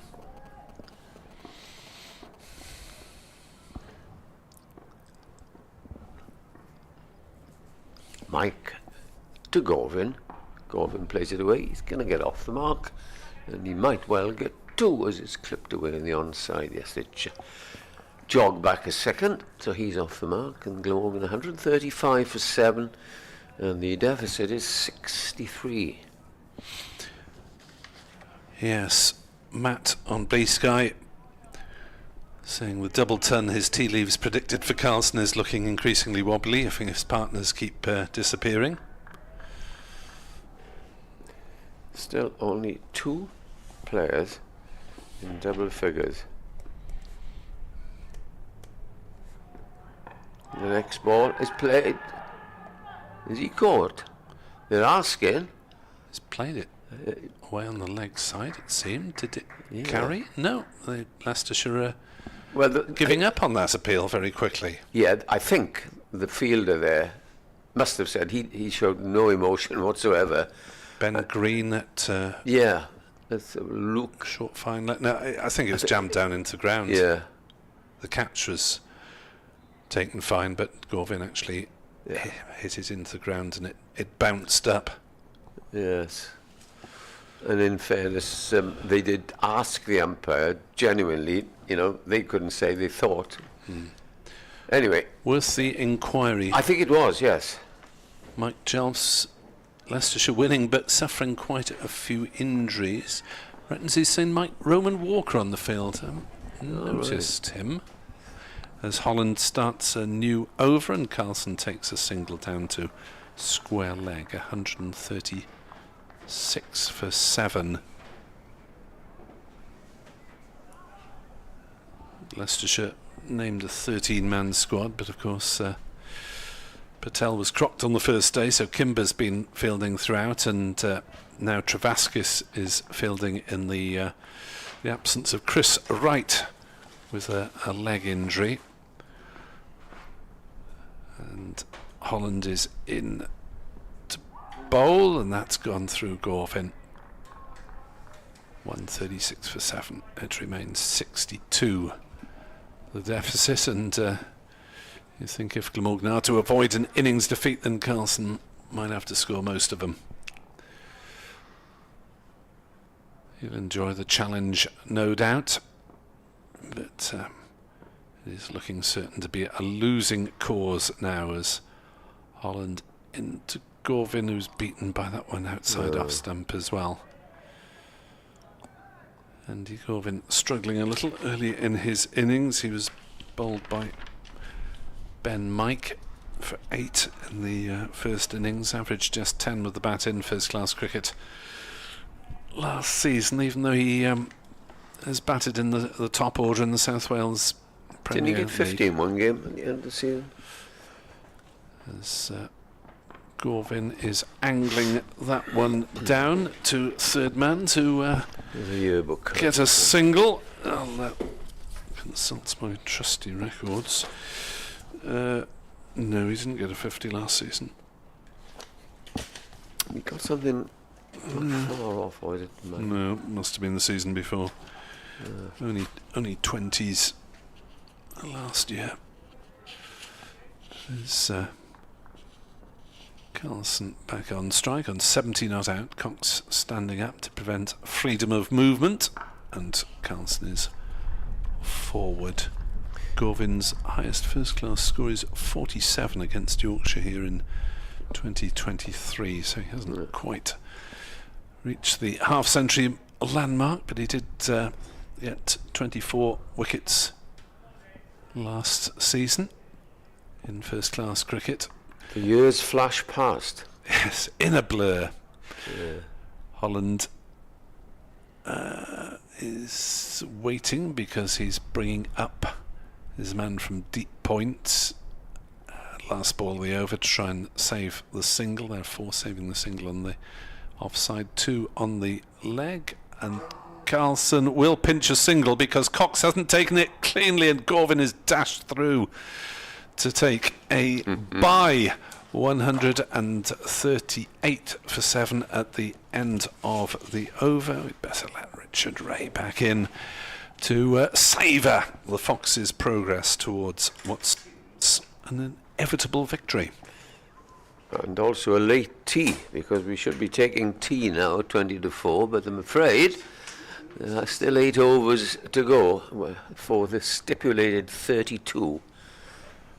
If, as expected, Richard, that Leicestershire win this game, will you be dashing back to pack the hotel, or have you packed already, I suspect? No, wouldn't tempt fate by packing this morning. No, just round the corner, so if, and it remains an if it happens, I shall pick it up from the hotel. Right, here then is Mike coming in, having taken his first wicket. Gets a quick delivery, and well, Carlson had to take evasive action. He was very quick onto a ball that lifted there and landed on one knee, which is only just recovered from. He spliced it up, didn't he? Spliced it right high up in the towards air. point. If the gully was there, it would have been good night. It would indeed, a gully or a point, but good, intimidating, quick bouncer. He's running in as From Ben Mike. Ben Mike. Easily the quickest of the bowlers. As he turns again. And bowls to Carlson. Carlson cuts out towards one of 2 men trailing that short offside boundary, and he takes a single. In come the vultures, short leg and a leg slip. All that sort of fuss about taking the single off the last ball, and He gets the single and he off gets first. single off the second. You know, it's, Second, yeah. next over anyway. So what the heck? It's difficult for Carlson. I don't think you can protect the number 9 as such. but- Gorvin can bat, as you've been explaining. So But the next 2. short leg and leg slip in.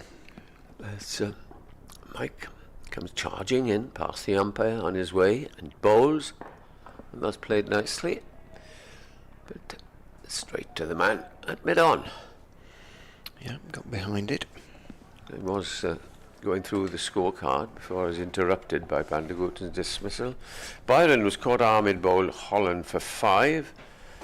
Hussain LBW bowled Holland for 7, and Sam Northeast bowled first ball by Holland for 0. Colin Ingram caught by wicketkeeper Cox off green for 4. It was Cook LBW to green for 21. And Bandagooten caught Cox bowled Mike for 9, who is bowling now, and played very confidently, that one by Gorvin. Plays it out onto the offside, shoots away from him. No Ahmed yet in this Yes, I think Glamorgan second innings. I suppose there hasn't been a need as such. Must have been close to coming on when Messrs Cook and Carlson were adding 50 for the think he might come on when the tail enders come in, just to toss them up and invite with all these runs to play for. Yeah, 6th wicket. Mike bowls to Gorvin. Bouncer, which Gorvin, not a particularly tall young man, ducks. It flies through to Ben Cox. He's athletic, Ben Mike, but it is hard work bowling, trying to bowl fast, isn't it? Yeah. It looks like a big strain. You can understand why they do pick up injuries. They bang the foot into the ground.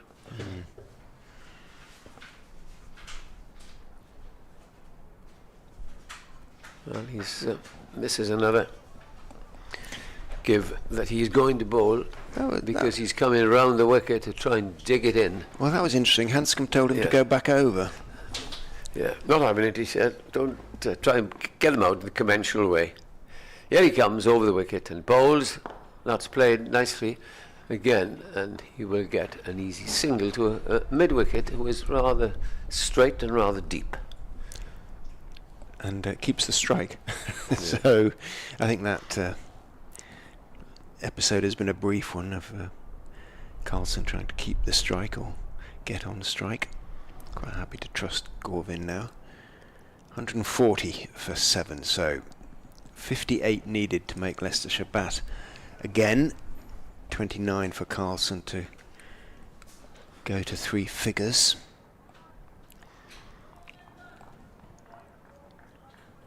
Ian Holland looking for a 4th wicket of the innings, has the new batsman to bowl at. In he goes and bowls. Gorvin is beaten to the wide and almost hits the top of off as well. It's about the 3rd or 4th he's missed now, and it's rather ominous, isn't it? My goodness, that was close to off stump as well. Still getting that movement. Comfortably Leicestershire's most dangerous bowler, Ian Holland, has been. All by a long way. Green also bowled very nicely. Holland is in and bowls, bounces and swings away, but Gorvin stepped forward and then lifted his bat over the line of the ball.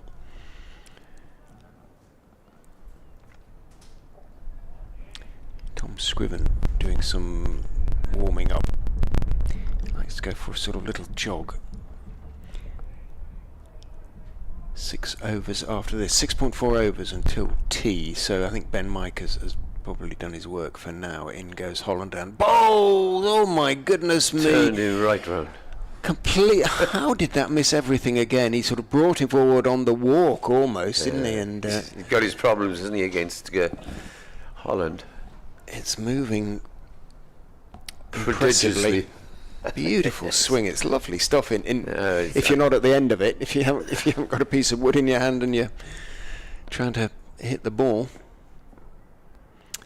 In goes Holland and bowls onto the legs of Gorvin. Didn't swing enough back, so no real appeal. There was a sort of stifled appeal from behind the stumps as it thumped into the knee roll of his left pad, but it was not doing enough. Went on rather. Too close to going down the leg side to call for the appeal.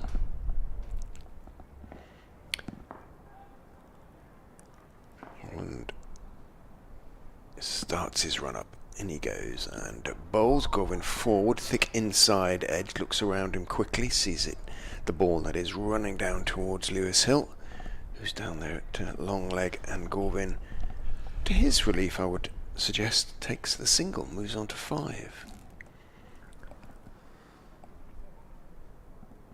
Brings Carlson back down on a strike. I don't know whether he checks his guard with umpire Newell, but They're all coming in on the one, aren't they? They don't want him to get a single here. 1 ball to go in the over. Holland is in and bowls down the leg side. Well, he's given away 4 byes. I think he hit the seam, and Cox was sold a bit of a dummy, really. He was anticipating the swing, and it seemed off low down the leg side, and Cox whose weight was on the wrong foot, tried to reverse it and throw himself to the left, wasn't able to do so. So I suppose job done in a way in that it keeps Gorvin on strike, but Leicestershire, I think, would probably advise us to keep playing the same way. The coach, the head coach, Alphonso Thomas, continues to get his steps in, as Rishi Patel mentioned earlier. He has been round and round. He's sitting on the covers that are alongside the Rothesay, the sponsors, advertising hoarding behind the bowler's arm. The former coach here, up until a year or so ago, Matthew Maynard and David Harrison, as he is now the assistant coach, used to walk and walk and walk, but I haven't seen Richard Dawson or David Harrison walk round in this game. Have we got a change in bowling? We have Scrivens in. Is bowling and beats Gorvin with the first ball of the over. Scriven, 8.2 overs, 1 maiden, 0 for 28. And I was telling Richard yesterday that his third name is R-H-Y-S, the Welsh way, Rhys Scriven. So he's great at finding out these things, Nick, so you might find out if he's got any Welsh ancestry. In he comes and bowls, and that one's too wide to be played at. This is going to sound possibly a rather ignorant question, but is there a Wales cricket team? Does the country play as a country? I know it's the England and Wales cricket board. Yeah, there is, it's a Welsh side. Some years ago, there was Wales against England, but I remember that. That was they did a one-off sort of thing. Yeah, because they'd Three-off. They'd play their overseas players, Okay. Glamorgan, and in comes the next ball, and that's beaten him outside off stump. Like some Mike Kasparovich played, I remember, and beat England. I think it's twice in full England side. Oh, we'll have it this year. Why isn't there a Welsh national side? So you'll say, well, your best national side. Well, having said that, there's only 2 Welshmen in this Glamorgan side, but it would be, a mixture of second-team players. In comes the next delivery, which is played out to mid-wicket, and there's no run. Been beaten so often, Gorman, that he walked miles down the pitch there. Few batsmen have employed that particular ruse, and it might serve him well. Rishi Patel said he quite liked it sometimes. He said one of the issues is that as the game goes on, when the pitch, if it has been slightly soft, is it becomes very indented from This the ball. particular pitch, or as in comes the next one from Scriven, just left. Not necessarily this particular pitch, but he said he thinks it was one of the reasons why the ball had begun to sort of move off the seam slightly more than it was. It was as much not moving off the seam as off the indentations. Okay. He thought was a possibility. I've always found him a very attractive player, Patel, and thought perhaps he might have been recognised in some sort of way. In comes Scriven and bowls.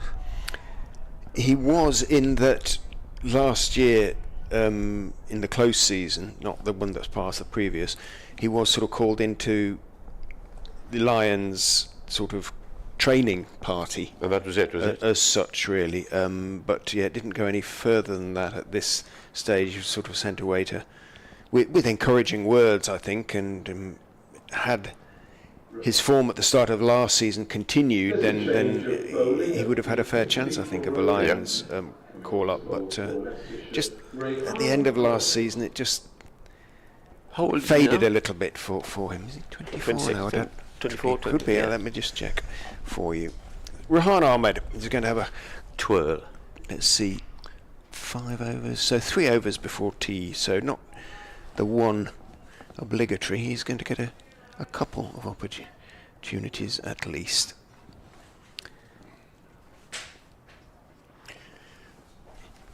Setting the field.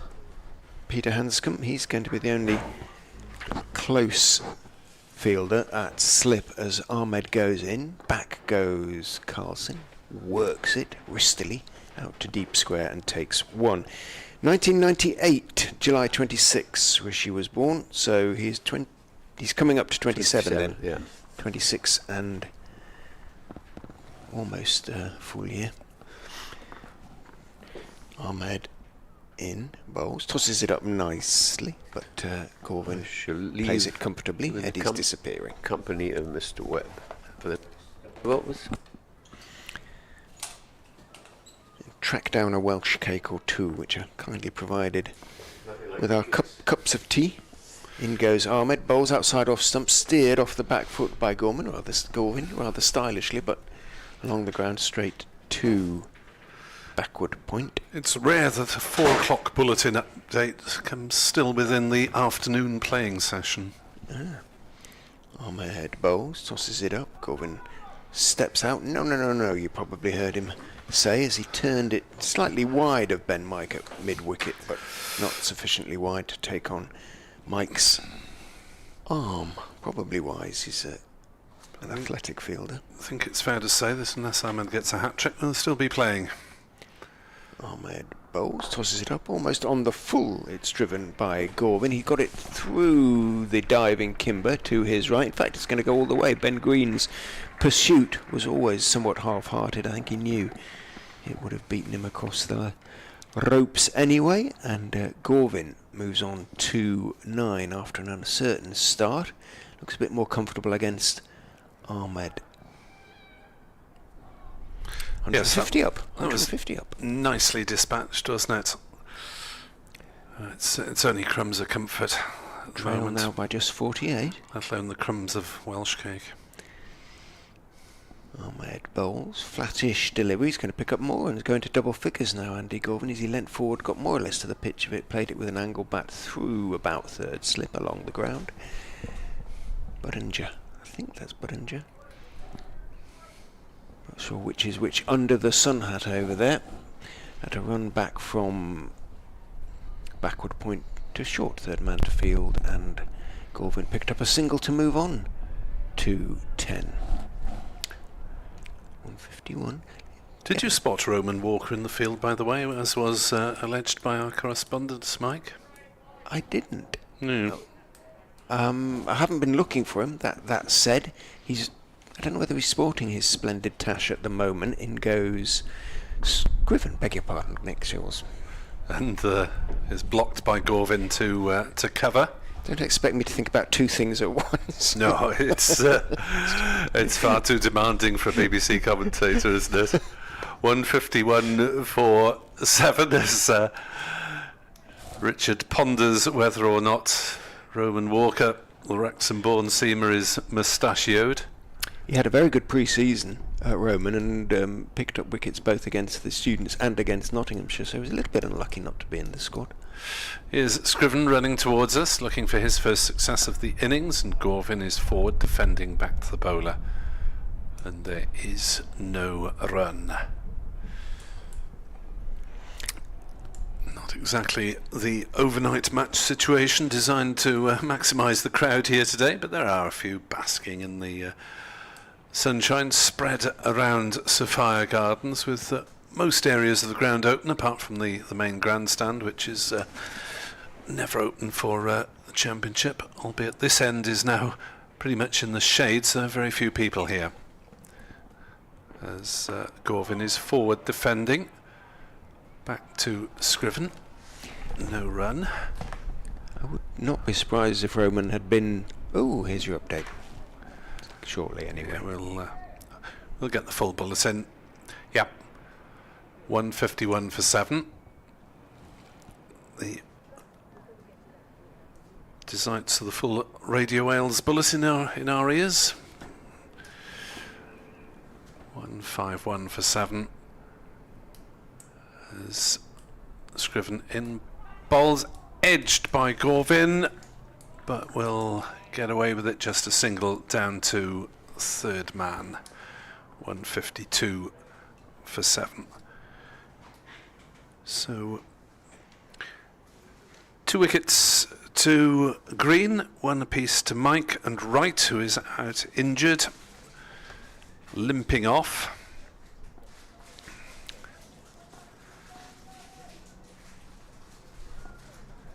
Scriven turns, runs towards us in the sunshine from the River Taff end.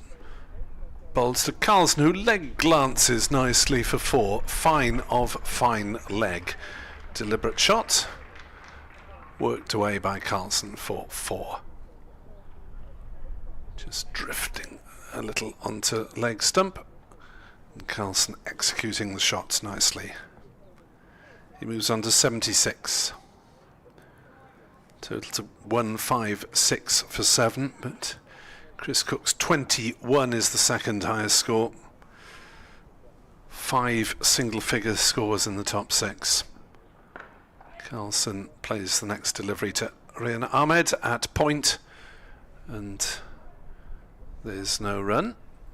And Ahmed will hang on to the ball because he is going to get at least another over of twirl, and presumably a third before tea if Glamorgan are not all out before then.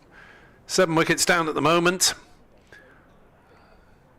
Leicestershire just being delayed a little, but they couldn't expect really to continue running through Glamorgan as quickly as they did, taking first 5 wickets inside 26 overs for 46 runs as Ahmed bowls, and forward comes Gorvin, defends on the offside, and there's no run.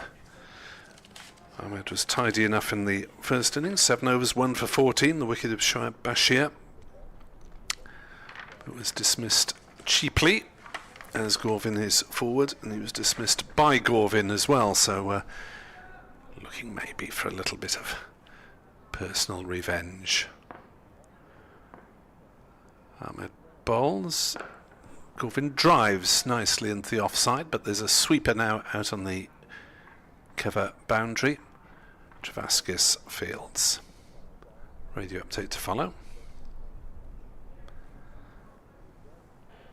Glamorgan 157 for 7 in their second innings. They're still 41 short of avoiding an innings defeat by Leicestershire, and it is a matter of time, I'm afraid, despite the brave efforts of Kieran Carlson, who's got nearly half Glamorgan's runs, and he's batting nicely on 76 not out, but no one else has really come to the party against the Leicestershire seam attack. Glamorgan have been outplayed through this game. Leicestershire 198 ahead on first innings, Glamorgan 157 for 7 in their second.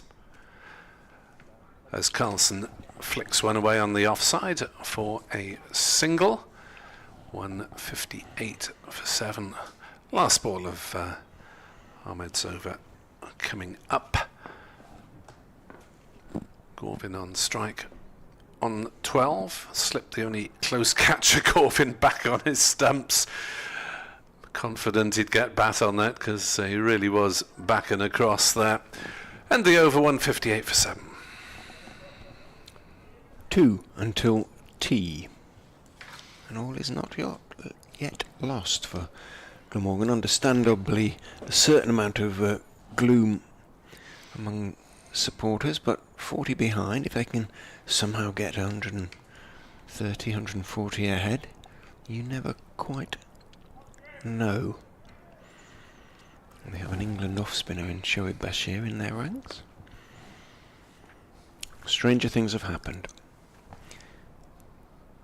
Tom Scriven is into Kieran Carlson, flicked nicely off his legs, timing it nicely, but Liam Travaskis, who is on for the crocked Chris Wright, has gone a lot finer, and Travaskis makes the long barrier, forms the long barrier at long leg before getting his throw back in. So we're right to miss out on the next game. Would Walker be next? Van Beek comes in. Oh yes, Van Beek is available. So he becomes available. Scriven is in and bowls and goes past the outside edge of Gorvin's bat, and he sells me a bit of a dummy, Andy Gorvin, by looking back and immediately flicking his head back. Always makes you think, but zero reaction. But you haven't got number 11 then? Who's good about 11? Van Beek comes in for right. Well, yes. Everybody will be competent with the bat, as Scriven is in on paper at least, and bowls full and straight, but Gorvin solidly forward. Back up the pitch goes the ball towards mid-on. Ian Holland picks up. Yes, Glamorgan had Michael Hogan for years, who was number 11 and would complain when he wasn't. Didn't he get a 50 against us? Not so long before his departure. I'm sure he did get a couple of first-class 50s in his time, and they were pretty rapid ones as well. I'm sure one of them was against Leicestershire. For a big partnership with somebody. In he goes, Scriven that is, and bowls to Gorvin on off stump. Gorvin forward, calmly enough, solidly enough. Defends the ball out into the offside where Buttinger is the fielder.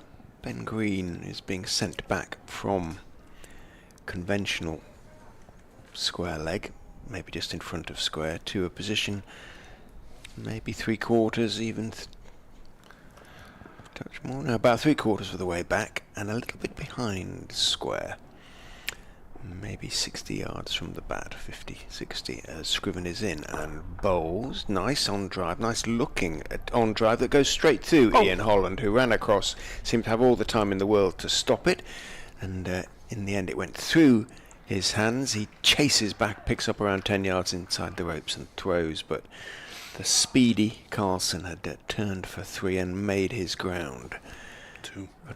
I beg your pardon, 2 had turned for 2 and made his ground comfortably enough in the end, although it wasn't such a bad throw, and Ben Mike, fielding it, took off the ball, threw it onto the stumps just in case. I think Holland's a little bit in credit from his opening spell, though. Scriven in, bowls a bouncer to Gorvin, who just ducks underneath it, sails a long way over his head. Not a tall man, so he went a long way over his head. End of the over. 161 for 7 of 58 overs. 33 remain to be bowled today, so one more before tea. The over rate has dropped to +2. The partnership for the 8th wicket now worth 28. So the middle and sort of lower order of the Glamorgan innings is putting together some decent partnerships. 51 for the 6th wicket, 36 for the 7th. Yep. As Ahmed begins a new over and Carlson squeezes his way to backward point, but there's no run. 5 of Glamorgan's 6 top order batters managed just 16 runs between them. So you're not going to threaten to save a match with that sort of figure. So Ahmed bowls, back on his stumps goes Carlson, and defends on the leg side. Both Gorvin and Carlson have been willing to play back to Rayan Ahmed. Kept a little bit low, that's flighted up, and Carlson half drives it back to the bowler. Didn't really get the full meat on it. 161 for 7. Ahmed bowls and Carlson dabs it away on the offside down towards a backward point. Happy to try and get through until the interval and reset and see how much of the evening session Glamorgan can occupy. Ahmed bowls, Carlson stretches right forward this time and defends back to the bowler. Last ball of the afternoon session here on BBC Sport Online then. Richard Ray, Edward Bevan, myself, Nick Webb. Now thanks to Rishi Patel for his time earlier. Ahmed bowls and Carlson plays it away comfortably on the offside. They jog through for a single by mutual consent.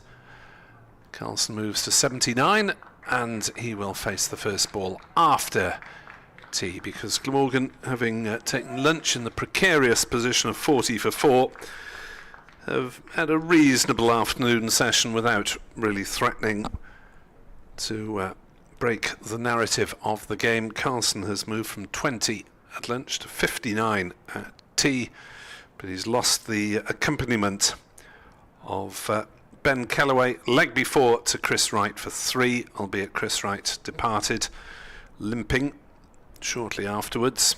Chris Cook shared a half-century partnership before being leg before to Ben Green for 21, and Tim van der Hoogten caught behind down the leg side by Ben Cox off Ben Mike for 9.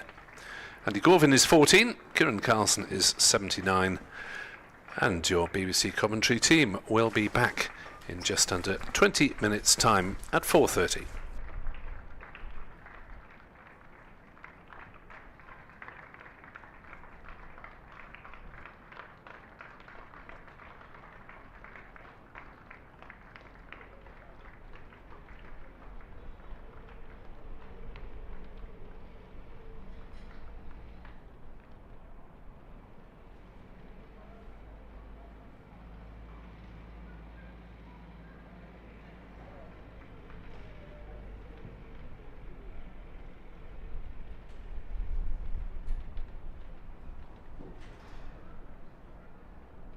I've got some latest scores from the other games taking place around the country, which, like here at Sapphire Gardens, are in their 3rd day. Reminder, there's been a result already at Northampton, where Kent have beaten Northants by 145 runs. At the Utilita Bowl, Hampshire require a further 62 runs to win, with 6 second innings wickets remaining. That's after they bowled out Yorkshire for 275. They're currently 86 for 4 in their second innings. At Taunton, Worcestershire are 196 for 4 in their second innings, still trailing Somerset by 320. At Edgbaston, Sussex have just begun their second innings. They're 6 without loss, so they are leading Warwickshire by 80. That's after Warwickshire were dismissed for 454. At Chelmsford, Surrey are 307 for 8, still trailing Essex by 275 runs.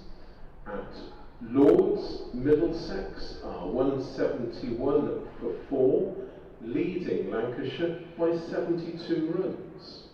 At Trent Bridge, in the other game that is still proceeding, Nottinghamshire 575 for 9, so they're leading Durham by 197 runs. If you're seeking refreshments, don't forget there's a full range of food and drink that can be purchased in the Pyramid Lounge, situated on the ground floor of the Thatcher's Pavilion. There's a 10% discount for Glamorgan members and season ticket holders on all food sales. Hot drinks and snacks can also be purchased from the mobile unit beneath the Castell Howe at the Cathedral Road end of the ground. Snacks can also be purchased from the vending machines situated at the rear of the indoor school. The Glamorgan Club shop run by Missouri Sports will be open until 5 o'clock this evening. It's situated opposite Gate 2, and as always, it's selling a wide range of cricket equipment and other items, including replica Glamorgan kit and a range of recently published cricket books. Copies of the 2025 Glamorgan yearbook are now available for purchase from reception on the ground floor of the Thatcher's Pavilion. That's where you can also obtain a scorecard for this match, available free of charge. And finally, don't forget the official Glamorgan website, www.glamorgancricket.com, contains details of how to purchase tickets for all forthcoming games here at Sapphire Gardens this summer. That includes the One-Day International here on Sunday the 1st of June, when England meet the West Indies, as well as the IT20 here on Wednesday, the 10th of September, when England play South Africa. Also on the official Glamorgan website are details of the various matchday hospitality packages available for all home games here at Sapphire Gardens this summer, including those in the T20 Blast and the 100.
To resume the Glamorgan second innings, Kieran Carlson and Andy Gordon.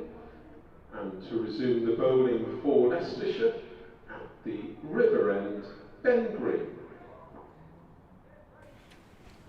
Good afternoon and welcome back to BBC Commentary here on BBC Sport Online via the app, BBC Sounds and the Glamorgan and Leicestershire websites as well.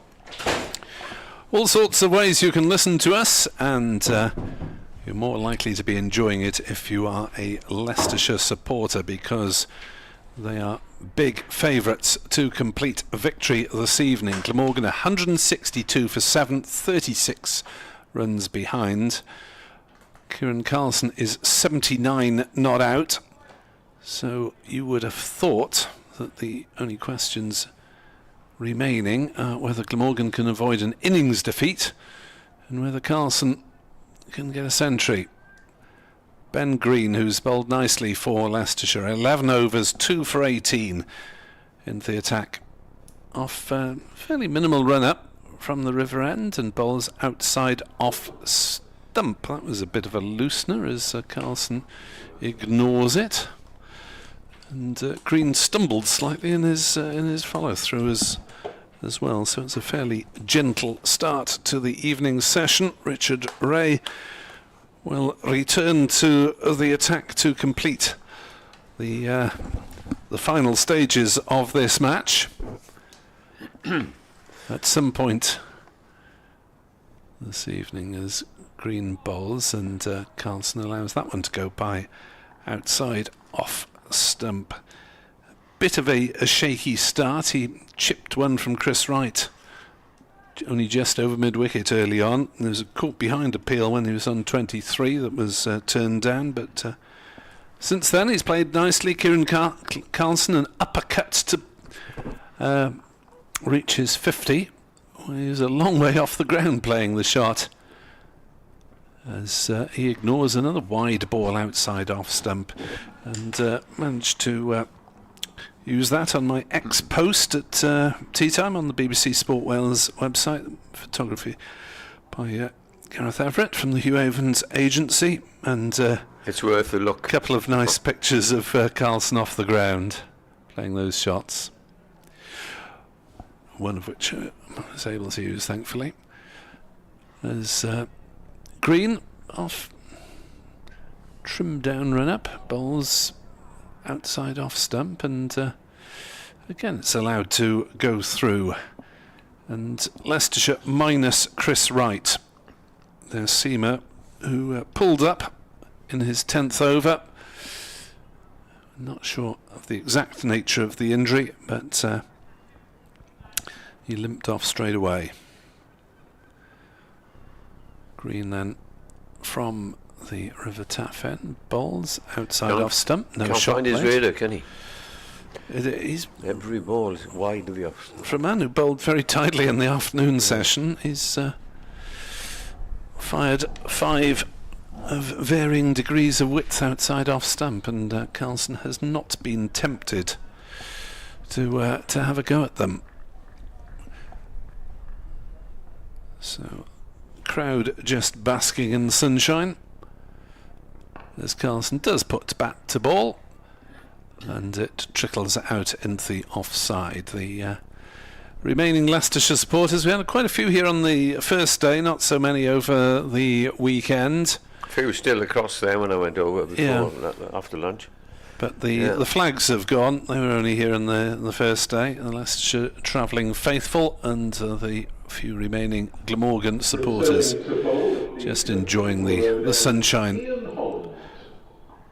As it seems likely that Mr. Bevan and myself will be able to do without professional duties tomorrow, but Ian Holland will try and finish things off quickly, no doubt, having disposed of the first 3. Yes, coming from the Cathedral Road end, our end here, and impressive figures of 3 for 36. He's in and bowls, and Gorgon comes forward and plays it defensively up to mid-on. 2 slips and then 3 on the offside, saving 1, a third man, a fine leg. straightish mid-wicket and a mid-on. That is the conventional field for medium pace, I suppose. Some of them do away with third man and have him at third slip or in the gully. But just the two slips for the moment, as Holland is in and bowls. That's left outside the off stump. 162 for 7, deficit of 36. When you think, apart from a couple of overs from Rian Ahmed, the over rate at +3 for seamers is excellent, really, from the Leicestershire attack. And they do scurry between overs, which is good to see. In comes Holland, bowls outside the off stump again. On this still Sunday evening in April. Wonderful sight, really. Club cricket doesn't start for another 3 weeks, which is astonishing, isn't it? Well, I suppose it's not astonishing compared to last year, only in hail and rain. Probably some of the higher leagues I would have thought started at the back end of April. In comes Holland, bowls.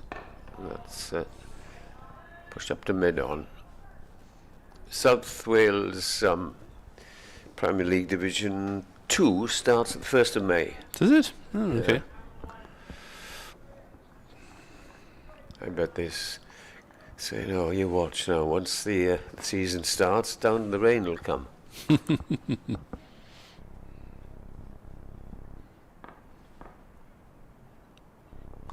Holland in, bowls.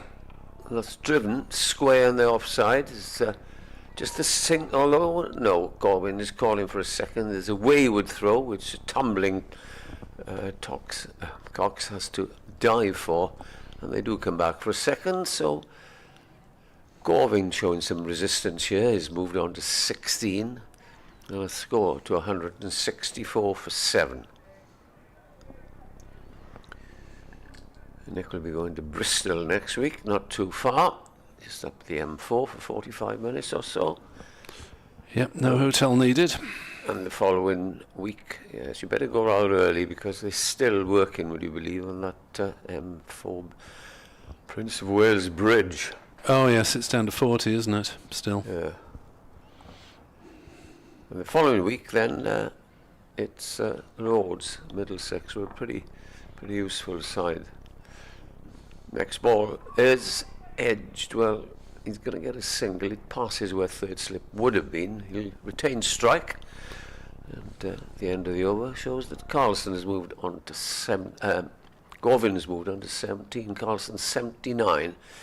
And Glamorgan need 33 more runs at 165 for 7 if they had to make the visitors bat again. As Alfonso Thomas can well afford to enjoy the sunshine, laid back on the edge of the hover cover. Oh dear. Or one of the pieces of sheeting up at the far end. Yeah. Ground staff will be telling him to get off in a minute. Here comes Green then to bowl outside off stump and way outside. See, tucked into the tea time Welsh cakes and scones rather too heartily, do you think? Because he hasn't got his radar since tea. Every ball is bowled, apart from one, has been very wide, as you say, on the off stump.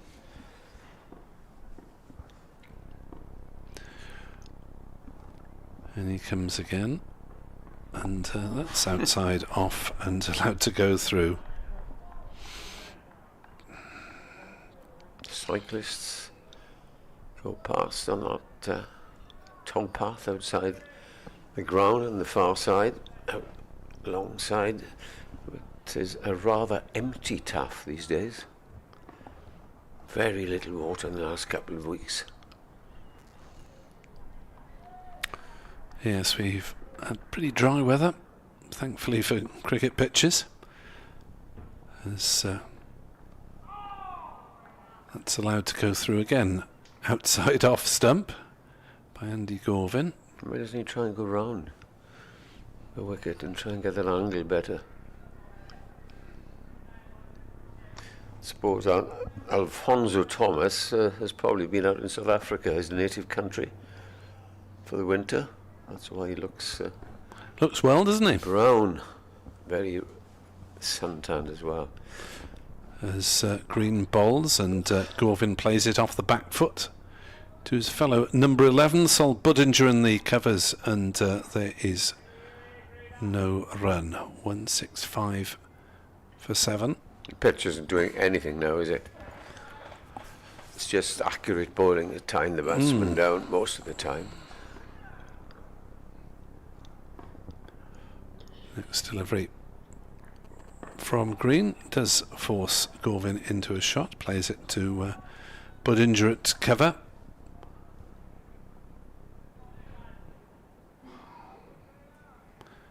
And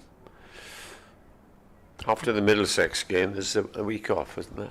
that's right, for Glamorgan, and I believe for Leicestershire as well, also sitting out round 4 of the season. As next delivery squirted away by Gorvin down to backward point, squared up by that one, but managed to play it all along the ground. Ahmed Field, 165 for 7 at the end of the over. So basically, I think most teams sit out either round 4 or round 5. Leicestershire also off that weekend after Easter. They host Derbyshire next weekend. Over Easter weekend they're at Old Trafford, a formidable fixture, and then both teams a week off before Glamorgan are back here against Derbyshire, and Leicestershire are back at home against Northants. And Jimmy yet to appear for Lancashire, Jimmy Anderson, as Holland starts in the over and bowls, and that's squirted. Is that on the full? It was a catch. There's a bit of activity in the slips there. Wasn't taken cleanly. I think it might have been a half chance. So perhaps we'll have a look at it again. Anyway, batsman stayed at that end. Might have just got a hand to a half chance. There wasn't a huge reaction. In comes Holland bowls. Carlson is forward, gets a run up to deep extra, who comes trotting in from the boundary. Carlson moves on to 80. Just 3 men in double figures. Carlson, Cuckoo got 21, and now Gorvin is on 17, and will be taking strike against Ian Holland.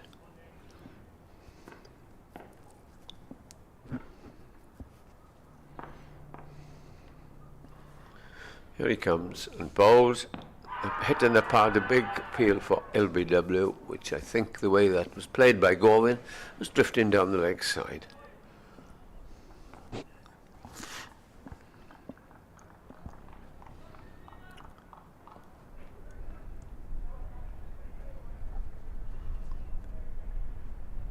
So Leicestershire anxious to try and wrap this up tonight. Have a leisurely day off tomorrow. Comes Holland, bowls, that beats Gorvin outside the off stump, lunging forward.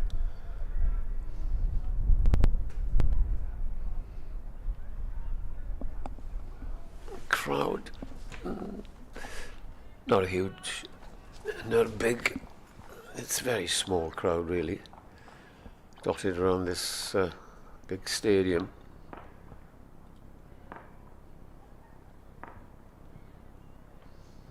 Holland in, bowls to Gorvin. Gorvin's forward, plays it away into the offside. There's no run.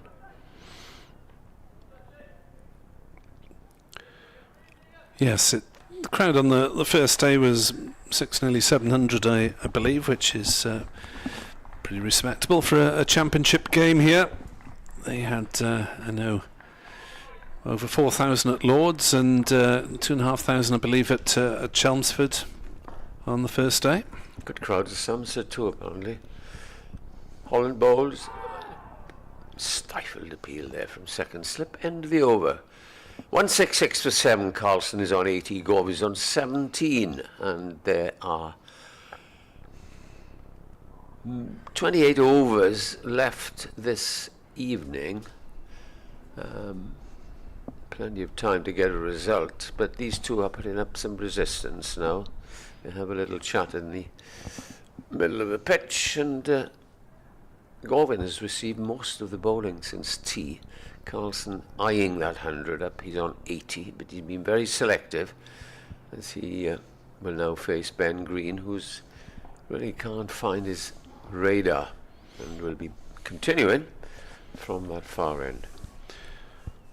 So Leicestershire 3 wickets ahead, away from victory, as Carlson drives nicely out into the offside, but it'll be just a single up to a wide mid-off position. 167.47.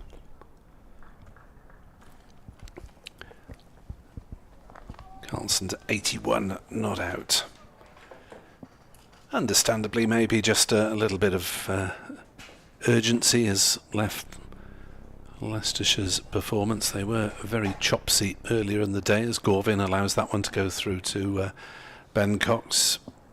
Understandably, when you get half the opposition out for 46, 5 top order batters managing just 16 runs between them, and well, where does Richard Dawson start in reviewing this performance, given that there have been such extensive problems? Greed is in to bowl, and Gorvin plays to cover, and there's no run. So if you were Richard Dawson and I asked you where did it go wrong, what would you say?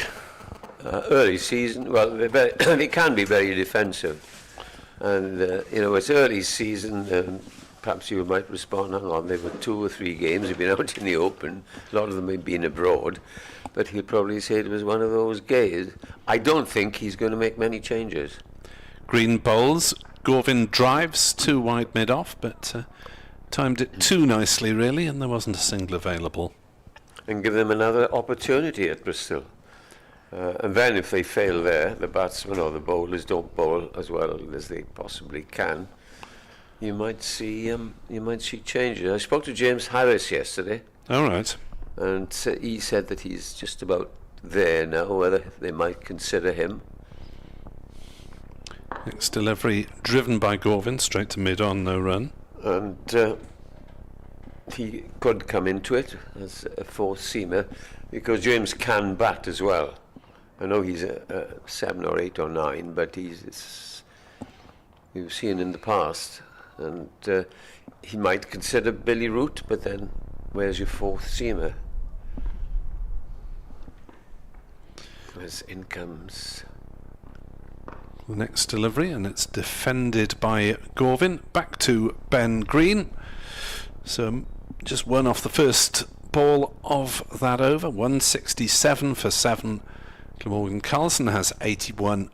Gorvin has 17. The deficit is 31, but Ben Green has not really recovered the zip of the afternoon session, as video stream viewers see Richard Dawson, the bearded figure with the hoodie, chatting away to Chris Cook and Tim van der Hoogten.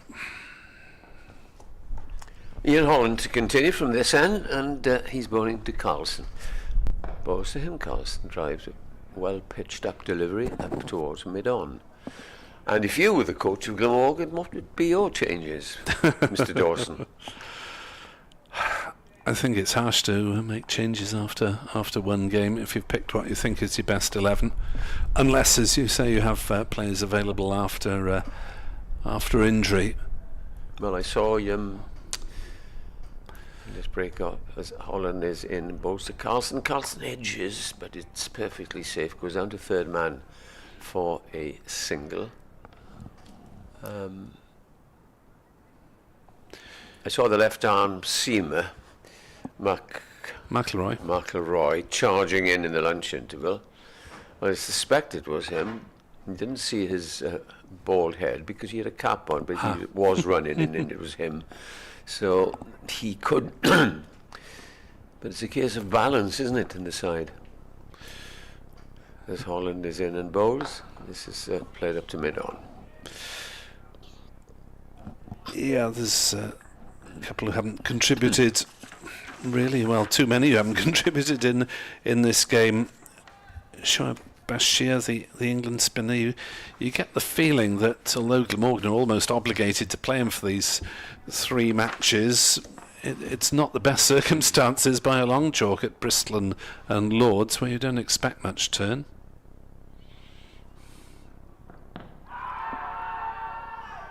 Peel there as Garvin lunged forward, but he was well outside the line. You could bring Harris for Callaway, because this time of the year, why do you want 2 off spinners, you know? And they're obliged, I think, now. I mean, probably been asked by the ECB as well. Well, I think, will you play him for 3 games? Well, Dawson went after the signing, I believe. Did he? In comes Holland Bowles, and that's played defensively back the pitch. I mean, if I read what he said correctly, it's, he did take the initiative, and once Mason Crane got injured. Well, would that have been Mark Wallace as first in there? Yeah, well, presumably they'd have discussed that. Yeah. But so really, they'd say, well, we've got to give him another game then. Yep. And in comes the next ball. And that hit his pad, and he asks, can I give it may I pick it up? And they say yes. End of the over. Hunt the ball there. It was virtually under the feet of Andy Garvin as it stopped dead on the crease. And a shout of excitement from Leicestershire. Yeah, I think if you considered James Harris possibly for Callaway, If fit. because Callaway's not getting any runs, and useful player, but he may bring the experience of Harris in. Possibly. And you've got Van der Hoogten batting at 7, which is a little high, well, though he's done on some occasions. Yeah, or James who bat at 7. Ben Mike into his 9th over, just bowling a couple of practice deliveries. He claimed the wicket of Van der Hoogten, caught behind down the leg side. His 4th wicket of the match, 3 in the first innings. And Mike is in to bowl to Carlson. Short ball, pulled around on the onside. He'll pick up just the single though. So he hit it down into the ground, and Liam Travaskis is back on the boundary just in case Carlson goes for it aerially. That, I suspect, was meant to be the temptation. Travaskis now trots down to fine leg, and Ben Green, I suspect, will go up to leg slip, leg gully for the number 9 batter Andy Garvin, and there's a short leg in as well. Bouncer. Mike in to bowl.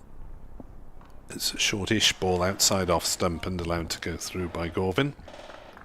Into the gloves of Ben Cox. 169 for 7, 29 runs in arrears. Too late really for any Glamorgan survival hopes for the pitch to flatten out. The ball, of course, is old now, and Leicestershire will have the benefit of a new cherry if they need it tonight. It's just a case of patience now for Leicester. Mike is in to bowl. Garvin drives into the offside. It's well intercepted by Rian Ahmed, but they're comfortably through for a single. 170 for 7, albeit it is a they're light one-seamer, but they've still got 4 plus the spin of Ahmed, so they've got plenty of bowling resources, Leicestershire, to try and finish this off. Wright having limped off earlier on. There's nothing in it for Ahmed. It just came on very gently when he bowled his couple of overs before tea. Mike on his way in again. Bowls to Carlson, who hammers it hard at cover, and it's not taken cleanly by Budinger. It's spun away from him, and they're able to go through for the single. So nice knock from Kieran Carlson. Whatever happens from now on, it's a little consolation for Glamorgan. Carlson on to 84. But that and Chris Cook's 55 have Eddie Byram 41 in the first innings, but out cheaply today. As Mike bowls a short pitch delivery that Gorvin ducks underneath. But Leicestershire have out-batted, out-bowled Glamorgan, even given the slight advantage of winning the toss and deciding to bowl first, that I'm sure Glamorgan would have done. Derbyshire have beaten Gloucestershire by 9 wickets. With Jewel 51 not out, they reached 93 for 1.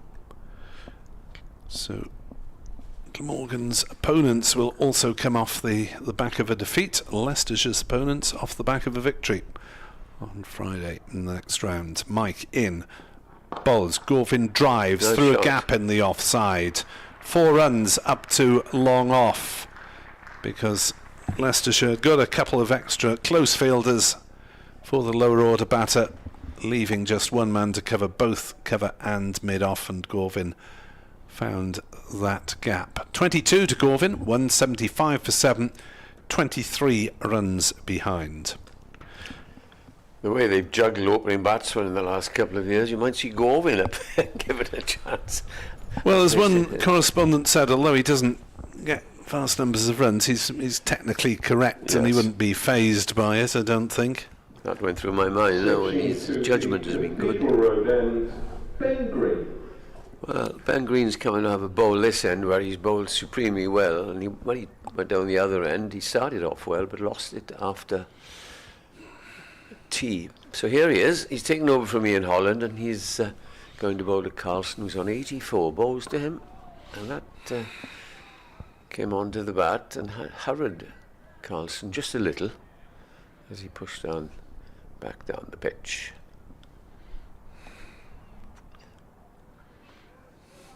Two slips, third man, an extra cover, a cover on the boundary and a mid off. 23 runs to avoid an innings defeat. In comes the next delivery. It's driven up towards extra cover, and they'll take a single. Carlson moves on to 85. 15 runs short of maybe the only centurion in the game.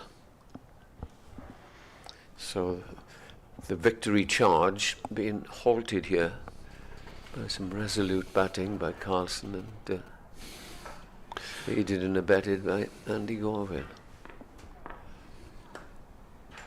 2 slips now.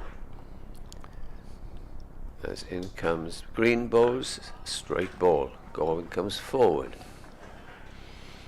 He's on 22. Excellent figures by Green. 14 and a half overs, 2 for 20. Yes, albeit a rather dodgy couple of overs from the After River tea. Taff end.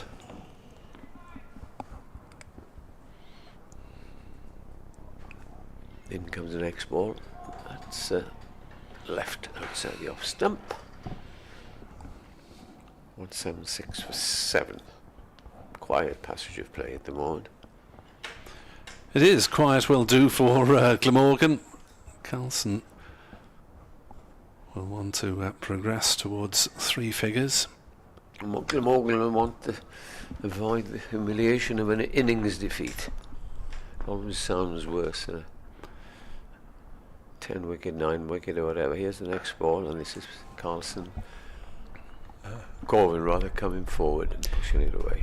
Just shows the high value of early wickets in the innings, because if you do get through the new ball at this time of year with a bit of sunshine around, pitches, this pitch hasn't really helped Leicestershire significantly, but Glamorgan couldn't get through the new ball. No. Next ball is wide outside the off stump, through to Cox. End of the over. 176 for 7. The score remains.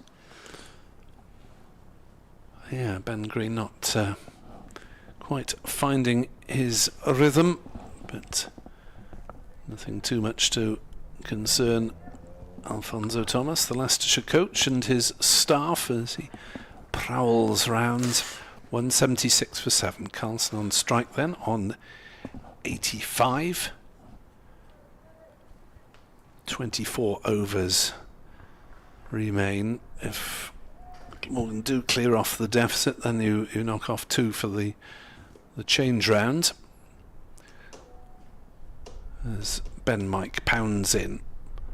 Bowls a short delivery to Carlson. That was very high and wide. Didn't really need to duck. Didn't pose any danger. Well claimed by Cox. 2 slips. Just 3 saving the single now with Carlson well set, and 2 men either side on the boundary. 1 square of the wicket, square leg and point. 3rd man and fine leg as Mike is into bowl, and Carlson gets an inside edge down to fine leg for a single. Looked back, not in anger but in Very quickly, in concern. Could have gone anywhere, that. Didn't know much about it. Single taken. 177 for 7. Carlson on to 86. As the field comes in to a certain degree, just the 2 out at fine leg, and 3rd man for Andy Gorvin. Travaskis at fine leg is almost directly behind Green at leg slip. Yes. Surprised he can see through Mr. Green's posterior. As Mike is into bowl, Gorvin edges, and it hasn't quite carried to slip, I don't think. Hanscomb got a hand to it, and it is a dot ball. 177 for 7 as Hanscomb wrings his hand. Could do without any more injuries, Leicestershire, having lost Patel and Wright to a dislocated thumb and some sort of leg injury, which saw Wright pull up. Mike bowls. Gorvin leaves outside off stump. No run.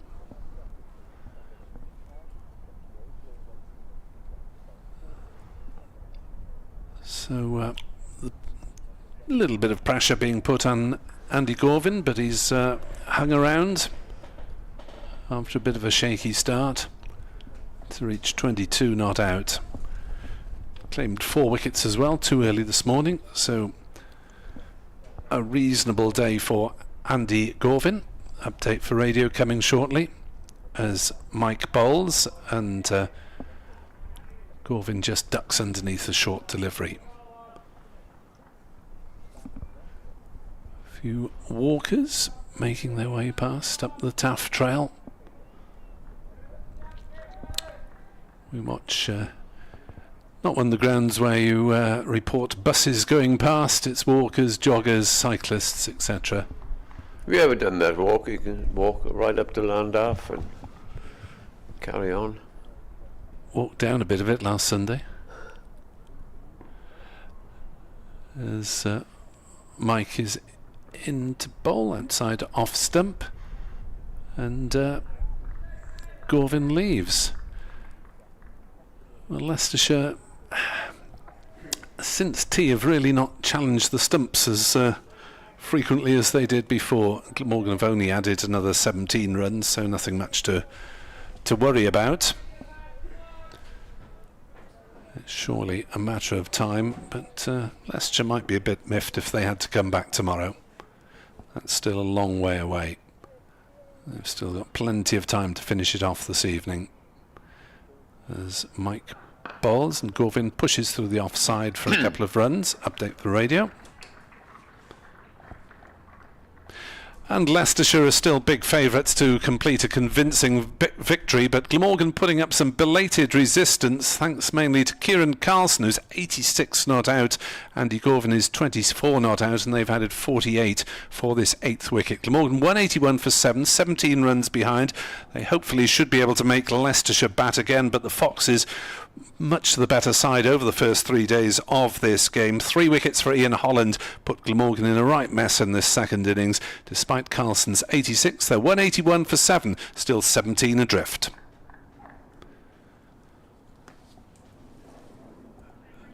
End of the over, probably end of my spell for a little bit, and Edward will be joined by Richard Ray. Green starts new over and bowls to Carlson, who defends outside the off stump. 181 for 7. 70 more runs needed. And if they get the 17 runs, then the Leicestershire openers will have to come out.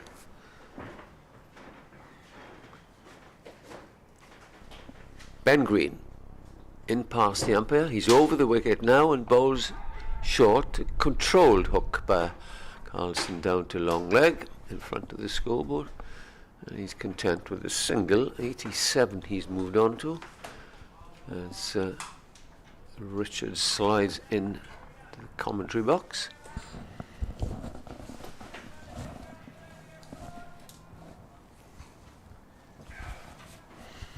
Leicestershire attack have stuck at it throughout the day.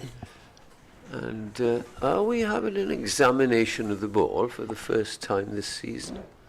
Thought it would be time, it wouldn't be long, but he just trimmed a bit of the seam, I think, with some nail scissors. Umpire Newell. Get on with it, they'll say. As Green is in, bowls, and it's judged by Gorvin quite well. Lets it go. He remains on 24. There'll be a little bit of cause for concern for the Leicestershire side now. Only 16 behind Glamorgan. If Carlson continues to bat well and Gorvin battles away and Bashir and Fernando can help, 150 ahead, you just never know. You never know, but I would beg to differ, simply because I think this attack, you just need the one wicket here and you're more or less through, aren't you? Bashir did show... He hung around, didn't he? Hung around and then played... the first innings, and then... had a swish at Ray and Ahmed. And there was no need to. Green bowls, Gorvin defends. Made 20 in the first innings before, as you say, swinging and missing against Ahmed. So we didn't really sort of see Fernando. First 2 balls, I think that was it. So as I say, stranger things have happened. I remember Leicestershire making Durham follow on up at Durham.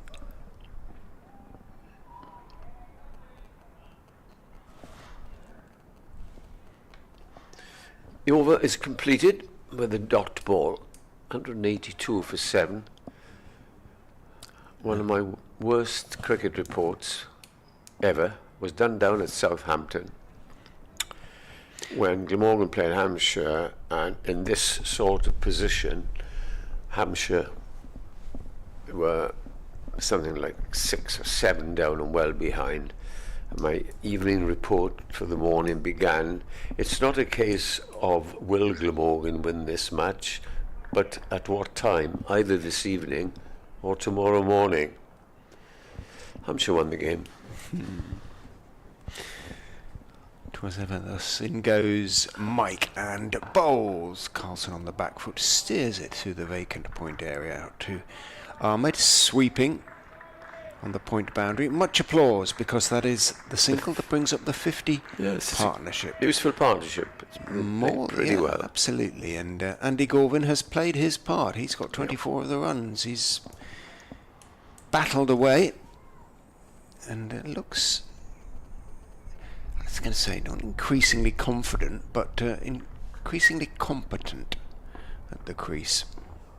The ball is almost 70 overs old now. Mike is in, bowls to Gorvin, who dabs it down, a little late on it, but successfully dabs it down behind point this time. Ahmed again does the fielding, but it's another single to Gorvin. He moves on to 25. The deficit now just 14, and Carlson showing plenty of confidence in his young partner. We did look up his stats, Andy Gorvin, yet to score a first-class 50, but the way he's playing at the moment, the battling spirit he's showing at the moment, and an old ball, why not today? Mike charges in and bowls, turned off the back foot by Carlson, off leg stump out towards mid-wicket, wide of, I was going to say Liam Travaskis, but it's Ian Holland. They're roughly of a similar size, and they're both sporting Leicestershire wide-brimmed sun hats and long-sleeved shirts. Travaskis is down below us though at long leg, and he is plastered in sun cream, absolutely plastered, so he looks almost like stage makeup, if you know what I mean. Great swathes of white. Short leg and leg slip in as Mike is in, and Gorvin is edging past Hanscomb, well wide of the Australian at second slip, down to Lewis Hill, who's at third man and taking a single. We're nearly down to single figures deficit, just the 12, the round dozen. Dips Patel has come to join us down below, Leicestershire's assistant coach, or one of Leicestershire's assistant coaches. Perhaps he brought Roman down, who may have been watching Wrexham, his beloved Wrexham. In goes Mike and bowls outside off stump, a little bit short. Carlson, in fact, he's found the gap between Hill and Ahmed. Ahmed at backward point on the boundary, and Hill at wideish third man, but it's a short boundary down that side in front of the grandstand, and he bisected the two. Neither could get there, despite only starting around about 30 yards apart.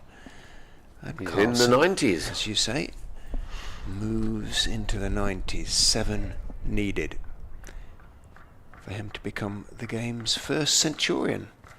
I think Colin Ackerman, now of Durham of course, but fondly remembered at Leicestershire, became the country's first centurion. In goes Mike, again exactly the same delivery. This time he plays it a bit finer, and Lewis Hill picks up, manages to get round at wide third man and make the stop, and sort of, He's got very dirty whites.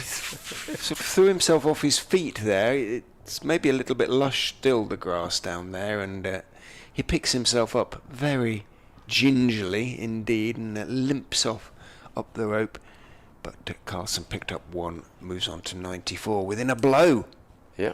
of 3 figures. Yes, Ackerman for Durham now, of course, became the county's first centurion of the summer. Cathedral Road and But I think Resolute. he was rather put into the shade by Tom Banton's efforts for Somerset. That was on day 1. That was an effort. 371, wasn't it? I believe so. Rehan Ahmed with the old ball. 10 overs to be bowled with it. And he's bowling from this end. And he is bowling at Carlson, who's on 94.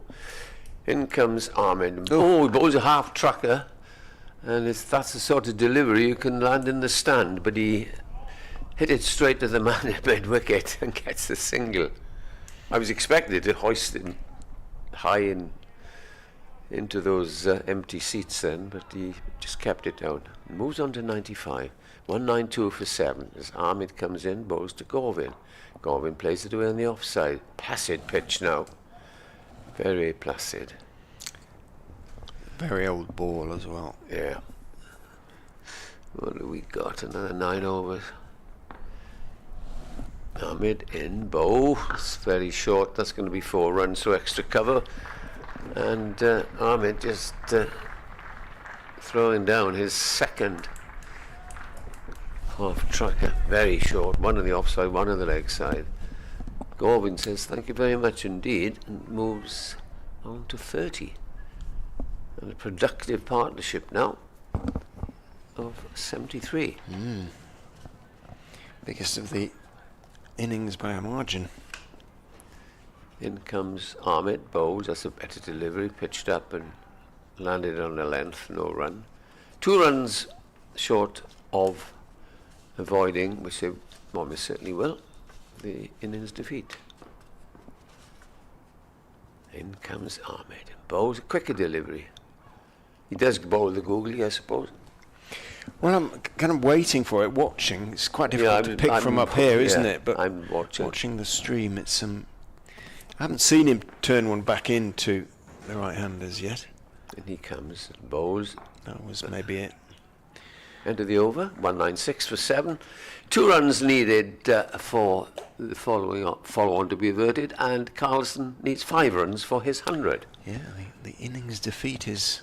The ignominy of an innings defeat is not going to happen. There's a change of bowling as well at the river end. Unless something very strange happens, like Scriven takes a hat-trick, but I think it unlikely.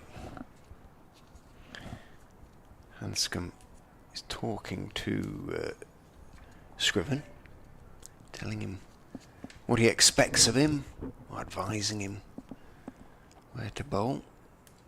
The polite young Scriven makes no obvious comment. Well, he daren't to his captain. No. Am I right in saying that Hanscomb can also keep wicket? Oh, more. He kept wicket for a season for Leicestershire and did very, very a nice job as well.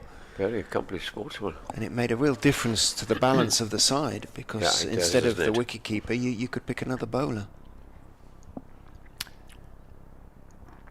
Scriven then into Carlson, who defends that one out to Ahmed in the covers. Do you want? He's only in 95. I think he's unlikely to go to his century with a 6, but you never know. No, I don't think he's... He did jump and hit it for 6, an extraordinary shot. He did, yeah. Which is captured and it's on social media, as Nick mentioned. Leapt into the air and steered a wide short ball outside off stump. Down over wide third man for 6. Scriven, hopefully from Leicester's point of view, won't feed him that sort of delivery. Bowls, that's a straight delivery, but wristily turned into the onside, the vacant onside by Carlson. Green wanders in from deep square / mid wicket to field, and 1 is taken. So Carlson now within a 4 of his century, but it'll be Gorvin on strike. Now Ahmed's gone in at shortish, straightish.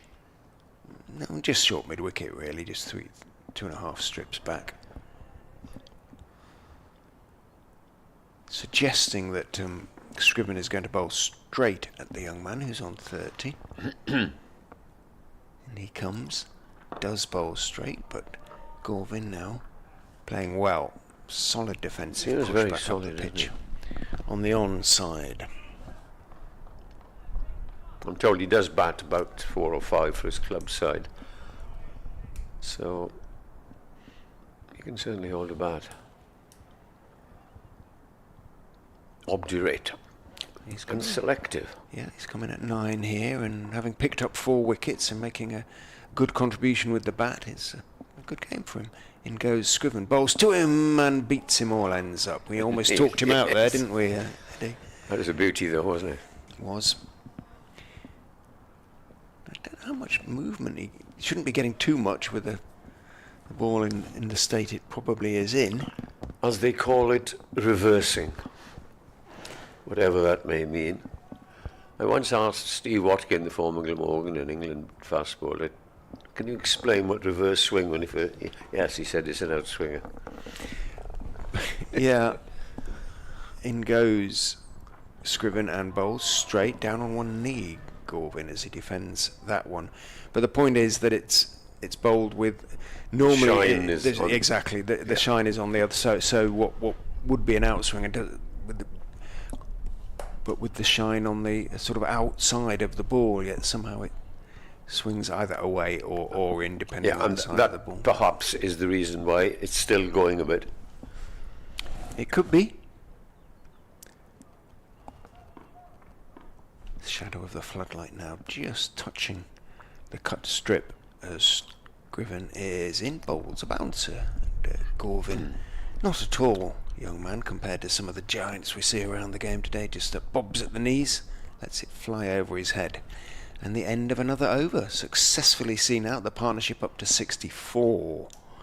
No, they came together when Van der Hoogten was slightly unfortunate to be caught down the leg side by Ben Cox off the bowling of Ben Mike for 9. 133 for 7 at that stage, and looked certain to be done tonight. Not so certain now. 19 overs remain, 3 wickets for Leicestershire to get, but the scores are almost level. Eddie, can you see Carlson home? Carlson's on 96. In comes the first ball, which is defended. He's not going to take many risks, knowing that the 100 beckons.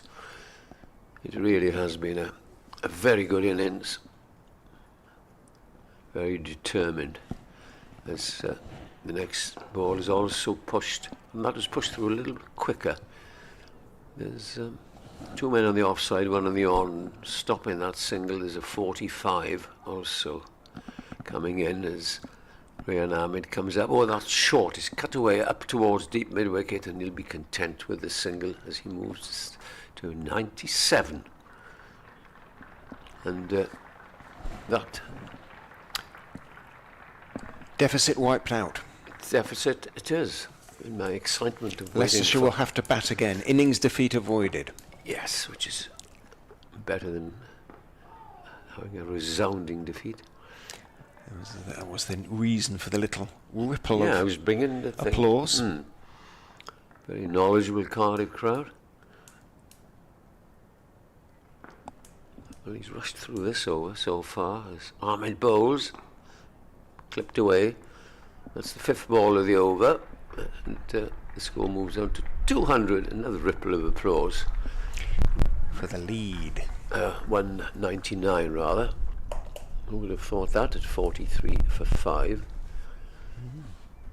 Rayan Ahmed to bowl to Carlson. Carlson pushes it away on the onside for a single, will retain strike, and he will need 2 for a century. It really has been an excellent innings when you compare the other scores. And when I tell you the next highest score is Garvin on 31 and then Cook on 21. Yeah, all sorts of troubles. Sort of going to around about 25, Carlson, but since then, he's played very impressively. So Carlson to face Scriven. The other one who got in the 90s was, of course, Lewis Hill, who was run out for 96. Carlson on 98 waits as in comes Scriven from the river end.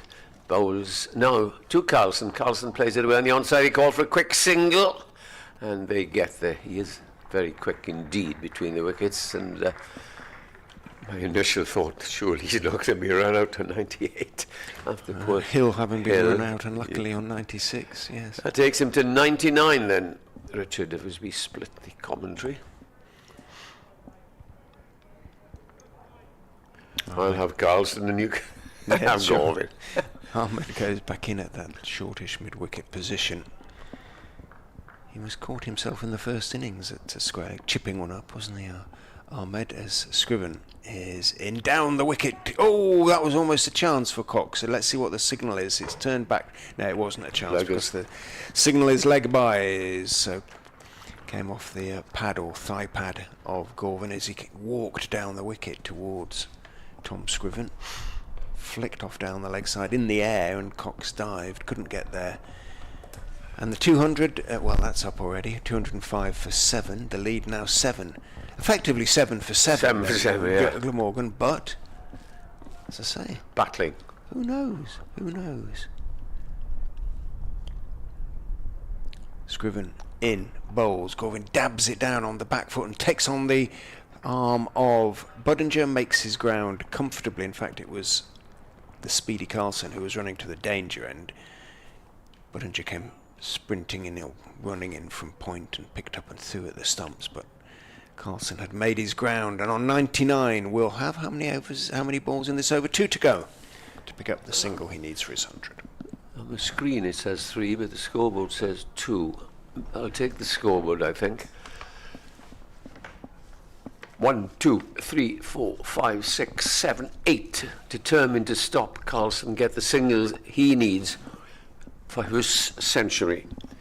As in comes Scriven from the far end. Bowls to Carlson. Carlson drives and will not get a run. It's been a patient innings, and he is patient as well. There's not anything to ruffle him.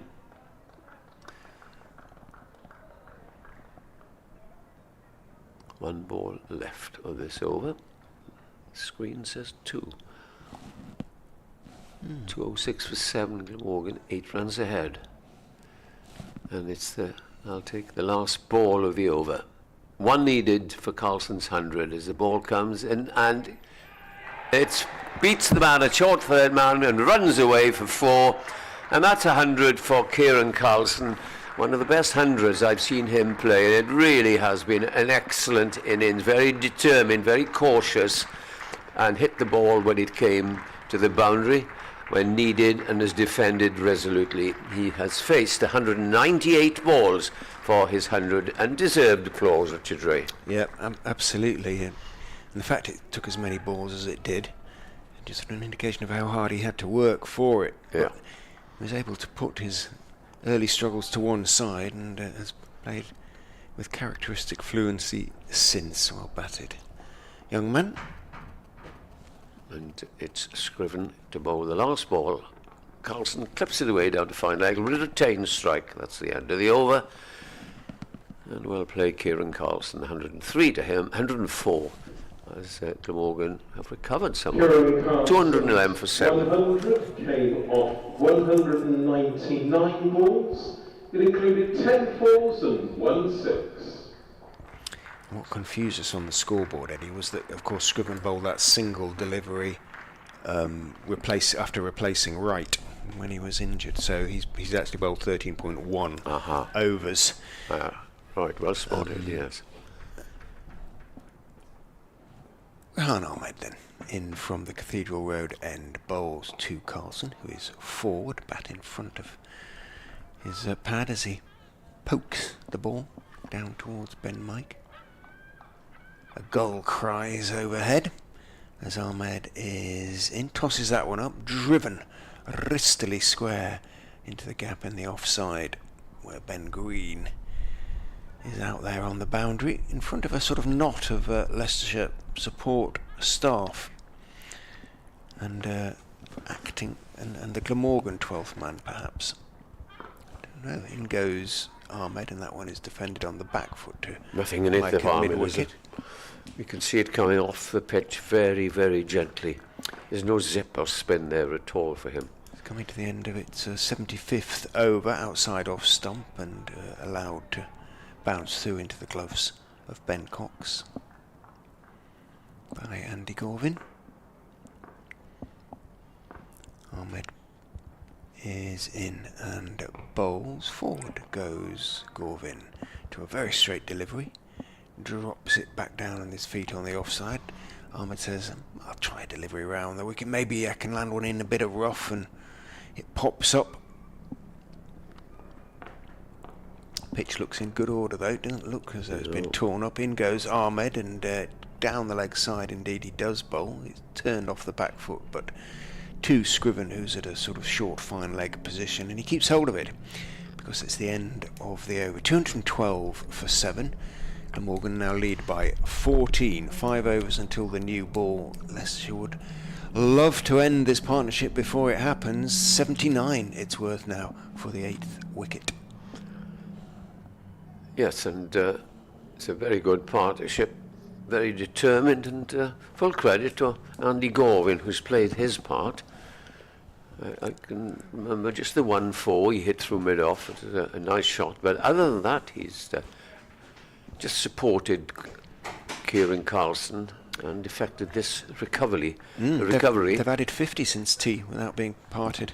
And the what is the partnership? 79. Yeah. Scriven to continue from the river end. Still the two slips crouching there as in comes Scriven and bowls, and that's a lovely looking shot past mid on. There'll be runs here for him. He crossed for 1. They just ambled the second, and Carlson moves on to 107. 214 for 7. And Glamorgan is 16 for 7 in real money.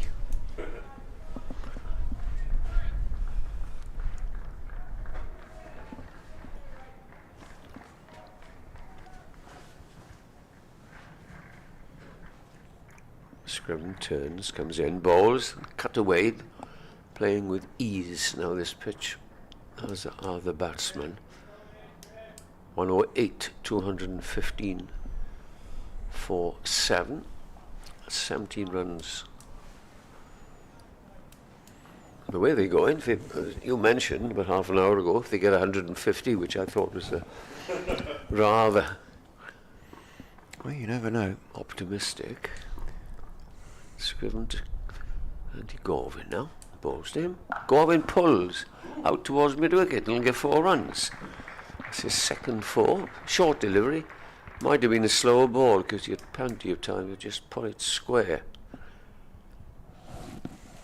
Kenneth Davis will be taking over from me tomorrow. I think I'm due for a... He won't For a have been break. anticipating coming, will he, when he saw the score? Probably made arrangements. And just see the end of this over before I disappear. The lead is 21. Scriven is bowling from the river end, and he's bowling to Andy Gorwin, and Gorwin plays it in the gap between cover and extra. He goes through for a single. He moves to 37. He'll be eyeing the first 15 championship cricket. 220 for 7. Carlson 108. Stands out like a beacon among the other individual scores in the Glamorgan lineup. One slip, and it's a long time since we saw that in this game. Glamorgan have been batting. Carlson taps in the crease as he waits. In comes Scriven, bows to him, and he drives up towards mid-on. They go for a quick single. Holland slipped. Holland did slip. He's all right. And yes, he is. Yeah, could do without another injury, Leicestershire, but 2 down already, but he's picked Carlson himself up. Set off. Raced down and would have got home, I think, quite easily. He's playing with a lot of confidence at the moment. 109 now.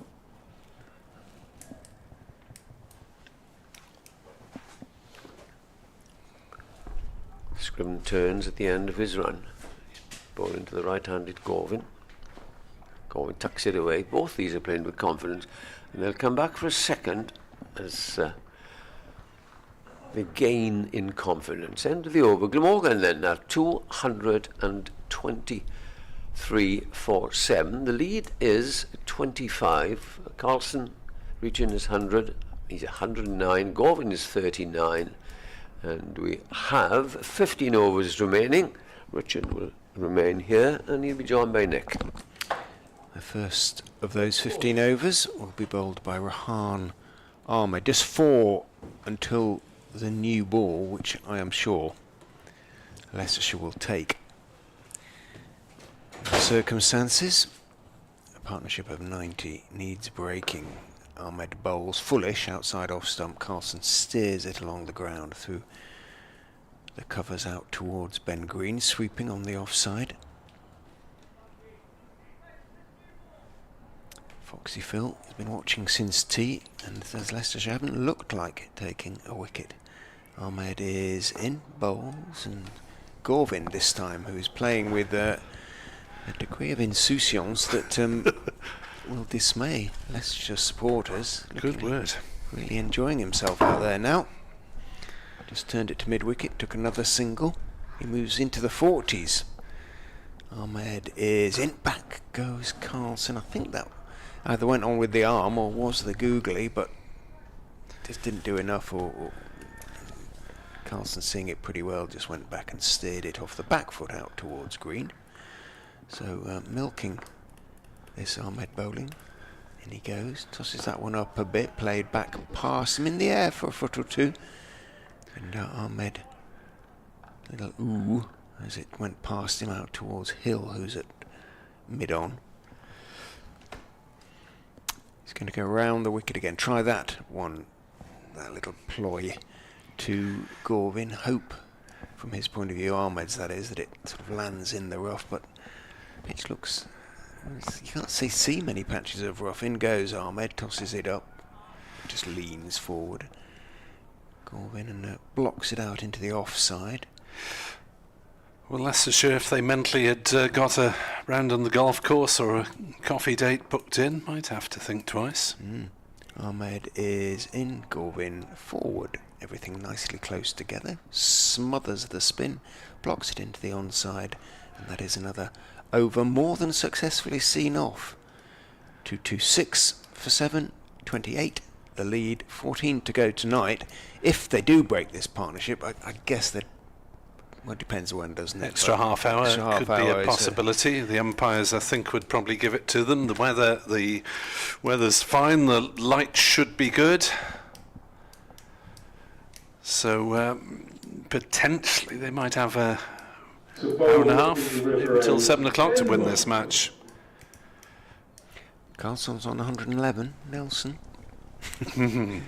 Says Richard, hopefully.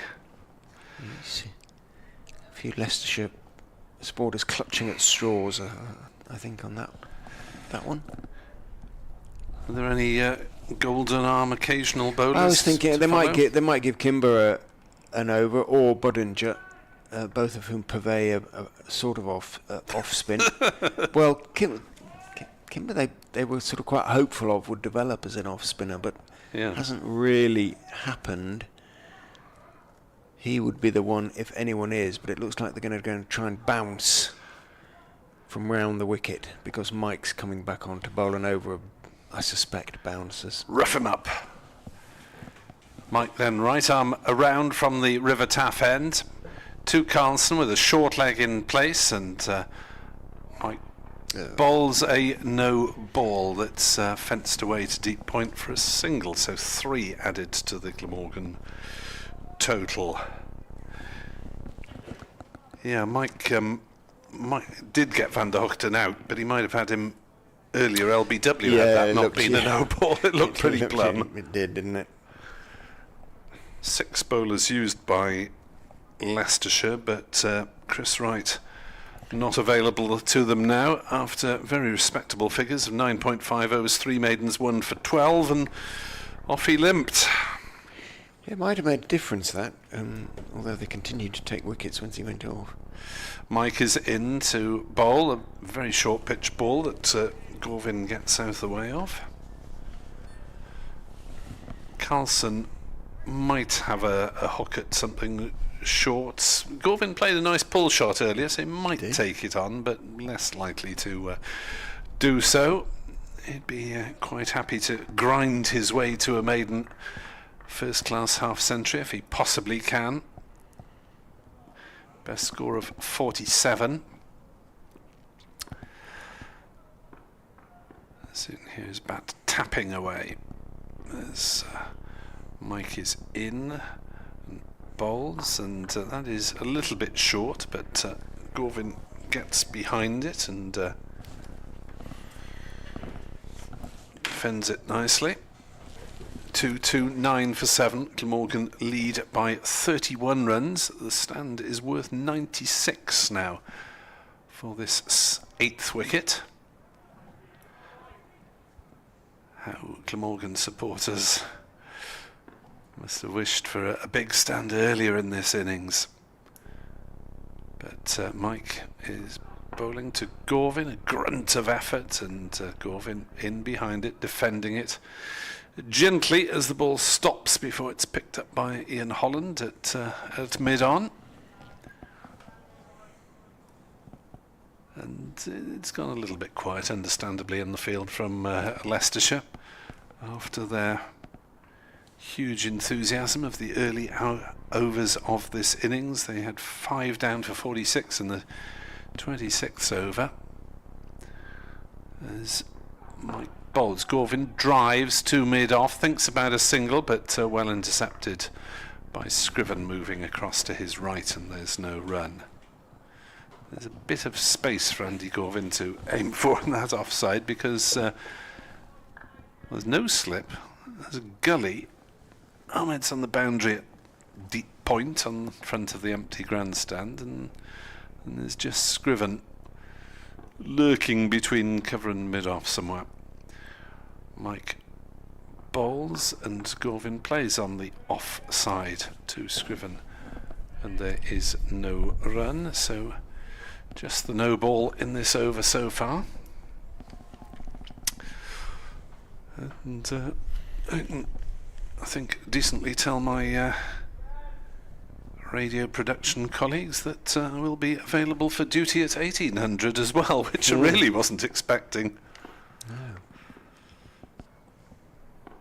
For the final bulletin update of the day, as Mike is in to bowl and Gorvin defends back to the bowler. No run. Just the no ball off that over with a couple of runs. 229 for 7.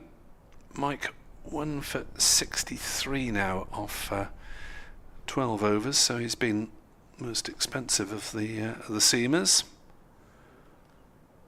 Some of whom, Green and Wright, have been particularly economical, and of course Holland particularly dangerous with those 3 wickets up top that have really set the tone of the day, despite Carlson's brave efforts to defy them late on. Ahmed then, over 79 of the innings, in from the Cathedral Road end, bowls on off stump. Getting to the pitch of it is Kieran Carlson, blocking it out into the offside. Kimber picks up. Don't think the final over with this old Wally will be given to Kimber. I think it will go to Mike. In goes Ahmed, bowls and takes his bottom hand off the bat, having gone back looking to force through the offside, and rather smears it back down the pitch on the on side. See Holland swinging his arms. He'll get the new ball. In goes Ahmed and bowls. Forward goes Carlson. The game will reset in around about 9 deliveries time.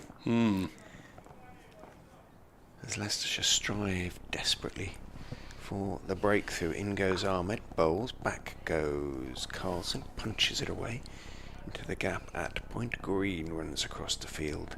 Carlson takes his single, moves on to 113.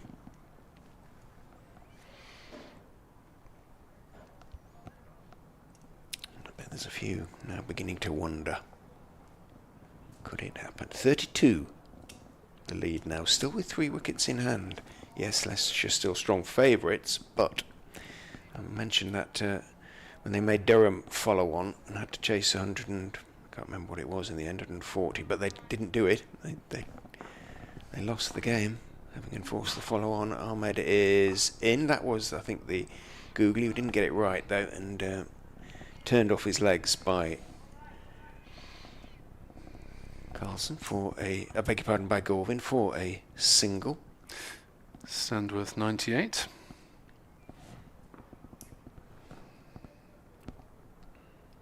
Ahmed bowls, gives it a bit more air, fullish on off stump, and Carlson just leans forward and blocks it out to Louis Kimber. Ahmed's work, I suspect, is done. 8 overs, none for 23. Nothing really there for him. He's not a massive turner of the ball. It just might have been worth trying an over or two of finger spin, however. Like many Australians, Peter Hanscomb isn't inclined to do the odd thing. No, let's just try and blast it out. Blast them out. Ben, one more effort, please. Yep, last over with the old ball. Can Ben Mike make a breakthrough? Short pitch ball that Gorvin ducks underneath.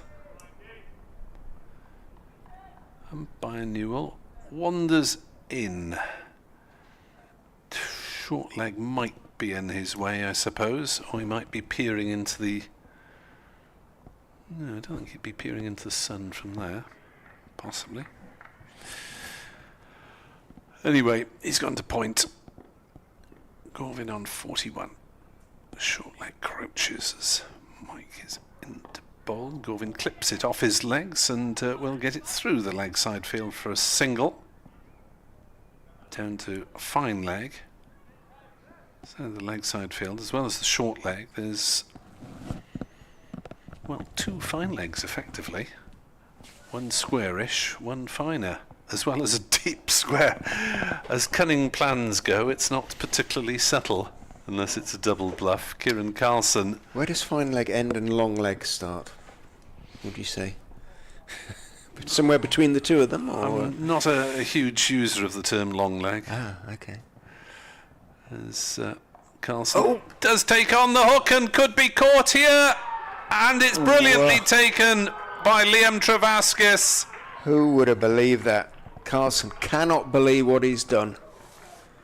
He's top edged the hook, it went to the finer of the fine legs, and Carlson has to go for 113. Sprawling catch by the sub Travaskis, and that may be the wicket that gets Leicestershire home tonight. Can't quite believe that happened. Just a couple of deliveries until the new ball. Carlson can't quite believe it either, but playing so well. It didn't get up that much, curiously, and maybe that was the problem, as in the dismissals of the 2 Leicestershire batters, Peter Hanscomb and who was the other one who top-edged an attempted pull. He went for the Budinger, pull. I think it was, yeah. Yeah, Budinger top-edged it, and it flew high down to fine leg. It was a good catch, actually, by Travaskis, because he had a bit of ground to make up to the ball. Yeah, went sprawling forward for a moment. I thought he hadn't made it. No. But Glamorgan effectively 34 for 8, and the last of their batting has realistically gone as Shoaib Bashir comes in to join Andy Gorvin, who will try and hang around some more. Who might take exception to that statement, I would imagine, the way he's playing. The incoming batter for Glamorgan is... He averaged 10 last season. Yeah, no, fair enough, but going forward, Yeah. it might give him quite a lot of confidence in his batting. I think in the last hour he's sort of played almost immaculately.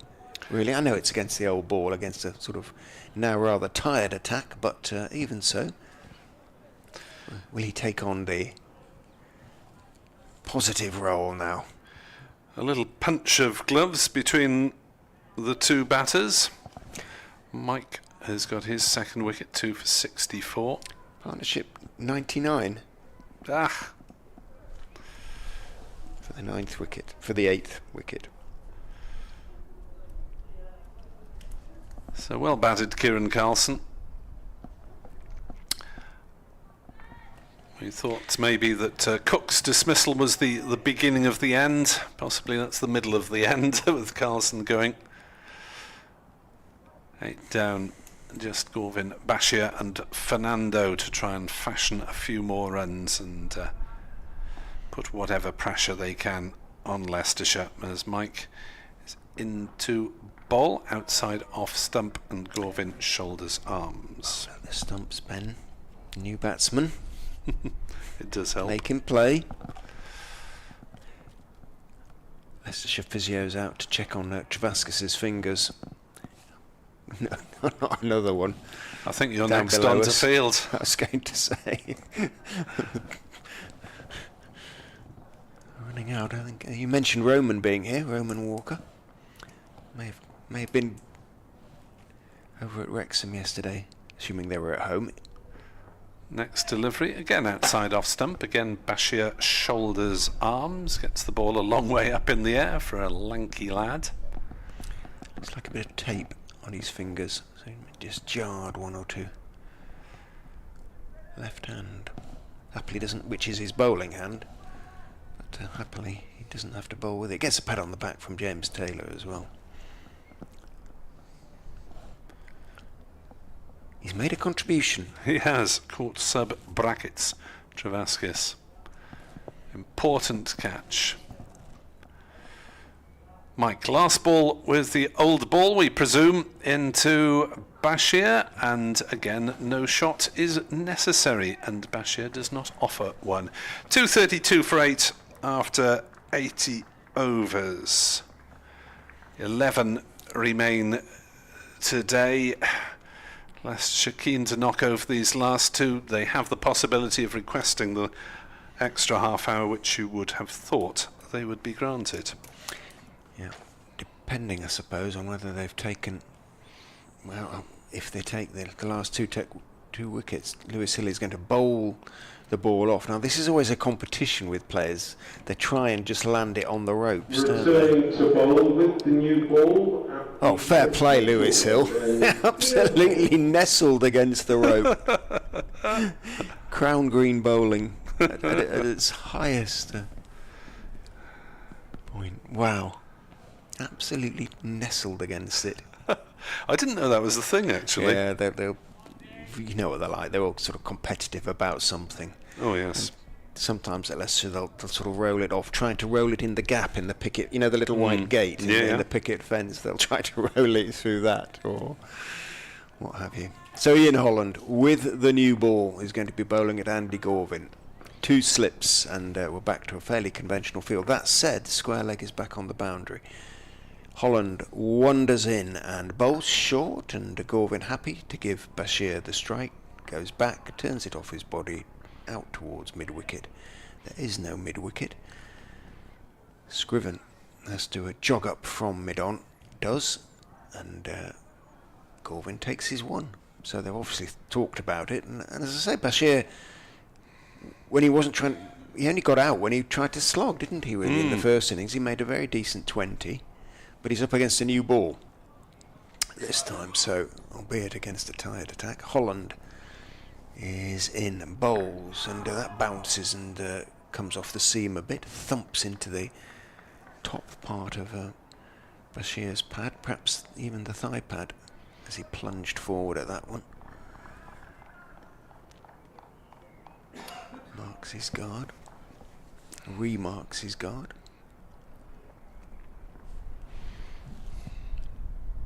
Tall young man, waits with bat raised. Holland is in, bowls to him, he drives and misses. That's what he mustn't do.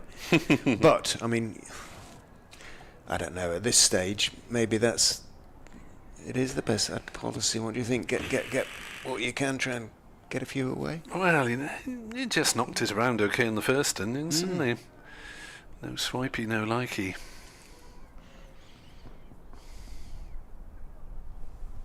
A little bit of swing from Holland, who is in again and bowls, and Bashir doesn't try and drive that one away. It's on off stump, and he defends it carefully. Back down the pitch to Holland. See Ben Green warming up at extra cover, so it will be the Holland-Green combo. Sounds like a London tube station. Is it one? Holland Park, isn't Holland it? Park, Holland Green, next to Holland Park. In goes Holland, bowls foolish, big drive and a miss as it swings away from him. Sharib Bashir, so perhaps it's instructions also from the dressing room, from the skipper from North East and Dawson, saying, yeah, go out and see if you can connect with a few.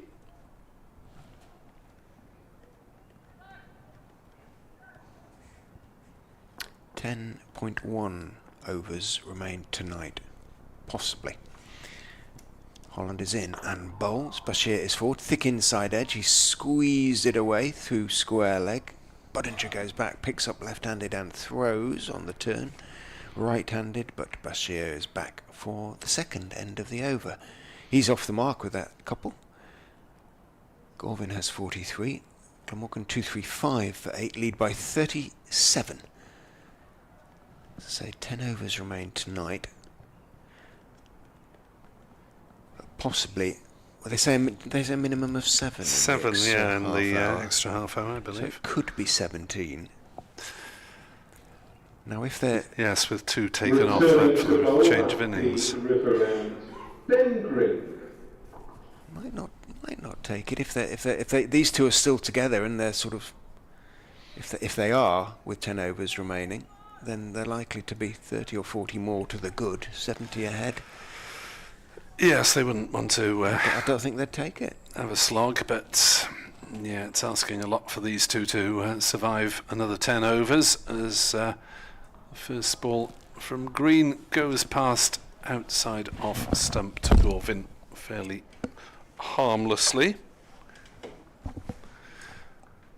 2:35 for 8 in the evening sunshine. Well, we've had more entertainment than we were expecting.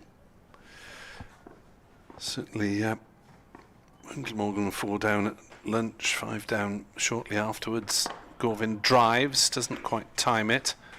Fielded at mid-off by Scriven, and there is no run. But yeah, still up in the air whether we finish tonight or tomorrow morning.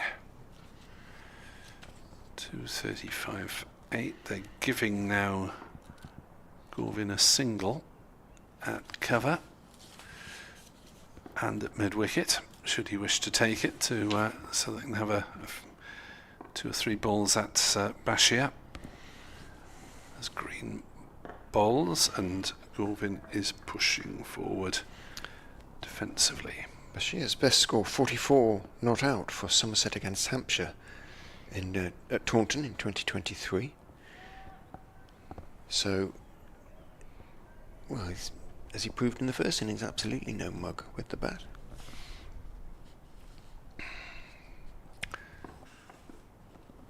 As Division 1, Hampshire beat Yorkshire by 5 wickets, chasing 148.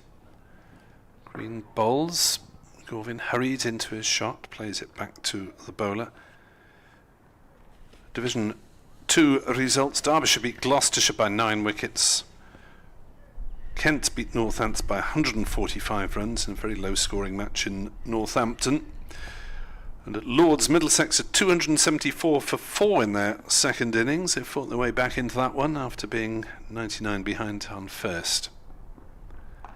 Gorvin tries to push it away on the offside, but gets something of an edge, and the ball just trickles out on the offside to Budginger at cover. Last ball of the over. Leicestershire will be keen to prevent the single if they possibly can.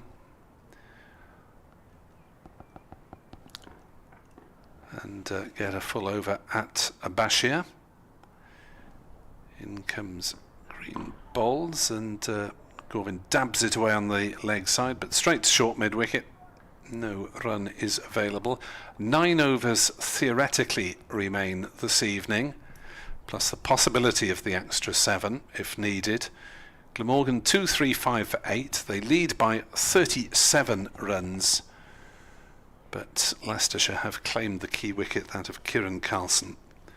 Court Travaskis bowled Mike for 113. Just looking at Andy Gorvin's entry in the Cricketers Who's Who. Surprising fact, he says, my family home is, quote, on a small island off the south coast, and I took the ferry to school every morning. I presume he means the Isle of Wight, basically. Which, it sounds like he lived on a desert island, doesn't it, or something. Because he went to school in Portsmouth. In goes Holland and bowls very straight, but meets an equally straight bat from Bashir. Back out to mid-on goes the ball. But for those totting up the number of Welsh players in the Glamorgan 11, he is half Welsh. His father's Welsh.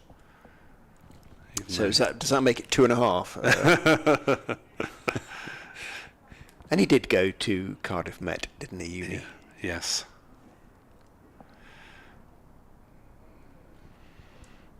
Holland is in. Bashir is beaten on the outside edge, ball that swings, and he looks askance back down the wicket for a moment and then practices a leave. He's got all the moves, Sharib, hasn't he? Yes, well, you have to go a long way to do better than the Marnus Labuschagne leave, which is better than my pull shot. In fact, it's similar to my pull shot. Probably connects just as often. Yes. Sorry, in goes Holland, and he beats Bashir on the outside edge with the outswinger as well. I'm sure your pull shot has rocketed to the fence on many occasions. On occasional occasions.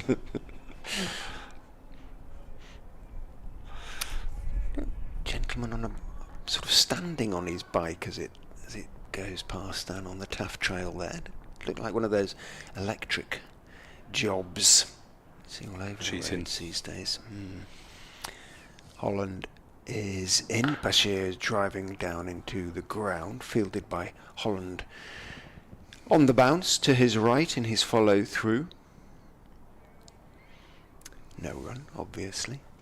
Javaskis with that little bit of tape around, looks to be his fourth finger of his left hand. That's, I suppose, not his spinning finger. Hailing Island, I'm told. Oh, well, there you go. Not the Isle of Wight. So Thank you, Lawrence. in goes Holland and bowls. And there's an appeal from Peter Hanscomb for a catch behind. He thought he heard some noise, but well, he's been beaten 3 times in the last 5 balls, Bashir, on the outside edge. But Hanscomb was the only one who heard anything there. There was absolutely nothing from Messrs Cox, Kimber, or indeed the bowler himself, Holland.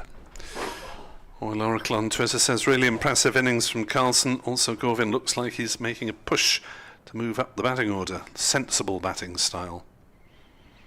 Holland is in, bowls, a little bit short, a little bit of seam movement, but Bashir on the back foot waits for it and dabs it out into the offside. Another over is survived. A maiden and a couple, 3 balls in it. Survived by hook rather than by crook, if you like. But Holland, 21 overs, 3 maidens, 3 for 44. Green, 2 for 21 from 17. They've been as tight as they've been dangerous in terms of wicket taking. The Glamorgan balcony looks a bit chilly now. That's out of the sunshine as well. Flashed up on our screens for a moment. That's entirely in the shade now. We're coming up to your update, aren't we? Sure. Hopefully. As Gorvin flashes at a wide one and then falls over. Ben Green, the bowler, very economical into his 18th over. He's conceded just 21 runs. I mean, he was very tight earlier on, but he's bowled a lot wide of off stump in this evening session. I'm not quite sure how much of it was deliberately wide of off stump, but there we are. It's taken over from Ben Mark and bowls again, and Gorvin just knocks it into the gap on the offside and takes the single off the second ball of the over in Shire we trust to see off 4. Gorvin moves to 44. His previous best is 47. So Deserves a 50, I think, the way he's played. it would be Maybe more. it would be good for the man. As Green bowls to Shoaib, who edges down to third man for a single. They put up a statue on Hailing Island, like Easter Island, buried in a large head in the sand. Liverpool lost. Yes, Liverpool lost, announces Mr. Bevan. To whom? to Fulham. Oh, 3-2. Manchester Derby going on at the moment with the large round ball.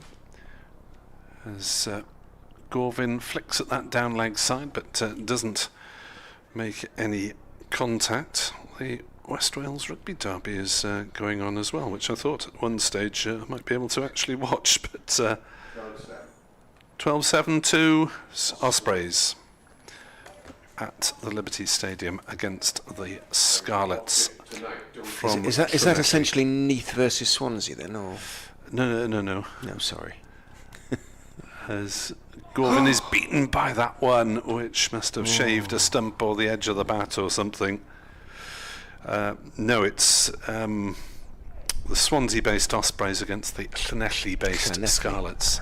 They were the Neath Swansea Ospreys at one point, but the relations with Neath have not been too good in recent years. Right.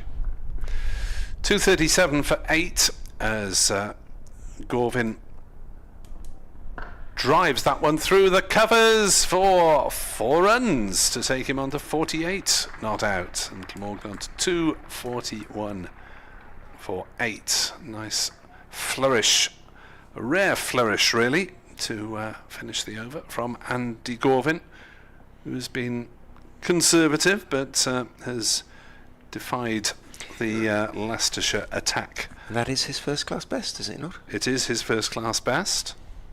With that boundary, can he make his way the next two runs needed to 50? Yes, you need a new opener, don't you? Do you not? You saying? Yeah, perhaps it'll be one every match for the course of the season. Only joking. 241 for 8, 7 overs on the board. Update for BBC Radio Wales to follow. So Holland balls, big bill for LBW, and Bashir is given out. Glamorgan 9 down for 241. They lead by just 43.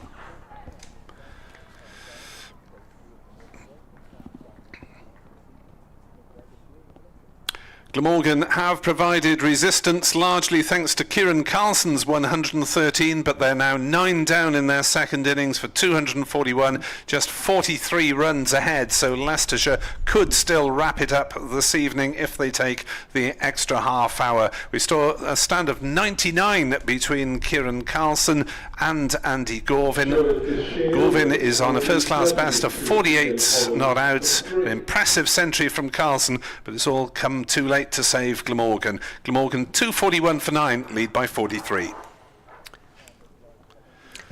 Oh, I don't know, Nick, you are a pessimist. I've got to give the radio listeners a definitive version, really. A realistic and definitive version. Can't mess around with the nuances of the game as much as we can on commentary. Thinking about it, if they do take this final wicket, we do still lose the 2 for the change of ends, don't we? Yes. And so it would be 4 of normal time, plus a possible 7 extra. So if they get in the next 2 overs, they'll probably do it. So it isn't, strictly speaking, 13.5 overs left. No. In the game, is there? No. At the most, there's going to be 11. Yes. If the wicket, and that's falls if the now. wicket were to fall now. So yeah, let's see if Fernando can hang around. I'm not entirely convinced on the strength of a first-class batting average of 5 that he can. I always remember Mohammed Abbas, though. He had a sort of average of about 5, but he was always in for about 20 balls, and then he'd try an attacking shot and get out. But he could hang around. Now maybe Fernando is, and he'll want to see Gorvin to his 50. He will. Yes, that is the immediate task, isn't it? To either block the rest of the over or get off strike and give Gorvin a chance of reaching a half century.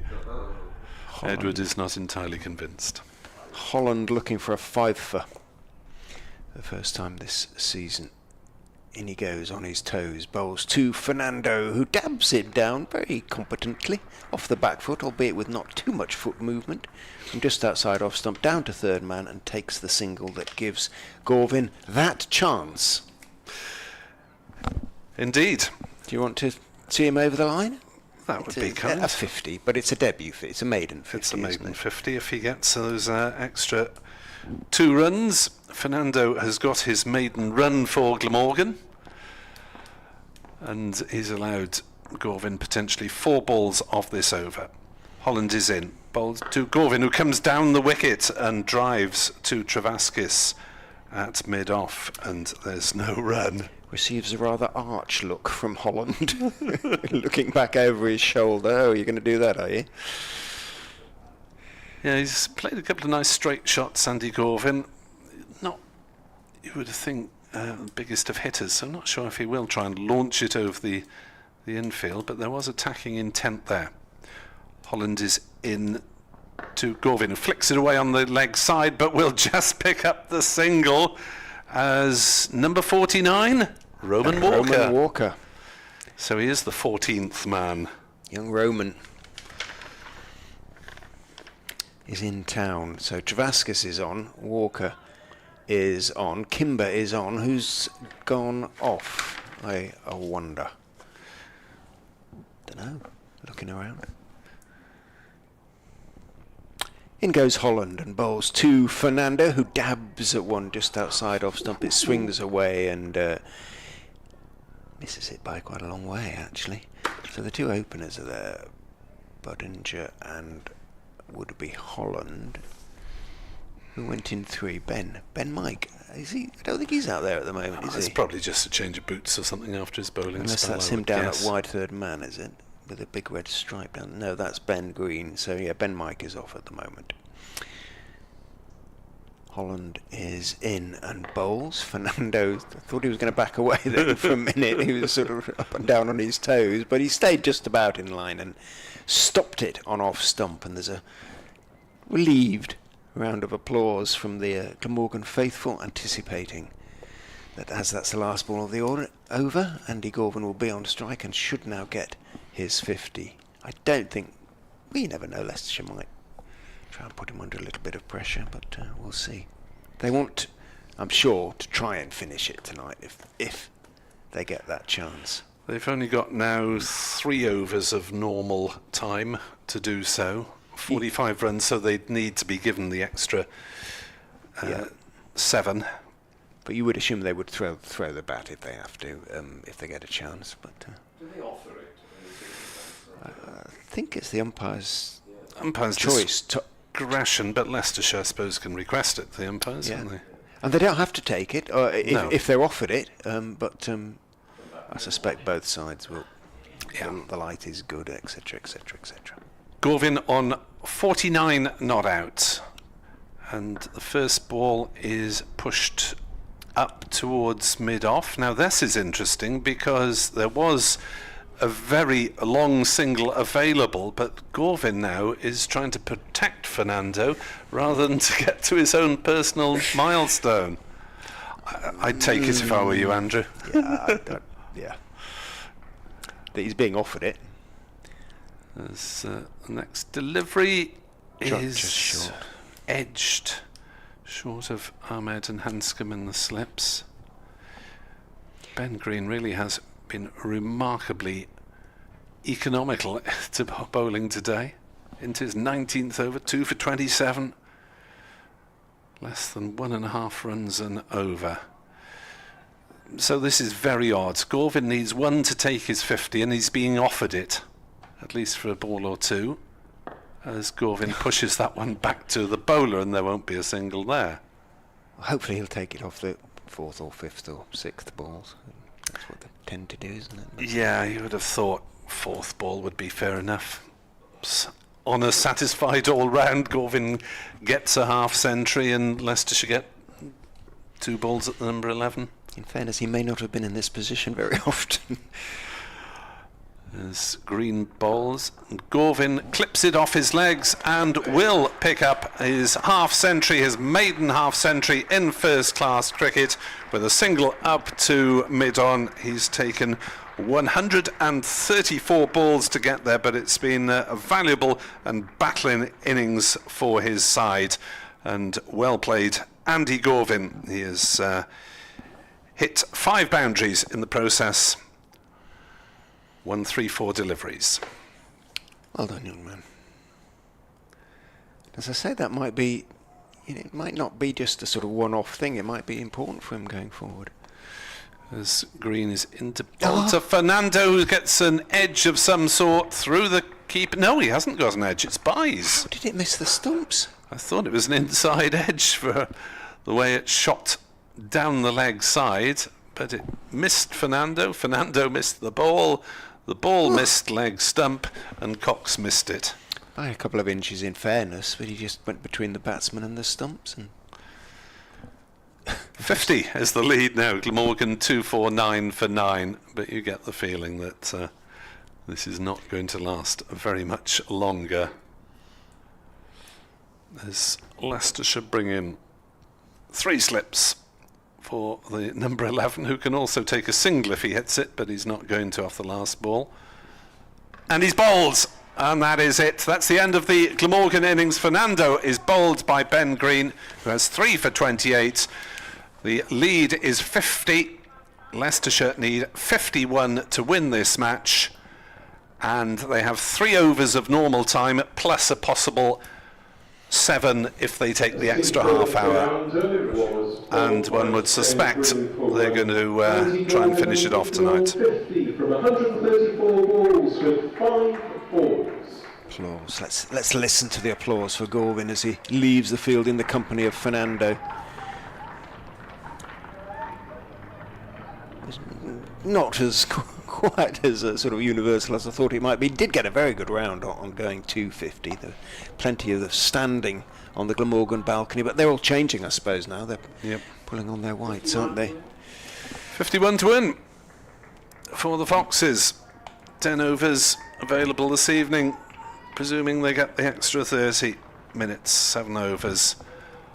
And although the shadows are spreading over the outfield, they've got a long way to go before they reach the middle and Green finishes with 3 for 28 and Holland 4 for 46, and it's I think fair to say they were the pick of the Leicestershire attack. Yeah, Mike picked up a couple of important wickets, but yes, it's a little bit expensive. Wright had one, victim of Callaway, but limped off thereafter. So well bowled to Holland and Green in particular. We'll take a brief break then here on BBC Sport Online. You'll no doubt get the bowling figures over the public address system. And we will be back for the final stages, we suspect, of this match, which should now take place this evening if Leicestershire can get 51 in 10 overs. For those of you who like to keep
He does get across.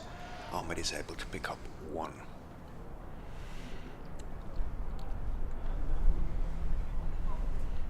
.49. They trail by 50 to win. 10 wickets in hand. Yes, it's slightly unnerving, that figure, trail by, because you have to add 1 every time for the victory. Budinger fastens his gloves. Van der Hoogten goes round the wicket and bowls to him. He looks to square drive, doesn't time it.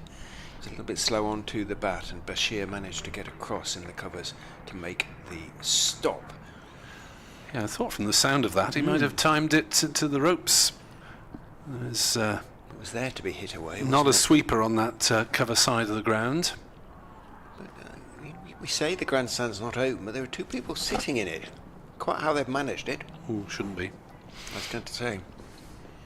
I'm not sure. Van der Hoogten in bowls a bouncer to Budinger, who had to go very low to get underneath it.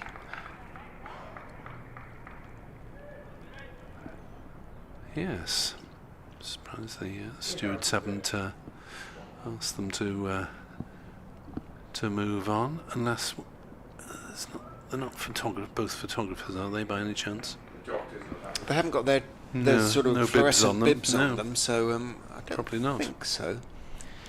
Van der Hoogten bowls and Budinger drives. On drives. I don't think he quite got all of it, but it's going to go down to the wide long. Oh no, it's not. It's going to stop about 2 yards inside the rope. Zainul Hassan maintained his chase, gets his throwaway. Budinger examining the bottom of his bat with concern, momentary concern. Picks up a couple. That's a good job.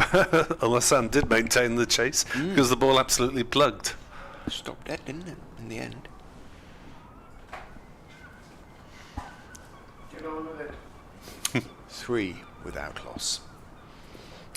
Van der Hoogten is in and bowls on off stump. Budinger stays on the back foot to block it out into the offside.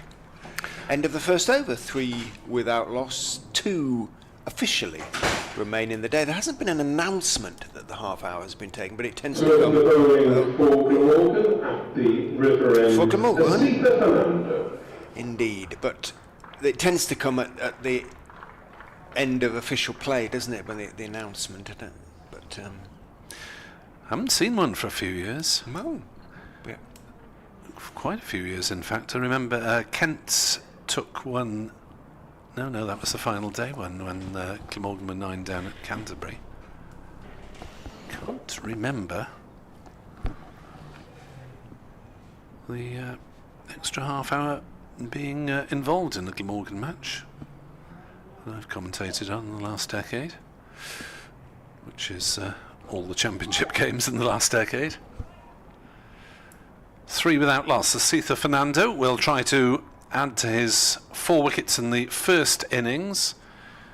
Will Ahmed take liberties with the pacey Sri Lankan, charging in on debut from the River Taff end and bowls, and Ahmed pushes it through the cover fielder, and Carlson will wonder how that one burst through.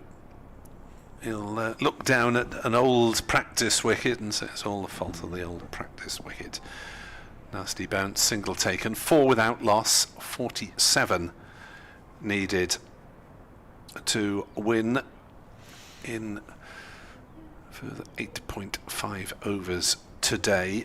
You were a bit concerned about Glamorgan's over rate, Yes. weren't you? But it It's has been been fiddled massaged. back to level.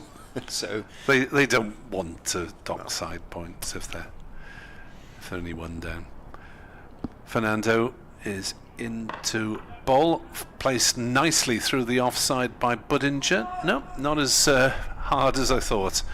Just steered through the offside. Byram retreats to field, and it is a single.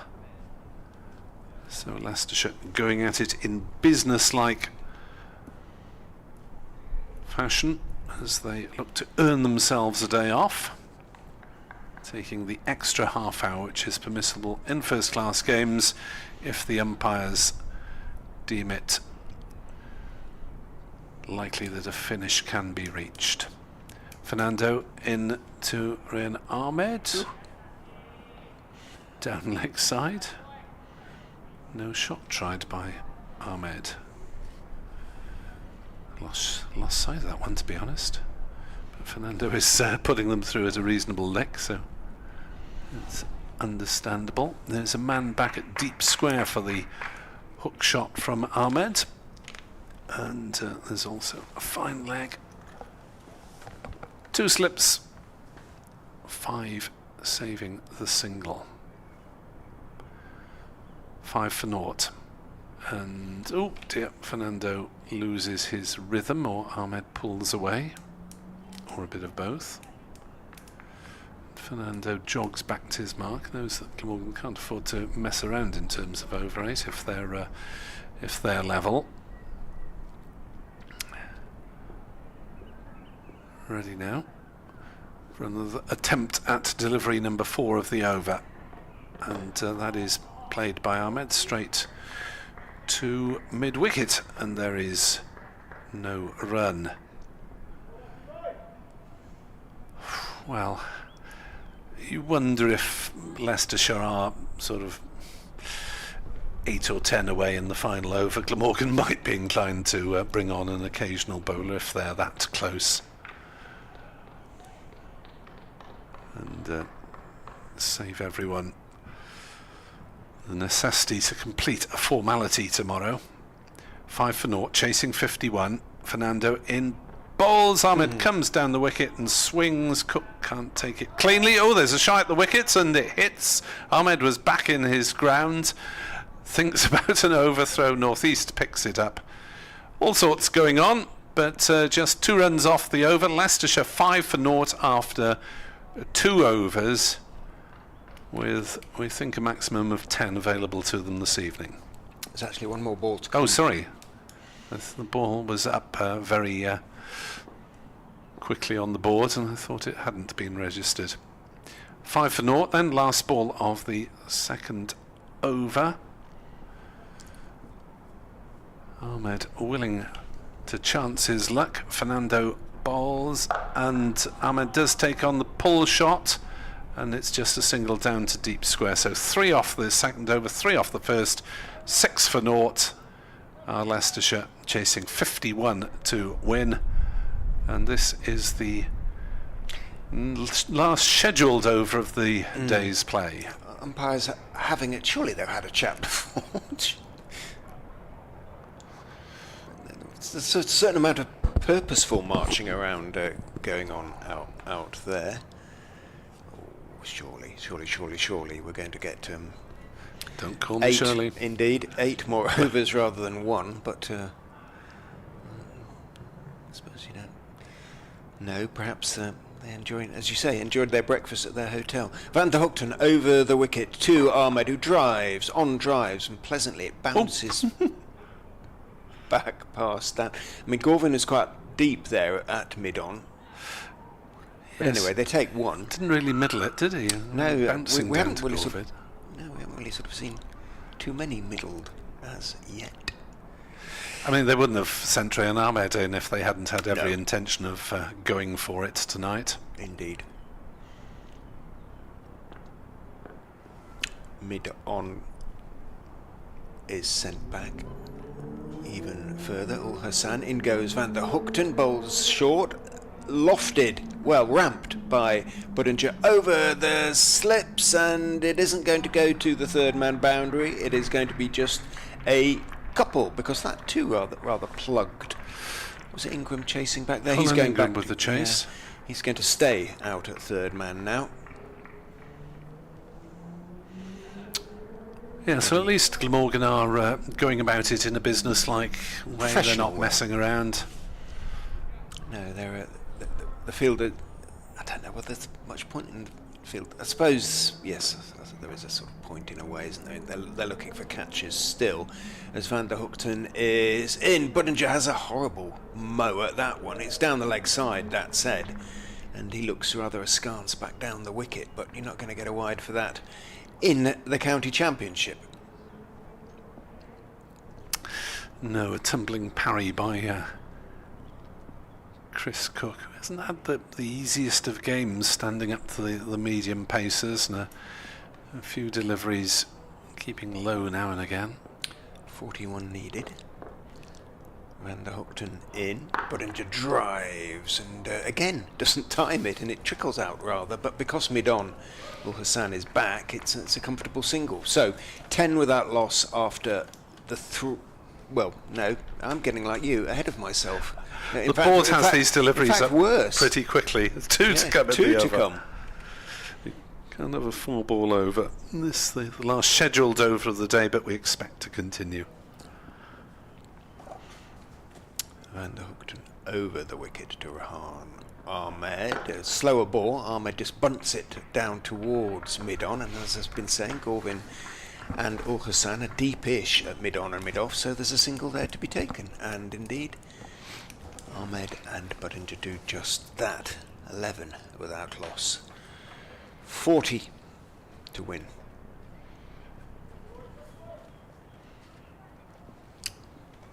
Now the slips are all out, so North East has decided we'll all look to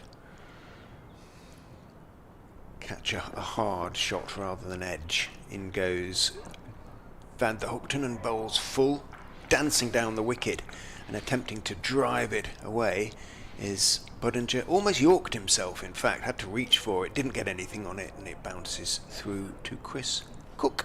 End of the over. Umpires consult and say on we go, and now they're going to tell the scorers so that hopefully the doctor will announce the extra half hour has been taken, but play continues. I think the word we're looking for here is phew. I'm not sure whether this might be the first extra half hour that I've actually commentated on. There's exciting. The extra half hour has been requested and approved by the umpires. A minimum of 8 overs. 8 overs. There we are. in the Okay. next half hour. So 40 off 8, 5 and over. Should be immensely doable as Fernando charging in, bowls pulled, but to mid wickets by Ahmed, and there is no run. What if 5 are needed? After 8 more overs, something like that. Do we do, don't we? Yeah. I think them's the rules. If 8 overs and 30 minutes have been elapsed. I would hope that Glamorgan might toss 1 or 2 up in those circumstances. In the 8th and final one, if a couple are needed. But why should they give the game away? As Fernando into bowl, fence by Ahmed through to Cook. I'm inclined to think if they played properly, there's opportunities to score anyway, aren't there? Okay, long on is out, and a deep backward square, long leg, and third man, but nobody sweeping on the offside. If Ahmed had stayed in position there, instead of backing away, he would have carved that one into the grandstand, I would think.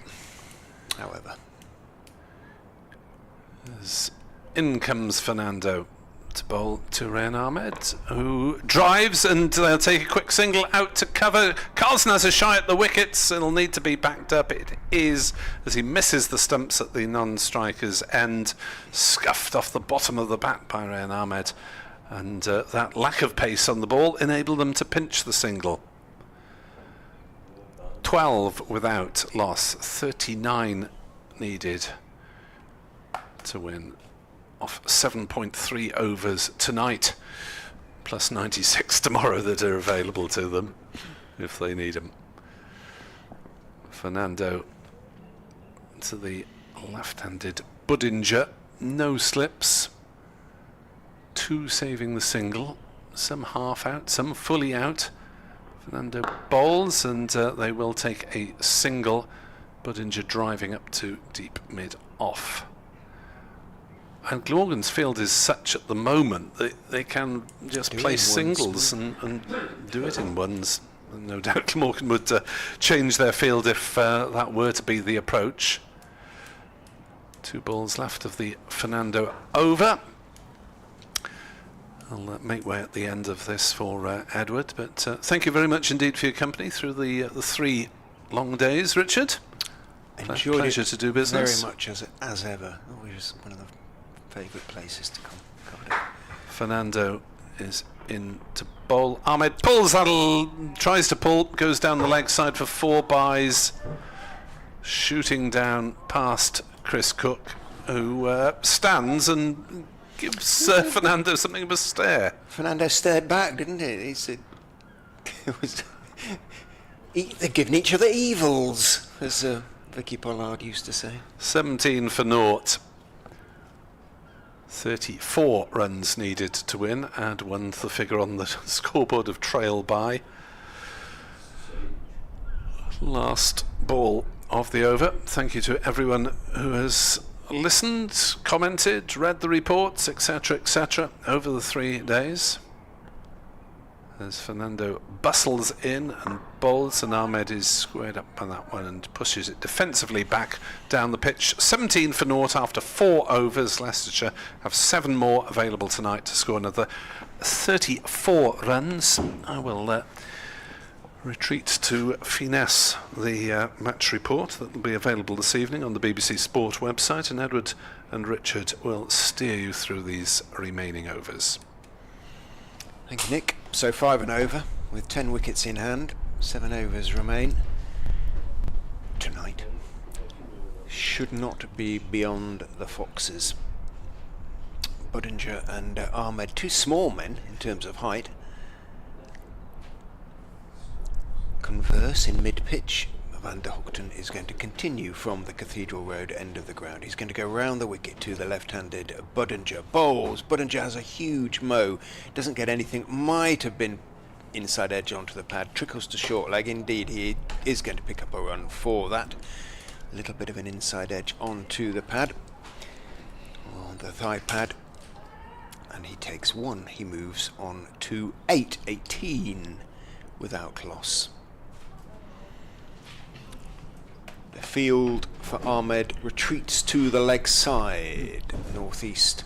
Still thinking. He has now Bashir at deep mid-wicket. Carlson is at deep square. Mid-on has gone deep as Van der Hoogten is in. Ahmed just dabs it out into the offside off stump towards point and jogs a single, as we were discussing.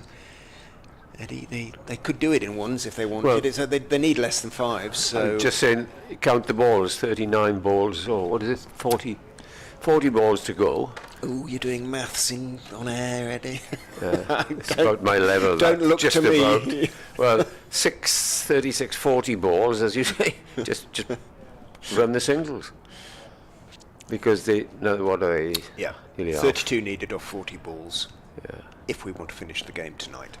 What, you want 25, halfway now? Van der Hoogten round the wicket to Budinger, who's hit it up into the Yeah. air. Could be caught at long. No. No, he's not.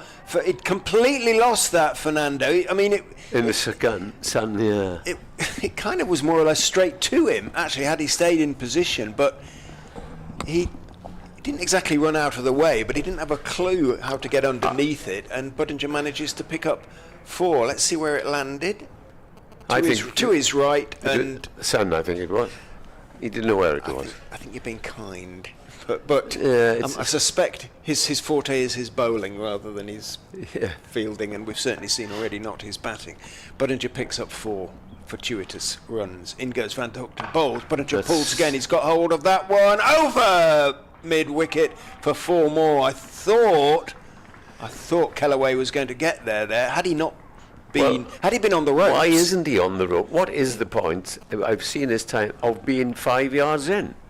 And he leapt up, and he's a tall young man, reaching with his right hand, but he couldn't pluck the ball out of the air. So consecutive boundaries to Budinger, and that's made the equation Halfway a little there. simpler as far as already halfway there, as you say.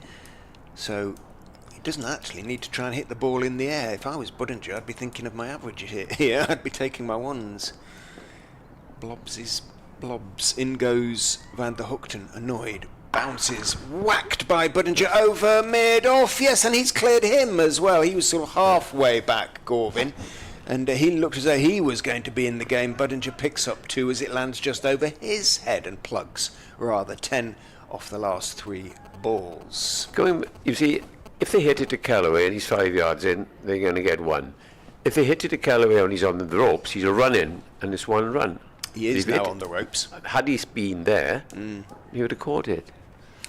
So 29 without loss, 22 to win from 37 balls. Long on goes back to the ropes as well. Just take your ones.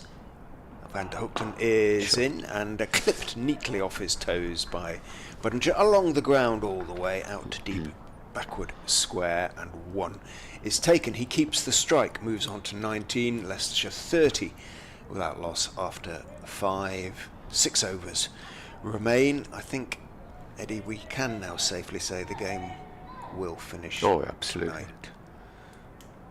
Bright sunshine continues to keep the ground perfectly lit.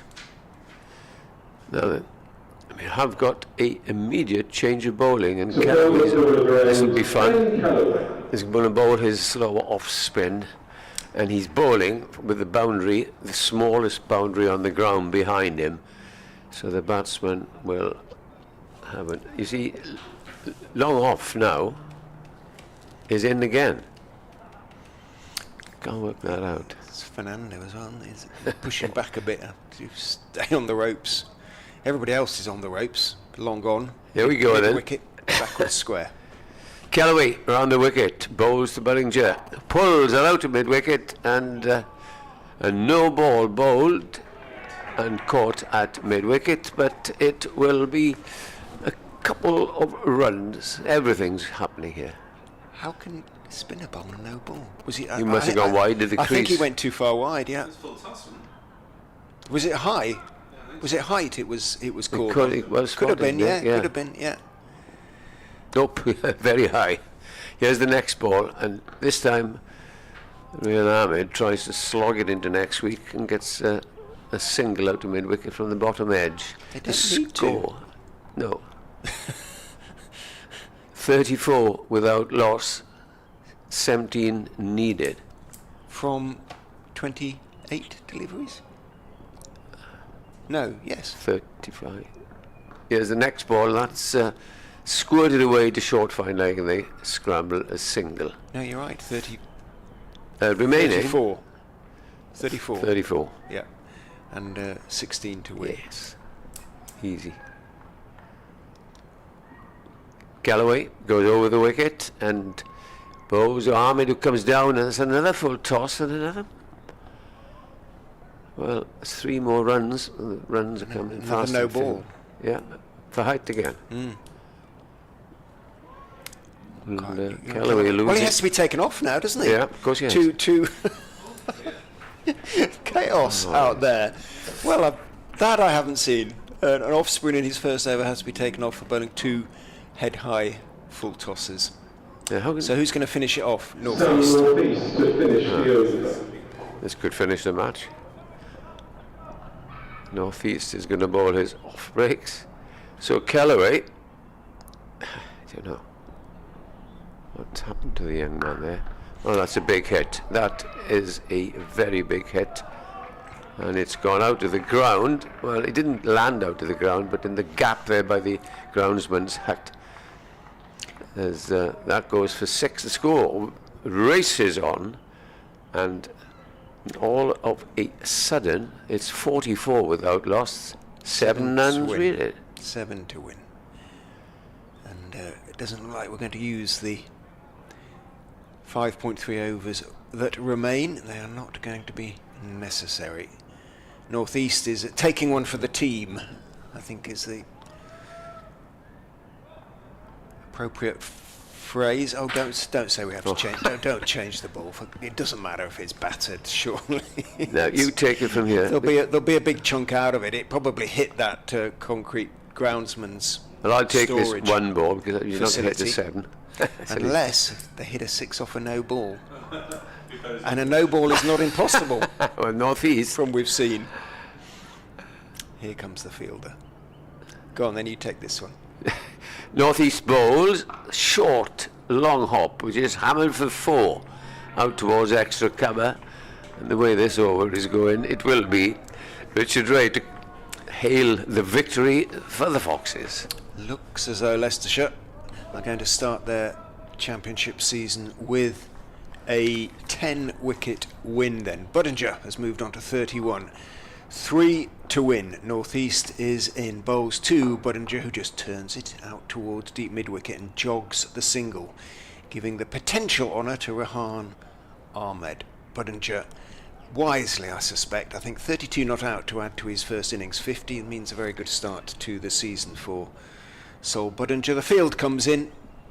In goes Northeast. Bowls chopped away by Rehan Ahmed to the offside boundary. Leicestershire have won the game by 10 wickets in 3 days. The Leicestershire faithful give voice down there in the River Stand, but it's been a good, really good, solid performance by the Foxes. As I say, there was concern whether they had the firepower to take 20 wickets in a championship game. Well, they've shown they have, if conditions certainly are in their favour. It was excellent bowling, really, by Ian Holland in particular, Ben Green as well. In today, between them, they took 7 for 74 from 41 overs, 10 of which were maidens, and that's been a professional performance, I think, on the part of the Foxes.